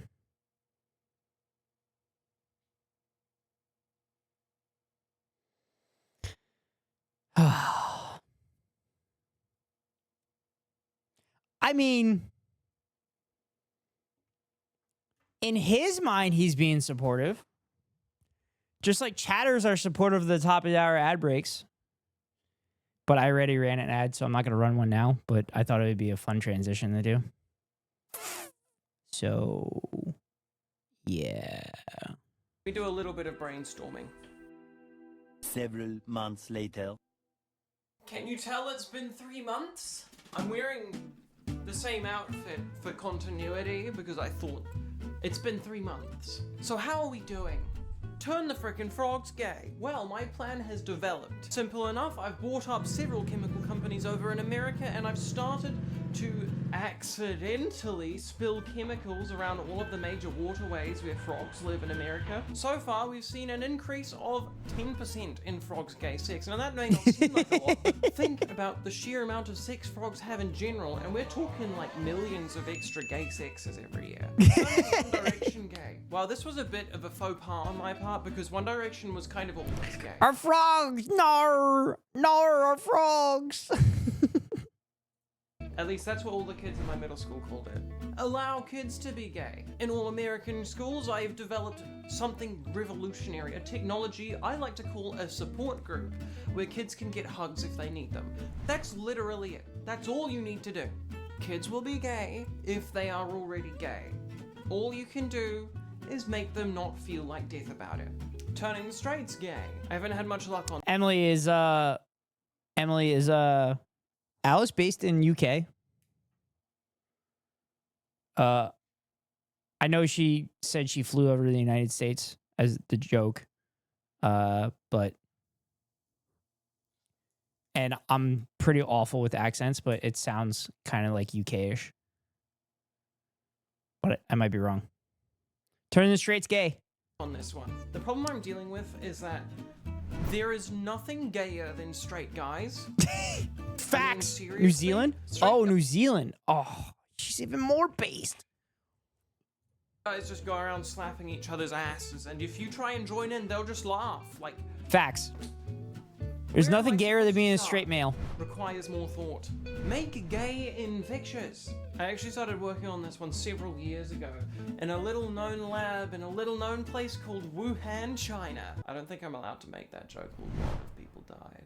As for turning CEOs into cat girls, check this shit out. Thank goodness I was worried she was British. I guess, I mean, it is called Turf Island, Britain.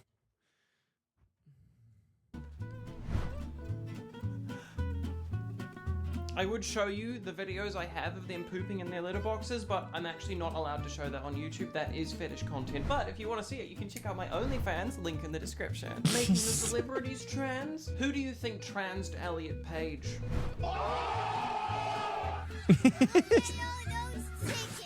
Did you expect me to do a chicken dance there?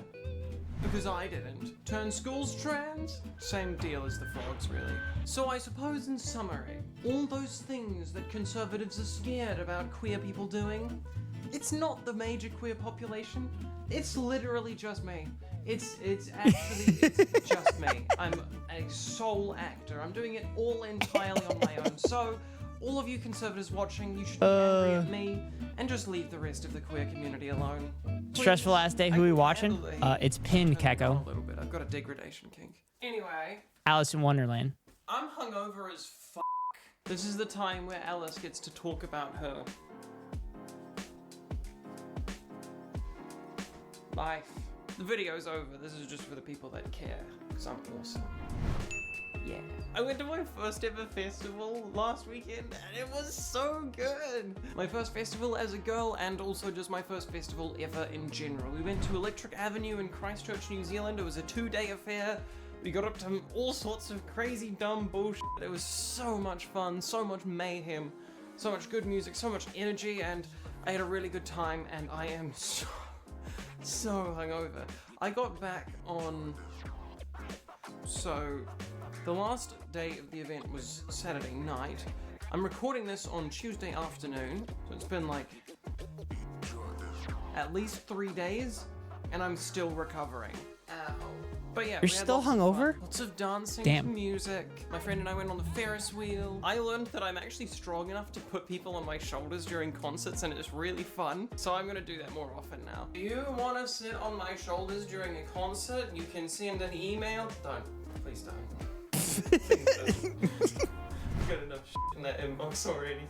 But honestly, yesterday when I got back to Auckland, I was a little bit sad. You know, they you said get a Auckland bit there. festival come down, you have so much fun, and then all of a sudden you're just home alone again, working from home, doing my YouTube thing. I was kind of lonely, and I was like, oh, you know what? I wanted to save this to make a fan mail video, but I'm just gonna open some packages and see if it makes me feel any better. So I went and got all my mail, and I sorted through it. The first thing in my letterbox is a parking ticket. Is this actual footage of Alice paying a parking ticket? Yes, that's exactly what happened. Just don't get a parking ticket. The second piece of mail I opened was about my life insurance. So, way to make me think about death when I'm all sad and lonely. This is the last one, which I haven't opened yet. Oh my god.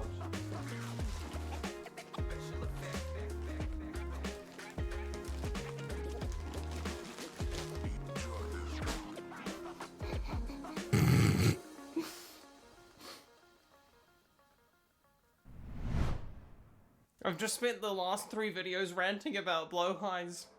Oh my god, there's fucking another one! I have 2 of them! I don't know what to do now. Thank you very much, Tachibana. As much as I didn't expect it, it makes me feel a little bit less lonely. There may be hope for you yet. I still don't think this is the trans flag, but I'm hugging them. What more do you want, okay? Just a reminder, if you want to make my next mail opening ceremony slightly... All right. What else is on the list? Let's see. Oh, anti-Cybertruck? Yeah, let's do this. Well, Elon Musk. Also, I see you have John Oliver in here. I don't do John Oliver and Daily Show reacts because they clap me super hard on YouTube on the VODs. So I haven't figured out a way to bypass that yet. Just as a heads up. And that's kind of for all you chatters too. But yeah, chat. Go subscribe. Go subscribe to Alice in Wonderland and give it a thumbs up. Go click on the link. Well, Elon. Understand. Thank you. I want to react to that stuff on stream, but it's just kind of a pain in the ass. She sounds Australian. Nah, she's Kiwi. She's Kiwi.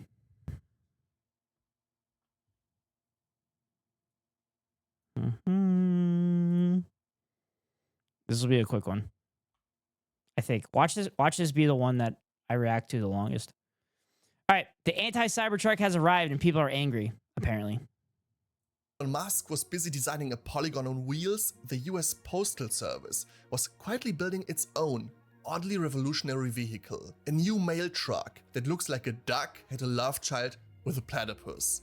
But unlike Tesla's Cybertruck, this visual abomination, as Car and Driver magazine called it, is a win for all road users, not just the people in the truck. Initial reactions to the so-called next-generation delivery vehicle were mostly negative, angry, and confused. A postal union representative called it the goofiest thing in the world. People on Twitter said it was the physical manifestation of government dysfunction, and a columnist's critique was even more specific, writing, "It looks like German muting." It's probably pretty base though, Plank. It's probably pretty base though. Beluga whale but I'm already built muted. by the East German government. But people pretty quickly caught on to what the next-gen mail truck was doing. Brutally prioritizing function over form. Yep. With virtually no regard for aesthetics. Yep. Most importantly, people who actually drive the mail truck, the USPS employees, fell in love with it immediately. No, who would have thought the workers would actually enjoy something that makes their lives easier? Get the fuck out of here. Get out of here. The old boxy 1980s trucks were incredibly cramped, packages were hard to reach and impossible to sort, and worse, they turned into ovens during the summer. The trucks had no air conditioning, and drivers plugged in small fans into the cigarette lighter for at least some relief. The next-gen truck does of course have AC, and the USPS has incorporated other features requested by the postal workers. All surfaces are non-slip, there are lights on the doorsteps, and there is a third sun visor for the windshield. The new trucks also have airbags, automatic emergency braking, and a collision avoidance system. All safety features that were missing from the old vehicles. Another major safety improvement is that trucks now can be unloaded from the side sliding door. What? Too many postal workers have been killed by oncoming traffic while unloading trucks from the rear. The safety benefits don't stop there. The cigarette lighter, Unlike the Cybertruck, and which is not allowed in Europe because it doesn't meet the most basic pedestrian safety requirements, the next-gen truck's massive windshield and low hood provide unparalleled driver visibility. USPS windshield and cap requirements are the primary reason for the truck's duckling design. The 5th percentile female at 4'1" had to be able to see over the hood, while the 95th percentile male at 6'2" had to be able to stand up in the cab.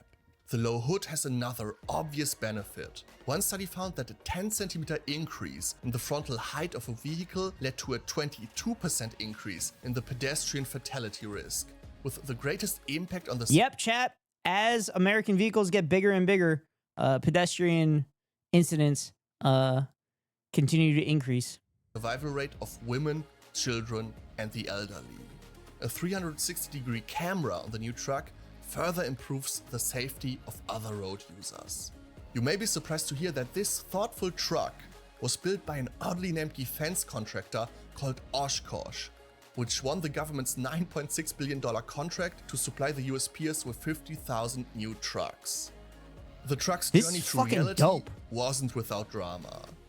After a decade of development, the USPS initially planned a mainly gas-powered fleet. Guy getting talked for talking about this vehicle. But when 16 state attorneys general and environmental groups cried foul, the Postal Service pulled a U-turn, committing to make 75% of the 50,000 vehicles electric. Nice. Each truck can travel 70 miles on a single charge, plenty for the average 12 to 15 mile daily route. Oh, that's pretty cool. Personally, the USPS is adorably That's pretty cool. So the batteries aren't like enormous, so it's not like exploitative. Because like they said, it's only like 70 miles. And they said the daily commute for a postal worker is what, 15 miles round trip. That's awesome. I think my area would need a little bit more range because we're a bit more spread out. But hopefully they could get that implemented everywhere. Platypus duckling next generation delivery vehicle is my car of the year, as it's a big win for workers and for pedestrian safety, and a great example of radically prioritizing the public good. Please consider joining my Patreon to help me make more and better videos alongside the this is cool. Did and Brian Simpson Needs More Cowbell and that was a good video. And finally, please subscribe. And help that was me awesome. reach I'm also interested in Tesla Cybertruck illegal in Europe. This might be a fun one. We're talking a crashed Tesla Cybertruck. Look at that. Wow. Yikes. You do not want to be on the receiving end of this crash. This thing is super, super strong, literally bulletproof. You're going to lose that fight if you get into a crash with this vehicle. Ouch. Yep. Ever since Elon Musk revealed the first Tesla Cybertruck in November of 2019, it has been the subject of never-before-seen speculation and controversy. For the majority of people, the low-poly design is the truck's most polarizing. Functional trucks are where you want for industry. That's why those like mini Japanese trucks are the fucking best. I want one of those so bad, but I already have one vehicle, and it's a swastika. I'm sorry. I've explained this multiple times. I don't own a house, so I needed the range, and at the time I bought the car, Tesla's had the best range out of all of them, and I wanted the EV. I'm sorry. Polarizing feature, with some seemingly loving it and others calling it the ugliest car since the Fiat Multipla. The urbanism community, however, had other concerns. Filled with walking and cycling advocates and people who always had a healthy bit of skepticism towards Musk, they worried that the Cybertruck might be one of the most dangerous road cars ever produced. Still, many expected the Cybertruck to be a short-lived fever dream that would never make it to the production line. The vehicle was just too bizarre, hard... Buzz cut in a Tesla? Oh, God.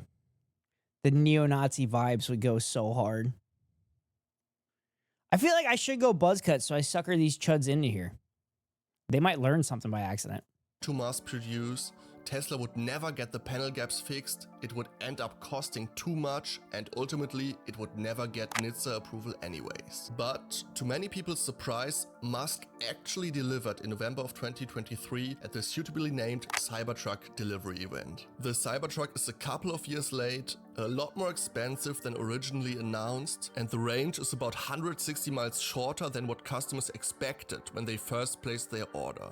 But at least they did actually end up getting their truck. Evidently, the Cybertruck is very much street legal in the US. To be allowed to drive on US roads, you mainly have to meet the Federal Motor Vehicle Safety Standards. Those are set and enforced by the National Highway Traffic Safety Administration, which most people just call NHTSA. The standards cover various aspects, including... I've never heard anybody call it NHTSA. I've heard it called the NHTSA. Crashworthiness, crash avoidance, and overall passenger safety. One thing the standards don't cover: the safety of pedestrians in case of an impact. Which brings us to the That's because it says national highway. There's no pedestrians on the highway. Most common safety concerns related to Tesla's Cybertruck. Mainly, many automotive safety groups have criticized the Cybertruck for not conforming to standards for pedestrian and cyclist safety. They argue that the so-called exoskeleton of the truck, made from stainless steel sheet metal, reduces vitally important crumple zones. To quote the leader of Australia's leading crash test authority NCAP, James Goodwin, thinking about other road users there, it's got a fairly harsh front and not a whole lot of areas that would provide some give if there was a strike with a pedestrian. Moreover, the shape and height of the Cybertruck's front might increase the severity of pedestrian leg injury. Australian mention. James Goodwin explains, Perfectly paired with both Germany. head form and leg form impacts. The frontal rake would look like it's not very forgiving in terms of legs. Goodwin admits that Teslas are incredibly safe cars for their passengers. The Model 3 scored the perfect 5 stars in NCAP's latest rating. However, when it comes to the vulnerable road user score, one of 4 categories that are evaluated, Tesla scores pretty low, with a rating of just 74%. Here is what he had to say about that. We've got a concern that Tesla is very interested in the occupants of the vehicle, but it can't ignore the other road users as well. I looked around NCAP's website and found what I would call a Chinese copy of Tesla's Model 3, the BYD seal. It scored slightly higher in the vulnerable road user protection category with 82%. The best rated car in this category is the BMW 4 Series, with an impressive score of 93%. The aptly named Jeep Gladiator has the worst rating out of over 900 tested cars, with a lousy score of just 49%. Unfortunately, NCAP has not rated any of the Cybertruck's main competitors, like the Ford Oh, F-150 ANCAP's real? I thought it was a fucking joke. I thought it was a joke for anarcho-capitalists. or the Rivian R1T. The best comparison I could find was the Ford Ranger, with the same vulnerable road user score as the Tesla Model 3, 74%. It would be quite interesting to see the score of a Cybertruck in an NCAP test. Legendary YouTuber Marcus Brownlee, among others, mentions another potential safety risk. He says the front visibility over the nose of the truck is quite bad. No blind spots other than right in front of you. You cannot see what's right in front of you. Yeah. What? You can't see what's right in front of the nose of the truck. You just can't. Nope, that's bad. I cannot tell you if there's a child standing in front of the Cybertruck. I was going to say, this is not going to help the running over kids thing. I cannot tell what's in front of it, unless I have the camera feed open. Outside of the so-called Oh God, if you have a vehicle that is so big you can't see over the hood and you need a camera on the front, that vehicle is too fucking big. vulnerable road users, the stiff exoskeleton and alleged lack of energy absorption might also be bad news for Cybertruck passengers. Twitter user Ostonox put together a compilation of different trucks in crash tests, notably with the Cybertruck hitting a different obstacle. I'm not certain anything can Their Tesla scored poorly with the Australian authorities, yeah. be gleaned from this I can't do a German accent. I'm sorry, I can't do it. video, and it has to be said that there is no public crash test data from Nizza just yet. In a final opinion many European automotive safety experts share, NCAP's Goodwin states that he doubts the Cybertruck would be street legal in Australia due to fundamental design issues. For export outside North America, major design changes might be necessary.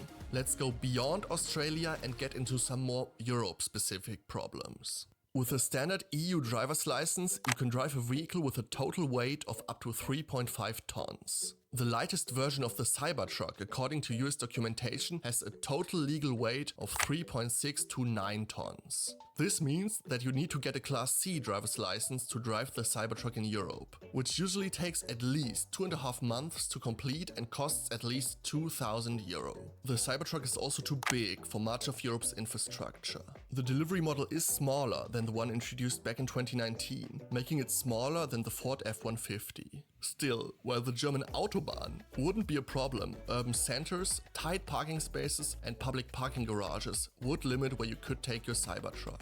The dimensions of the biggest version are about 5.6 meters in length and 2.4 meters in width. For comparison, the current Tesla Model 3 measures 4.27 meters in length. Austinox mentioned? I thought I heard that too. I don't think that was the Austinox. I haven't heard about Austinox in a while, but I know Austinox actually ends up editing a bunch of stuff for Cutie for the streamer. For the streamer awards and stuff like that. Your Irish accent is just perfect. I remember this guy who used to mock me in high school for my Latin accent, but everyone else was laughing at him because his was way more conspicuous. Irish accent? Do I even do an Irish accent? The only one I really do is Chud. I have a Chud accent. Length and 1.85 meters in width. making the Cybertruck about 30% wider than the Model 3. Another problem is just lack of demand. In 2020, about 115,000 pickup trucks were sold in Europe. In the same year, 3 million pickup trucks were sold in the US, pretty much exactly 26 times more sales than in Europe. Builders and craftsmen in Europe generally prefer vehicles like the Mercedes Sprinter or the VW Transporter over pickup trucks, which are a much rarer sight than stateside. Let's get to the main regulatory issue that makes the Cybertruck's current design illegal in Europe. In an interview with Top Gear Netherlands, Tesla's Vice President of Vehicle Engineering, Lars Moravi, said the following. European regulations require a rounding of 3.2 millimeters on protruding parts. Unfortunately, it is impossible to make a rounding of 3.2 millimeters on a 1.4 millimeter sheet of stainless steel. Therefore, European safety regulations meant to protect other road users in case they get hit make the Cybertruck's current thin and flat sheet metal design not street legal in Europe. Oh, darn it. Shucks. Europeans aren't going to be able to experience the eye rot that is a Cybertruck. For the Cybertruck first opened, people worldwide were able to get a reservation by depositing $100. Musk claimed that 250,000 Cybertruck reservations were made in the first 3 days of availability, many from outside North America. However, there's no fucking way 250,000 people put down a down payment for this fucking god-awful truck. The truck itself was $250,000, wasn't it? If I remember correctly? In May of 2022, Tesla stopped taking orders for the vehicle from customers outside the US, Mexico and Canada. All the way back in 2020, Musk said a smaller, street-legal Euro version of the Cybertruck was highly likely. But there have been zero updates on that Euro version ever since. In December of 2023, Tesla said it had no plans to make the Cybertruck available in any other markets outside North America, which might be the company's final decision. So while I would be curious to see just how alien a Cybertruck would look on a German Autobahn, the chance of the Cybertruck ever coming to Europe is basically zero. Yay! What I am even more curious about is just how maybe that's why. Maybe I should just move to Europe so I never have to see a Cybertruck ever again. Let's just hope it is a lot safer than many people expect. Thank you for watching, and thank you to my very first patron, the Daikupin. All right, chat. Emily, thank you so much for building that list. I'm glad we got to dip into it today. But that's going to be it for me tonight. I probably need to wake up early tomorrow, and I need to study for this exam. I'm a little nervous about it. That last practice exam kind of fucked me up. I was confident leading into that practice exam, but after taking that practice exam, I was taking it. I passed it. I barely passed it, but I didn't think I wasn't very confident in it. So I'm gonna wake up early tomorrow. It's 10:30 there, right? Yeah, it's just shy of 10:30. So I'm gonna wake up first thing in the morning and sit down and study before my test. And I might actually go see if I could charge for a couple hours for free so I don't have to fucking pay for it. But we'll see. Okay, good night. Good luck. Thank you, Plank. I appreciate it. Thank you all so much for being here. This has been a fun stream doing React content. The day Hassan was banned, but thank you all for being here. Now I have to send you somewhere. I don't know where to send you all. Fox is streaming. This black guy LOL is streaming. Obby's streaming. Derry's streaming. Jacob Johns. You know what? Fuck it. Let's go raid Jacob Johns. Let's go raid Jacob Johns. Add to his total.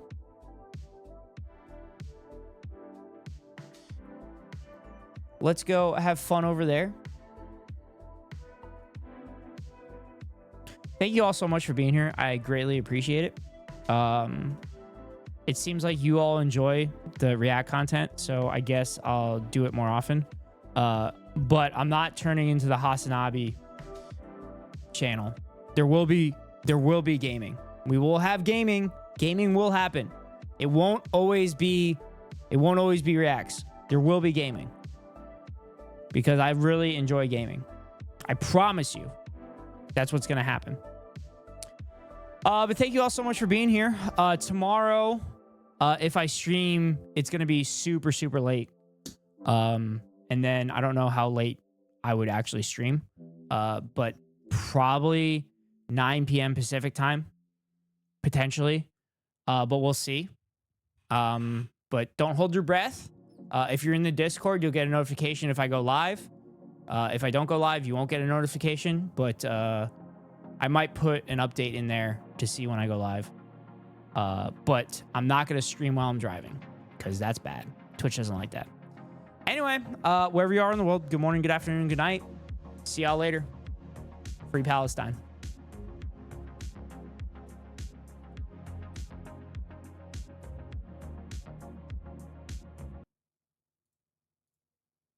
There's no telling what he might do.